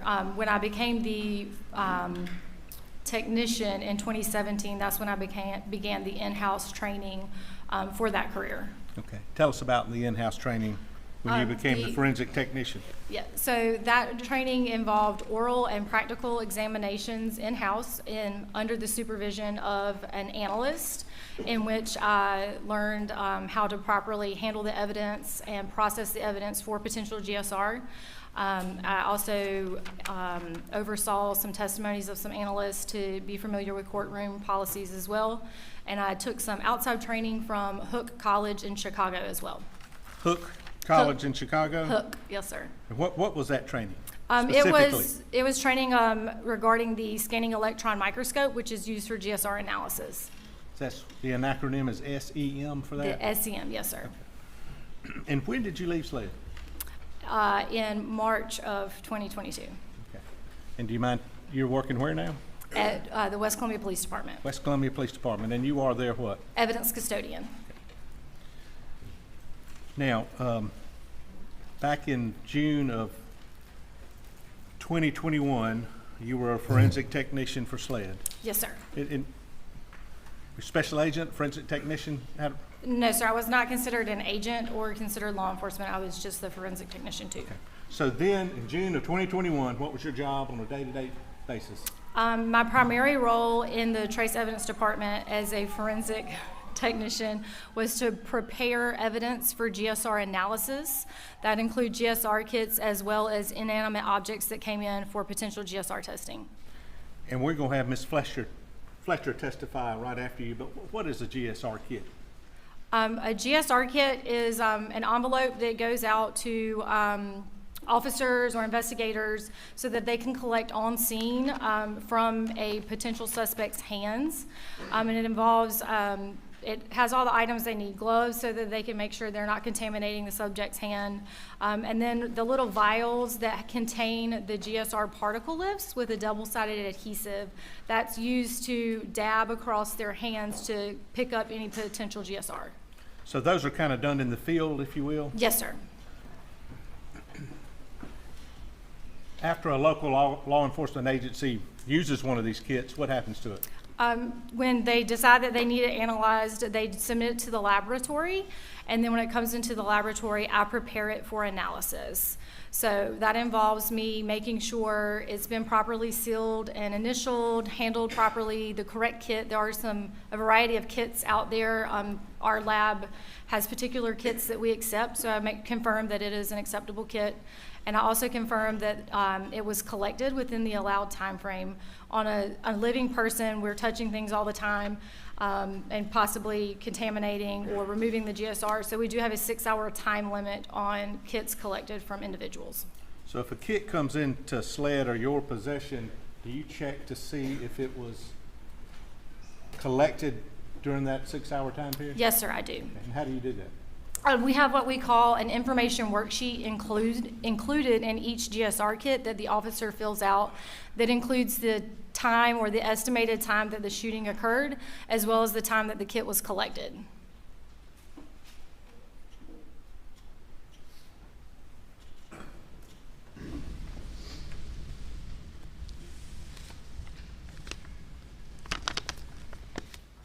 I'm going to show you what is marked States 13. Can you tell if you were involved with States 13? And if you can, how can you tell? Yes, sir. This has the unique SLED lab number and item number, and it also has my initials on the day that I processed it. 6821 JEH. Yes, sir. What's the E stand for? Elizabeth. Now, court, would you open this, please?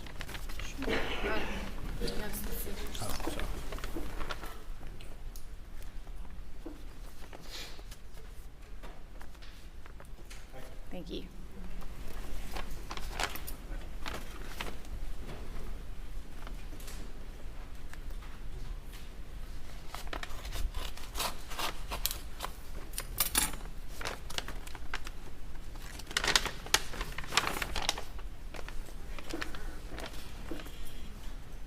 Did you examine States 13? Yes, sir. Again, it also has my date and initials from the day that I processed it.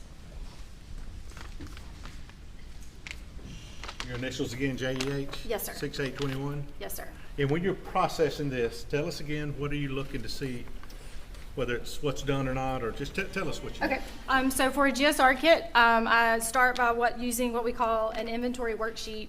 And on that worksheet, what I'm doing is confirming the manufacturer of the kit as well as the lot number for the kit. They have lot numbers for quality control purposes to make sure they're not contaminated before they're used for collection.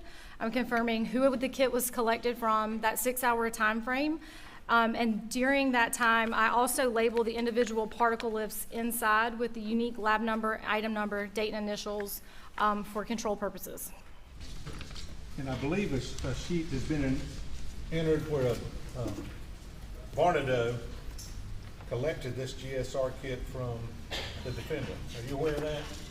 Are you referring to the gunshot residue analysis information sheet? That's exactly what I'm referring to. Yes, sir. That's what I would have used to confirm the 6-hour time frame. Okay. And it's in evidence already. I'm not sure exactly what number, but do you have that copy? Yes, sir, I do. Okay. And this has already, if you'll trust me, this has already been entered into evidence. Did you use this in examining, determining whether this was collected properly? Yes, sir, I did. It also has my date and initials on it. So using the form, show these ladies and gentlemen what you did. How you came up and... There's a section here at the bottom. So we have the subject's name from whom it was collected. And who is that? This one says Richard Alexander Murdaugh. Okay.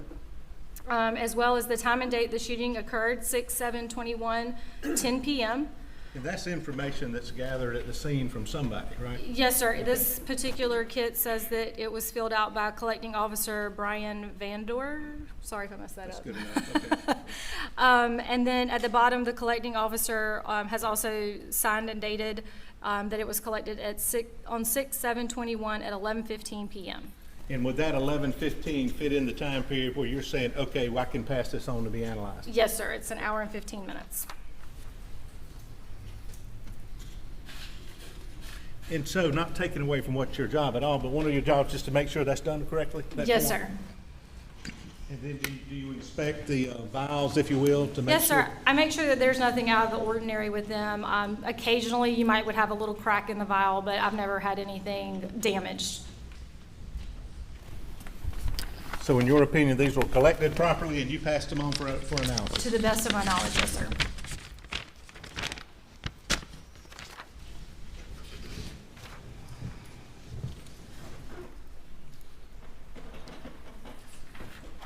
Now, were there,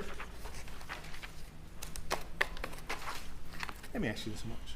Local agencies that you examine items for potential evidence, in this case, gunshot residue, how did they get to the lab? Typically, the officers from the local agency submit them through our evidence control department.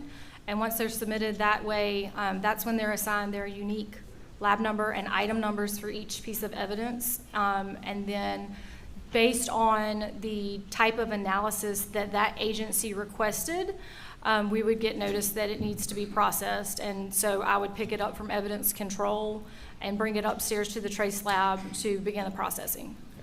And is all that documented from local agency to y'all and where it goes from there? I can't attest to what the outside agencies do. I believe it probably varies agency to agency. But once it's been logged into our system downstairs, it is tracked throughout the laboratory for every hand that touches it. That's kind of what we refer to as a chain, correct? Yes, sir. It's referred to as the chain of custody. Chain of custody. Now, did you have some other items of potential evidence in this case that you examined? Yes, sir. I had several other items. Okay.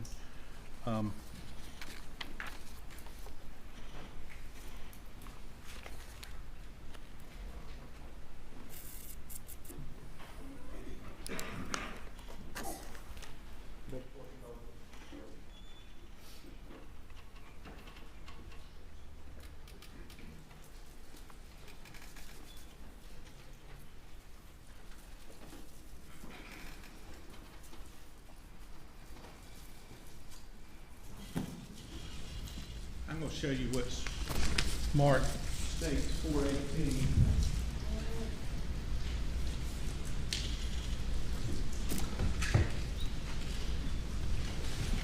Ask me if you can just identify this. That's all, and does it relate to your testimony?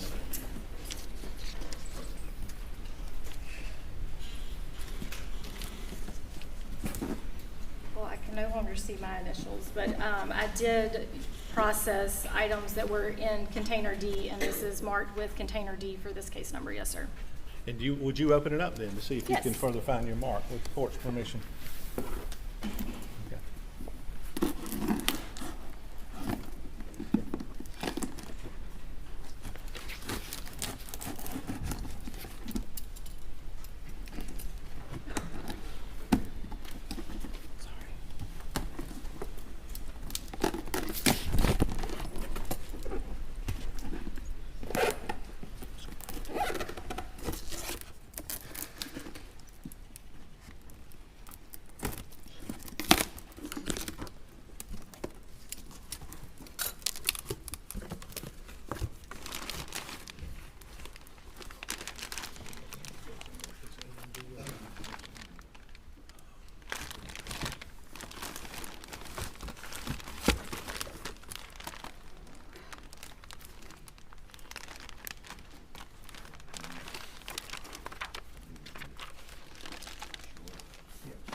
Mark 21, excuse me, it's your lab number 21 contained in states 418 at this point for identification. Do you recognize that? Yes, I recognize it as the lab item number 20. And what is lab item number 20? It was a brown paper bag containing one pair of green cargo shorts. And also contained in 418, lab number 21. Can you tell me if you recognize that? Yes, sir. It's lab number, or item number for this case, 19, which was a brown paper bag containing one white T-shirt. Okay. Now,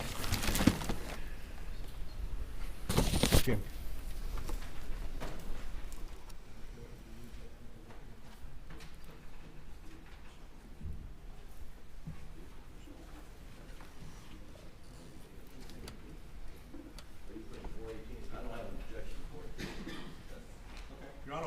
418 without objection?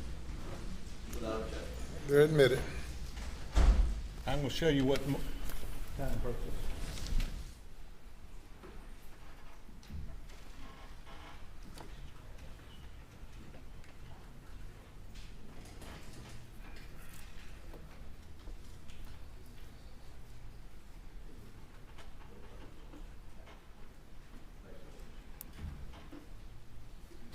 Thank you, Your Honor. Sorry.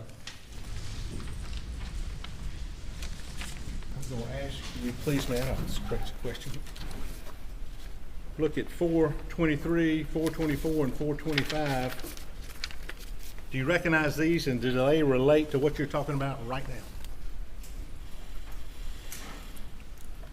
Yes, sir. These are PGSR collection worksheets from clothing that I generate during my process of collecting from inanimate objects. Okay. Inanimate objects. Yes, sir. Okay. Now, let's start with the shirt, 423. Yes, What's in sir. evidence? Tell these folks what you did with the shirt. So anytime we're processing clothing or an inanimate object in the lab, we start by making sure everything's been thoroughly cleaned, and we also place down parchment paper to just as an extra check and balance to make sure there's nothing contaminating the evidence. We also place what we call a clothing blank out onto the table where we are processing. That's just another one of those double-sided adhesive stubs, and it's left open and exposed to the environment to make sure there's no contamination in the environment. That's how I start all of my clothing. Then I confirm that everything is adequately sealed and documented, and I open my items and lay them out on the parchment paper. I photograph items, and then I do label those items for identification later if needed. And then I will sample the clothing item closest, in the areas that would be closest to the discharge of the firearm. So in this case, we're talking about a t-shirt. So I will sample the right chest and sleeve area together and the left chest and left sleeve together. So if you want to draw a line down your midline for right and left, and then we typically go down to just below the chest area. And is that what you do with every shirt? Yes, sir. If it's a long sleeve garment, I would typically use a separate particle lift for the chest area and the arms, just because the adhesive doesn't last quite as long. And if you said this, I apologize, I'm tired. Why are you doing those areas? It's closest to the discharge of a firearm. Potential discharge, so that's where you test it. Yes, sir. Well, looking at the shirt, look 418, the shirt that's contained in here. Which one's the shirt? 19. 19? Yes, sir. Before you get to doing the particle lists, what's the first thing you do? I confirm what the item is and that it's properly sealed and initialed. Do you open it? After I clean, I open it. Yes, sir. And do you make observations of items when you first open it? Yes, sir. Anything that seems out of the ordinary for any item is documented on the worksheet in the comments section. And you have a comment section. That's where you put your thoughts, right? Yes, sir. Anything that may, again, be out of the ordinary or affect the analysis later.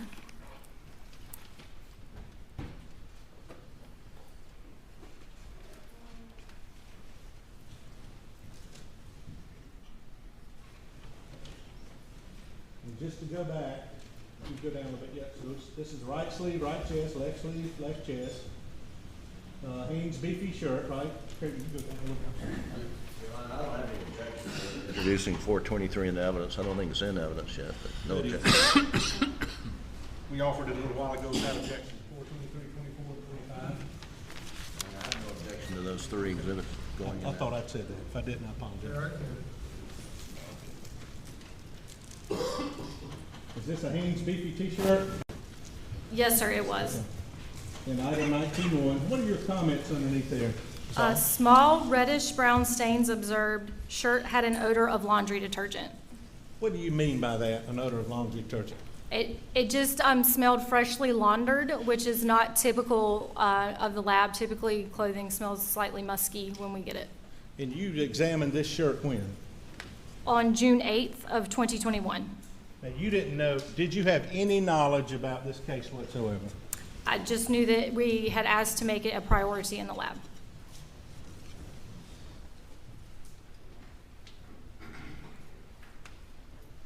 And you attempted to collect particle lists from that shirt? I did collect particle lists from the shirt, yes, sir.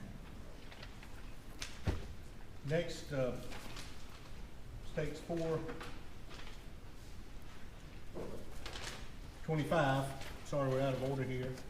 This is also your clothing worksheet?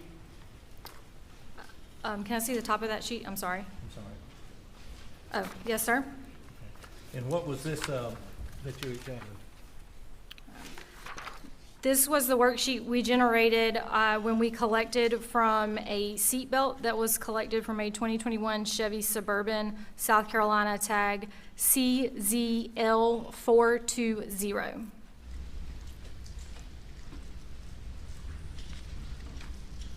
And I think we have it marked for ID only.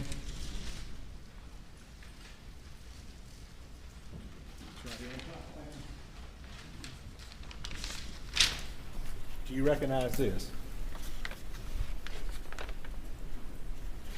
Strike that, I'm sorry. The seatbelt states 100.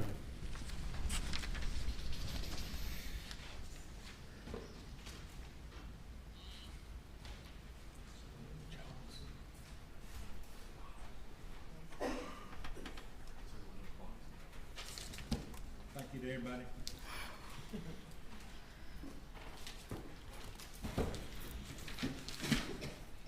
States 100.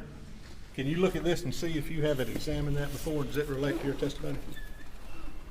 Yes, sir. This was sled item number 142, and it also has my date and initials on it as well. All right, what did you do with states 100?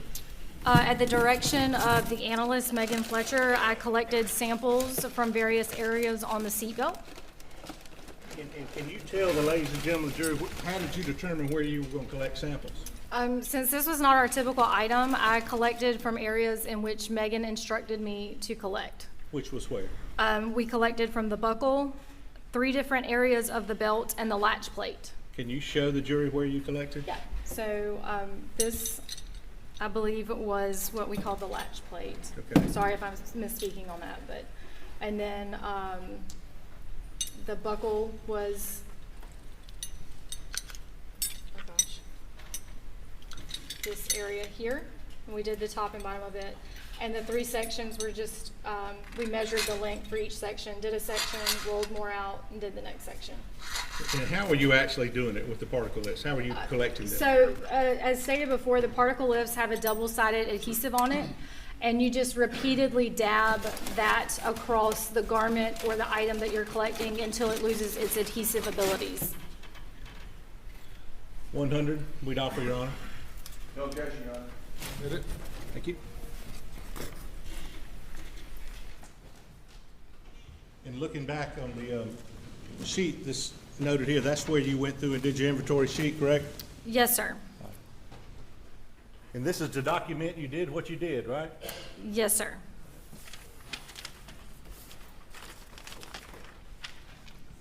Now, did you also have an occasion to examine the pants in this case? It's already, I believe, in evidence.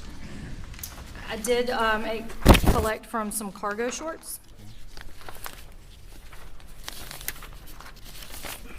And those were also included on what I just took down off the Elmo, but can you tell the folks where you collected or tried to collect lifts off the cargo shorts and why you collected in those areas? Yes, sir. For any type of pants or shorts, we always collect from the right groin and the left groin area. Again, that's the area that's closest to the discharge of a firearm. And that's standard, that's what you do? That is standard practice.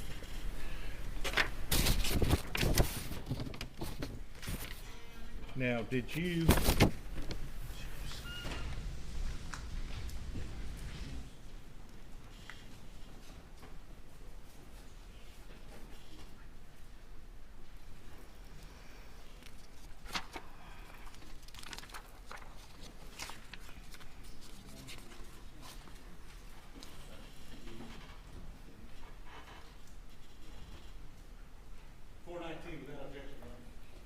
Is that correct, Mr. Griffin? Yes, Your Honor. Is that minute? Would you mind opening up for, first of all, do you know whether or not you examined a pair of shoes in this case? I did, and these are the shoes, sled item number 21. Okay. Would you please open that for the ladies and gentlemen?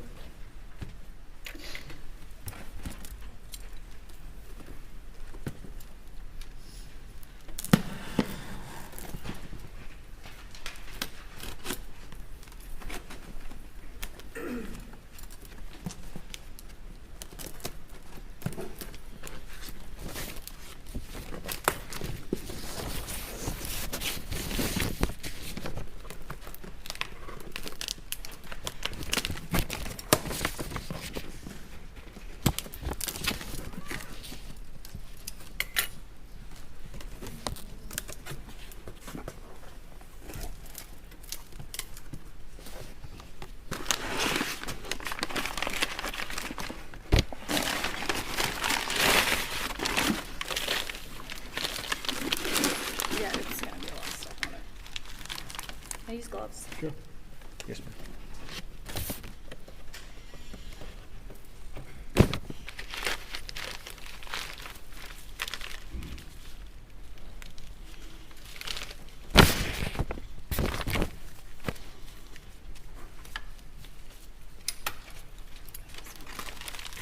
Before you cutting that, do you see JEH on here?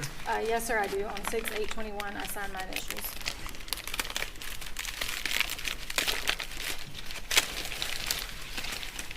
So what is all that right there? I believe it's yard debris. Court permissions to dump this right here, or can I get a trash can?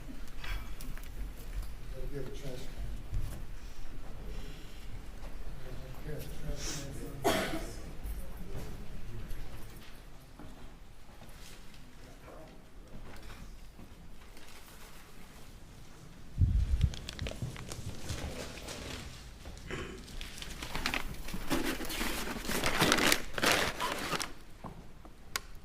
These are states 419 in without objection. Can you show these to the jury? Sir.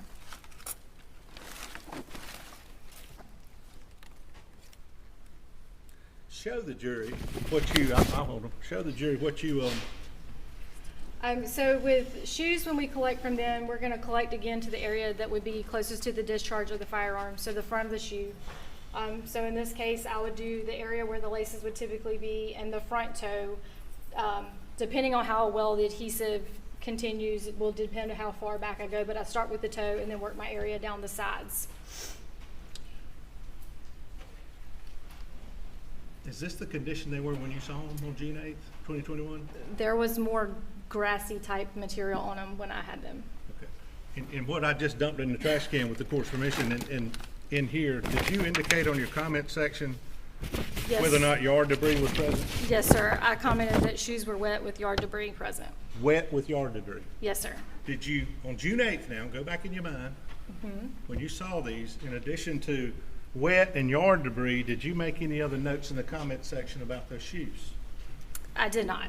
Do you remember, did you see anything that looked like blood? I did not make any note of that. No, sir. With your naked eye? No, sir. Top or bottom? No, sir. Okay.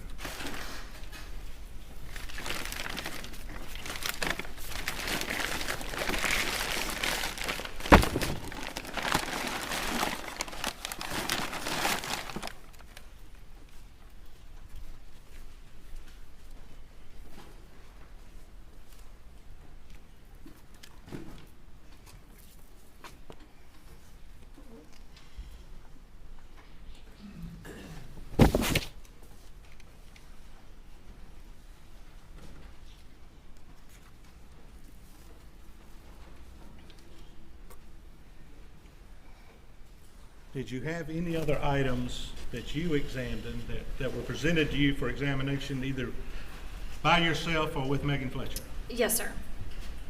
What was that? It was sled item number 173. And it was, we described it as one blue rain jacket / poncho.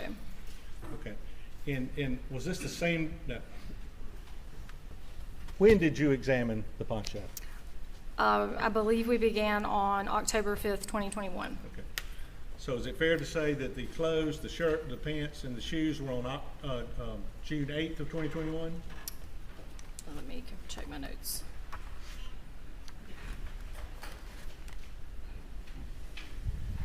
Yes, sir, that's correct, June 8th of 2021. And I didn't ask you this, and I apologize. When did you examine the belt, the seat belt?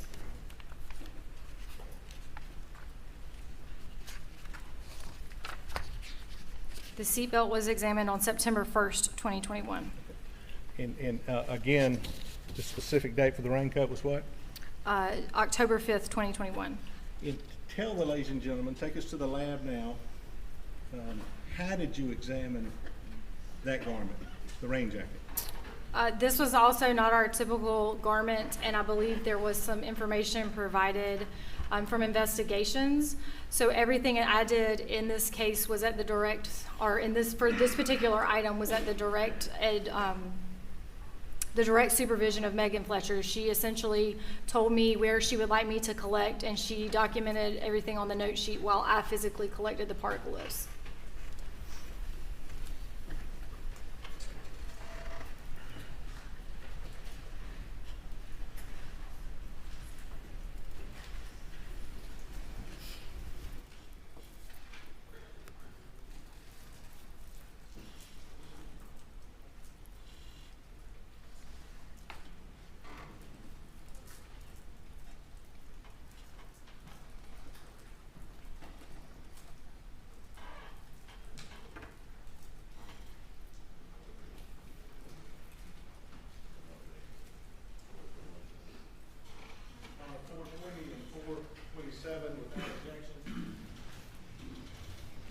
Is that correct? That's correct, Your Honor. They're admitted. And Your Honor, 421 are the particle lists from the rain jacket, and I believe there's no objection except the further the objection they made previously. No additional objection, 421. They're admitted.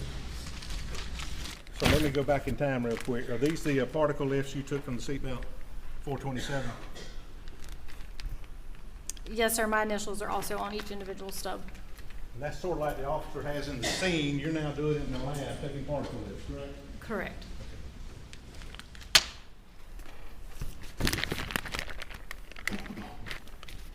And particle lists from 420 lists from 19, 20, and 21, which I think are the pants, the shirt, and the shoes. Were these the particle lists from 420 that you actually took?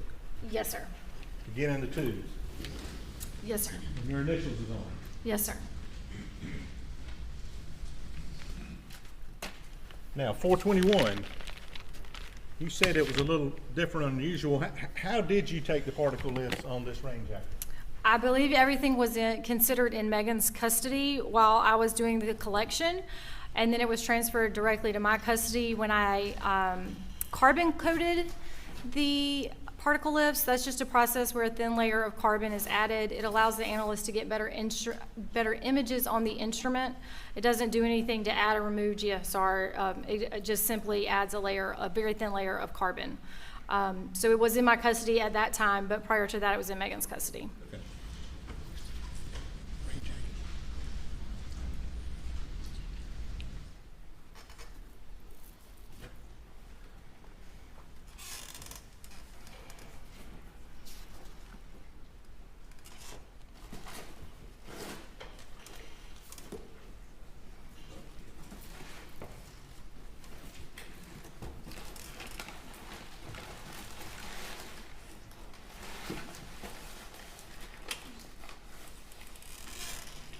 Show you what's marked as 226.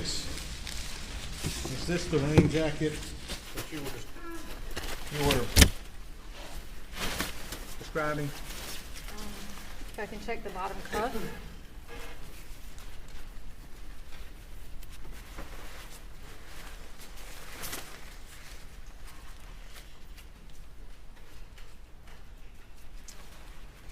Yes, sir. The date and my initials are here in the bottom cuff. So you looked at this rain jacket? Yes, sir, I did. Okay. And Megan Fletcher was with you? Yes, sir. And tell the ladies and gentlemen, how did you process? Where did you attempt to get particle lifts? Basically the entire garment. We marked it off in different sections, again, where Megan advised me to collect from, and I repeatedly dabbed the particle lift across each section until it lost adhesive. these particle lists? Yes, sir. You dabbed each of one of these? Yes, sir. Okay. And what are these little things on here? These tape or the? I'm not sure what those are. Now you did the outside of this garment. Correct. Did you do anything else to it? We also sampled the inside of this garment as well. So you actually turned it inside out and took samples from the inside. That's correct. Okay. Megan Fletcher was with you. Yes, sir. What about the hood? Did you test it or take samples from the outside of the hood? Yes, sir, we did. Did you take samples from the inside of the hood? Yes, sir, we did.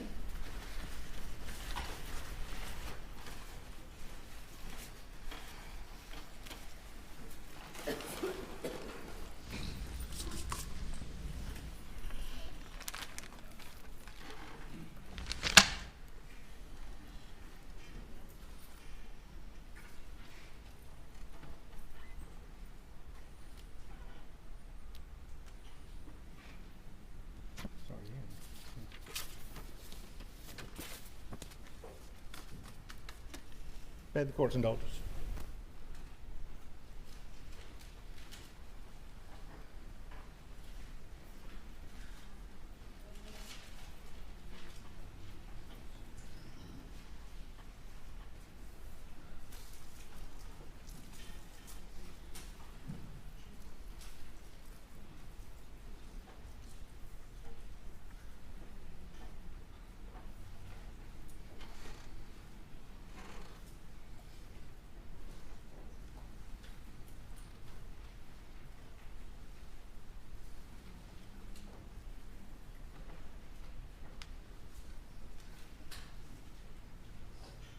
I'm not wearing gloves here now, but when you're examining all of these items, do you wear gloves? Yes, sir. Does Megan Fletcher, did she wear gloves? Yes, sir. Why? To make sure we're not contaminating it, as well as to protect ourselves from anything that may be on the garment. And as far as the, not contaminate it, you don't want to put anything of you on that garment. Correct. It's standard practice for us to wear a lab coat, gloves, and if it's going to be processed for DNA later, we also wear a mask. And is that in a controlled environment when you attempt to get these particles? Yes, sir.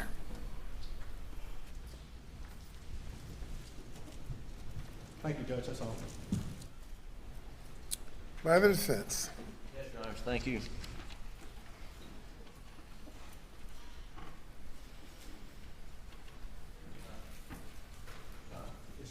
That's 423.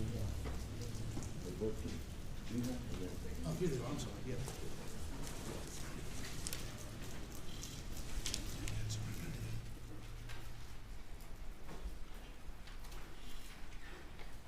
Good afternoon, Ms. Hall. Good afternoon.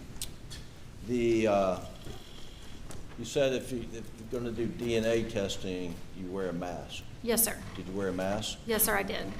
So, to your knowledge, were some of these items processed for DNA after the GSR processing? It was my understanding that they had the potential for DNA analysis. Yes, sir. Okay.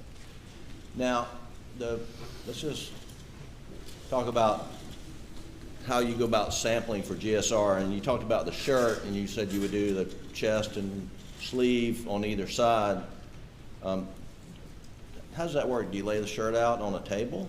Yes, sir. So as I stated, the table is thoroughly cleaned, and then we place down parchment paper as well, sterile parchment paper, and lay the garment out on that so that we can access all the areas.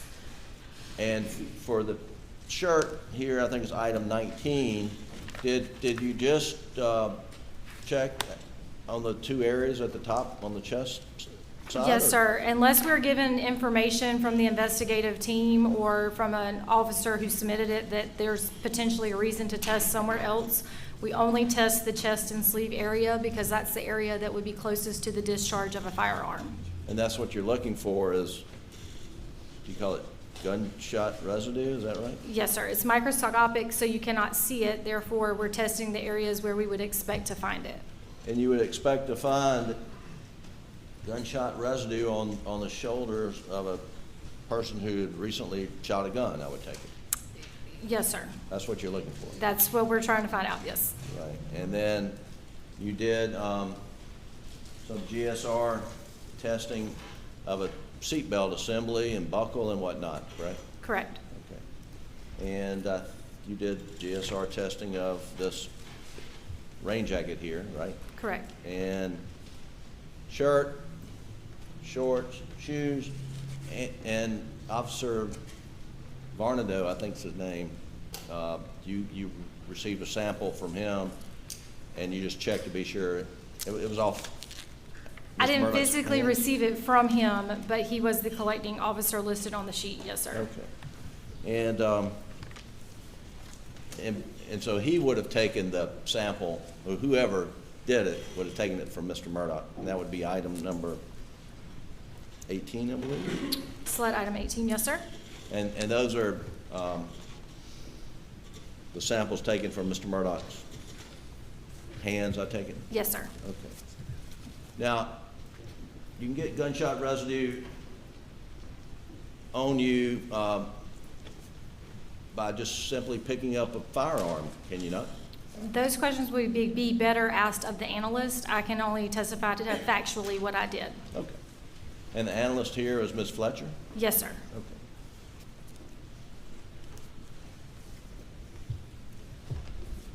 Let me ask you to take a look at your worksheet, which is in evidence 423.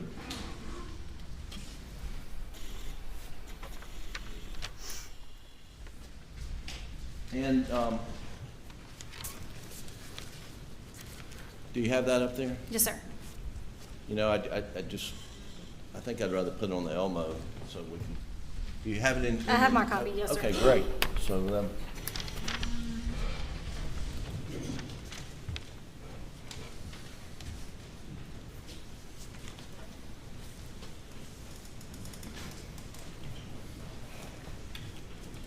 all right,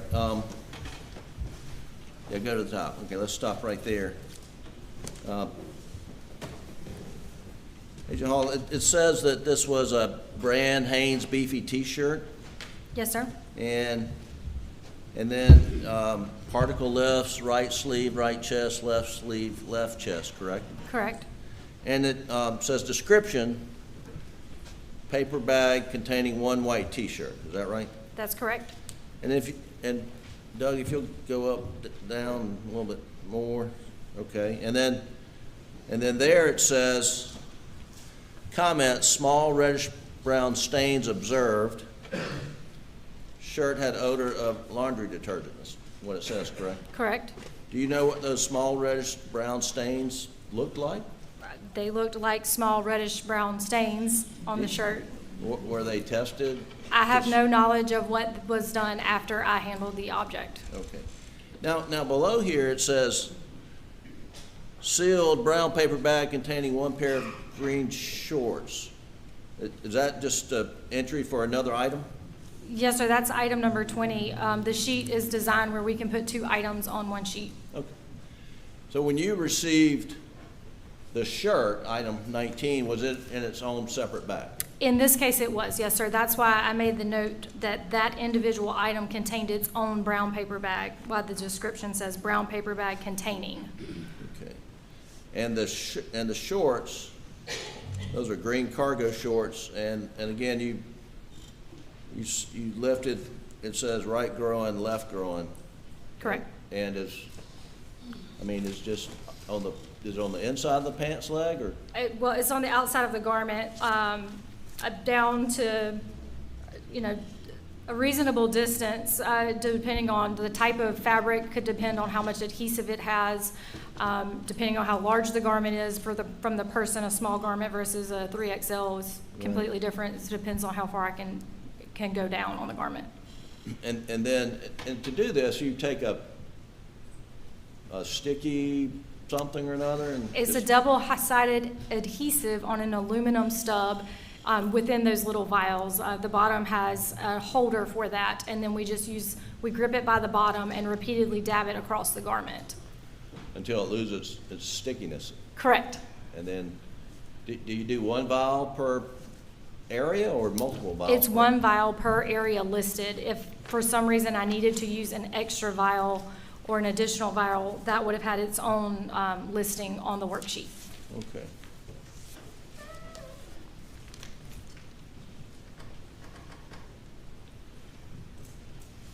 Now, I take it you don't know what the results of your lifting were, do you? No, sir, I do not. That you would then finish your work and send it up the chain? Yes, sir. All the items are either given directly to the analyst or they're securely stored in the trace evidence lab until the analyst takes possession of them. Okay. And this blue rain jacket, you said you put carbon on it or something?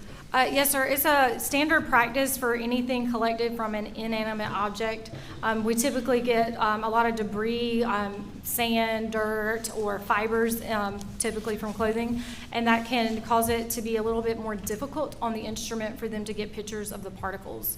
So the carbon just allows them to get a better picture of the a better picture of the particles when they do their analysis, but it does not do anything to add or remove GSR. So you put the carbon down before you use your sticky thing? No, sir, that process happens after the collection. Okay. So it goes into a small device, and there's little rods of carbon that are rubbed against each other inside of the instrument to put the layer of carbon onto it. I see. But you're not putting carbon on the garment? No, sir. Got it. Okay.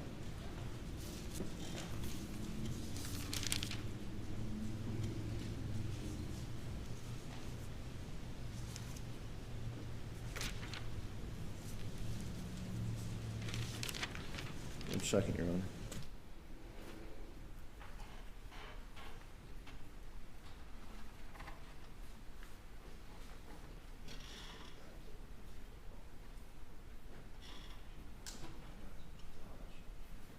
Ms. Hall, are you involved in any way with DNA processing?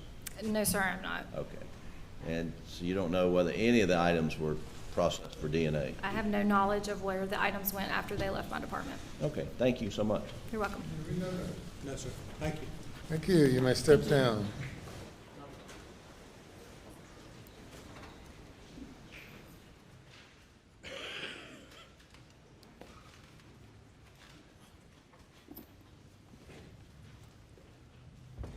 Unless you have a 2-minute witness, this will be it for today. We don't, Your Honor, unfortunately. Ladies and gentlemen, that'll do it for this day. We'll resume at 9:30 tomorrow morning. Please do not discuss the case.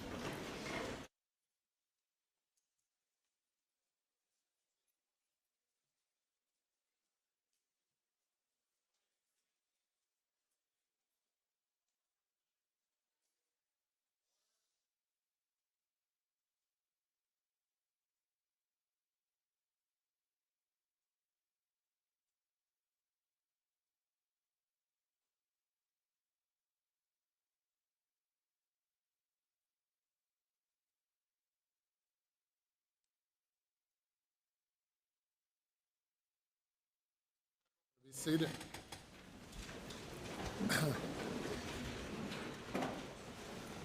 Mr. Harpootlian, concerning the item that you were objecting to the testing, I think it was that the blue, what exhibit number is that?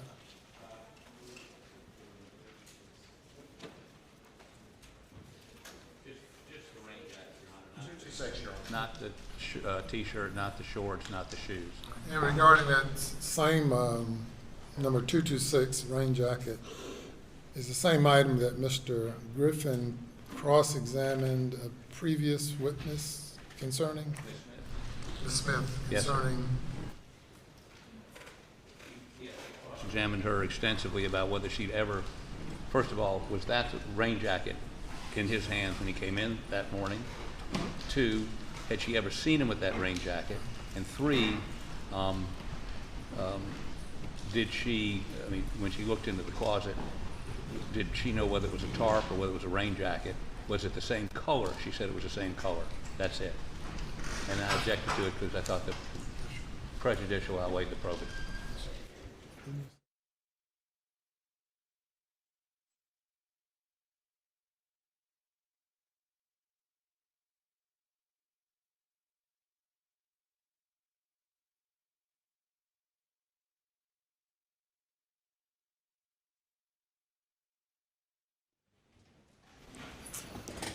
So I also recall Mr. Mr. Griffin questioned her as to whether it appeared there was a gun or different things in it? No, Your Honor. I questioned her as to the tarp. This witness, Ms. Shelley Smith, they never showed her the rain jacket. She's never identified a rain jacket. And when asked in court here a photo of that rain jacket, she says, Your Honor, that is not what he had. And what's so prejudicial is they have introduced GSR, and they will introduce an expert tomorrow to say it's covered with GSR. And that is extremely prejudicial. They have no evidence connecting Mr. Murdaugh to that rain jacket. And the only witness they relied upon to get a search warrant, Your Honor, says that he came in with a tarp. I questioned her whether in the tarp it looked like there was a gun in the tarp. She says no. She says he went upstairs, he came down, he laid the tarp open on his mother's retirement rocking chair. And she leaves that day and she sees the tarp laid out, and it's a tarp that looks like it goes over a car. And now they're coming in, showed her a photo of something in a closet that they seized and says, yeah, does that look like a tarp? And, I mean, does that look like what you saw? She said, well, it's blue. And now they're putting in GSR on an item in a house he doesn't live in, on an item he's never had in his possession, to the best of anybody's knowledge, and that's the basis of our objection, Your Honor. So, Your Honor, again, if you look at the testimony, excuse me, in its entirety, Ms. Smith described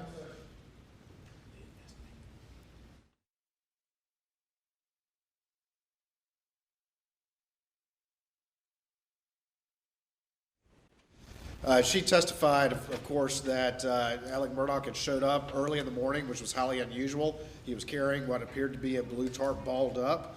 And then she was shown the picture in the closet where it's balled up and said, that looks like the item. Now, when it was pulled out and shown by them, she said, that's not what necessarily I saw, but she did recognize the balled up item and the balled up item in the closet, which the investigator said that's how they recovered it. She did identify that picture, and then if you put the two chains of evidence together, that's what the investigator recovered that she identified. Now, certainly they can argue to the jury whether or not that's the right tarp or not, but she did say that that is consistent with what I saw, all balled up, which was the only way she saw it. Again, this is also evidence that was admitted and has been extensively examined before the jury on. So certainly they can argue all these points to the jury, but there's enough of a chain that's been established by the testimony for it to be submitted to the jury. Your Honor, might I make a suggestion? Yes, sir. We're getting daily transcripts. Perhaps overnight you could, before they, I mean, the prejudicial piece is the witness they're going to put up tomorrow, I would suggest. Perhaps you could look at that daily transcript of her testimony alone. And I don't believe, I submit, she said what he said, maybe what he wished she said. I don't believe she said what he said. Your Honor, I think Mr. Waters is arguing this. I don't believe Mr. Metters has a dog in this. Y'all just did. Well, good for the goose, good for the gander, but 5:20, I just thought maybe this was a simple solution. He's going to say this is what she said. We're going to say this is what she said. I think it's clear she never said that what was in the closet was what he carried in. But, and of course, you have a court reporter that could, I guess not type it tonight, but perhaps give you an audio of it. But it's a very simple question. It boils down to what she said about what she saw in the closet. Because clearly she said that when shown a picture, that's not what he walked in with. He walked in with a tarp, which he left over a chair. And, other than their supposition that he somehow brought that rain jacket in and wadded it up and threw it up in the closet, no evidence that there was a gun, no evidence that anything was balled up in it. They'd want to make a giant leap of logic. It's not circumstantial evidence of anything. So I would ask the court to perhaps look at the daily transcript. Somebody's got one right there. And just look at her testimony, not all of it, just her, or even a piece of her testimony. What did she see in the closet in response to Mr. Metter's question? Now, Mr. Metters believes she said something, and Mr. Waters believes she said something different from what we think. The proof is in the pudding, as they say, or whatever. That's not really a legal aphorism there, but I would suggest strongly that maybe overnight look at it and then let us know what you think. Yes, sir. Mr. Meadows, you had something? Mr. Waters, yeah. I think, and I guess on redirect through their investigator's transcript, I think they were asked, and I asked her if they had asked her about whether it could contain a firearm, and she said, well, I don't know.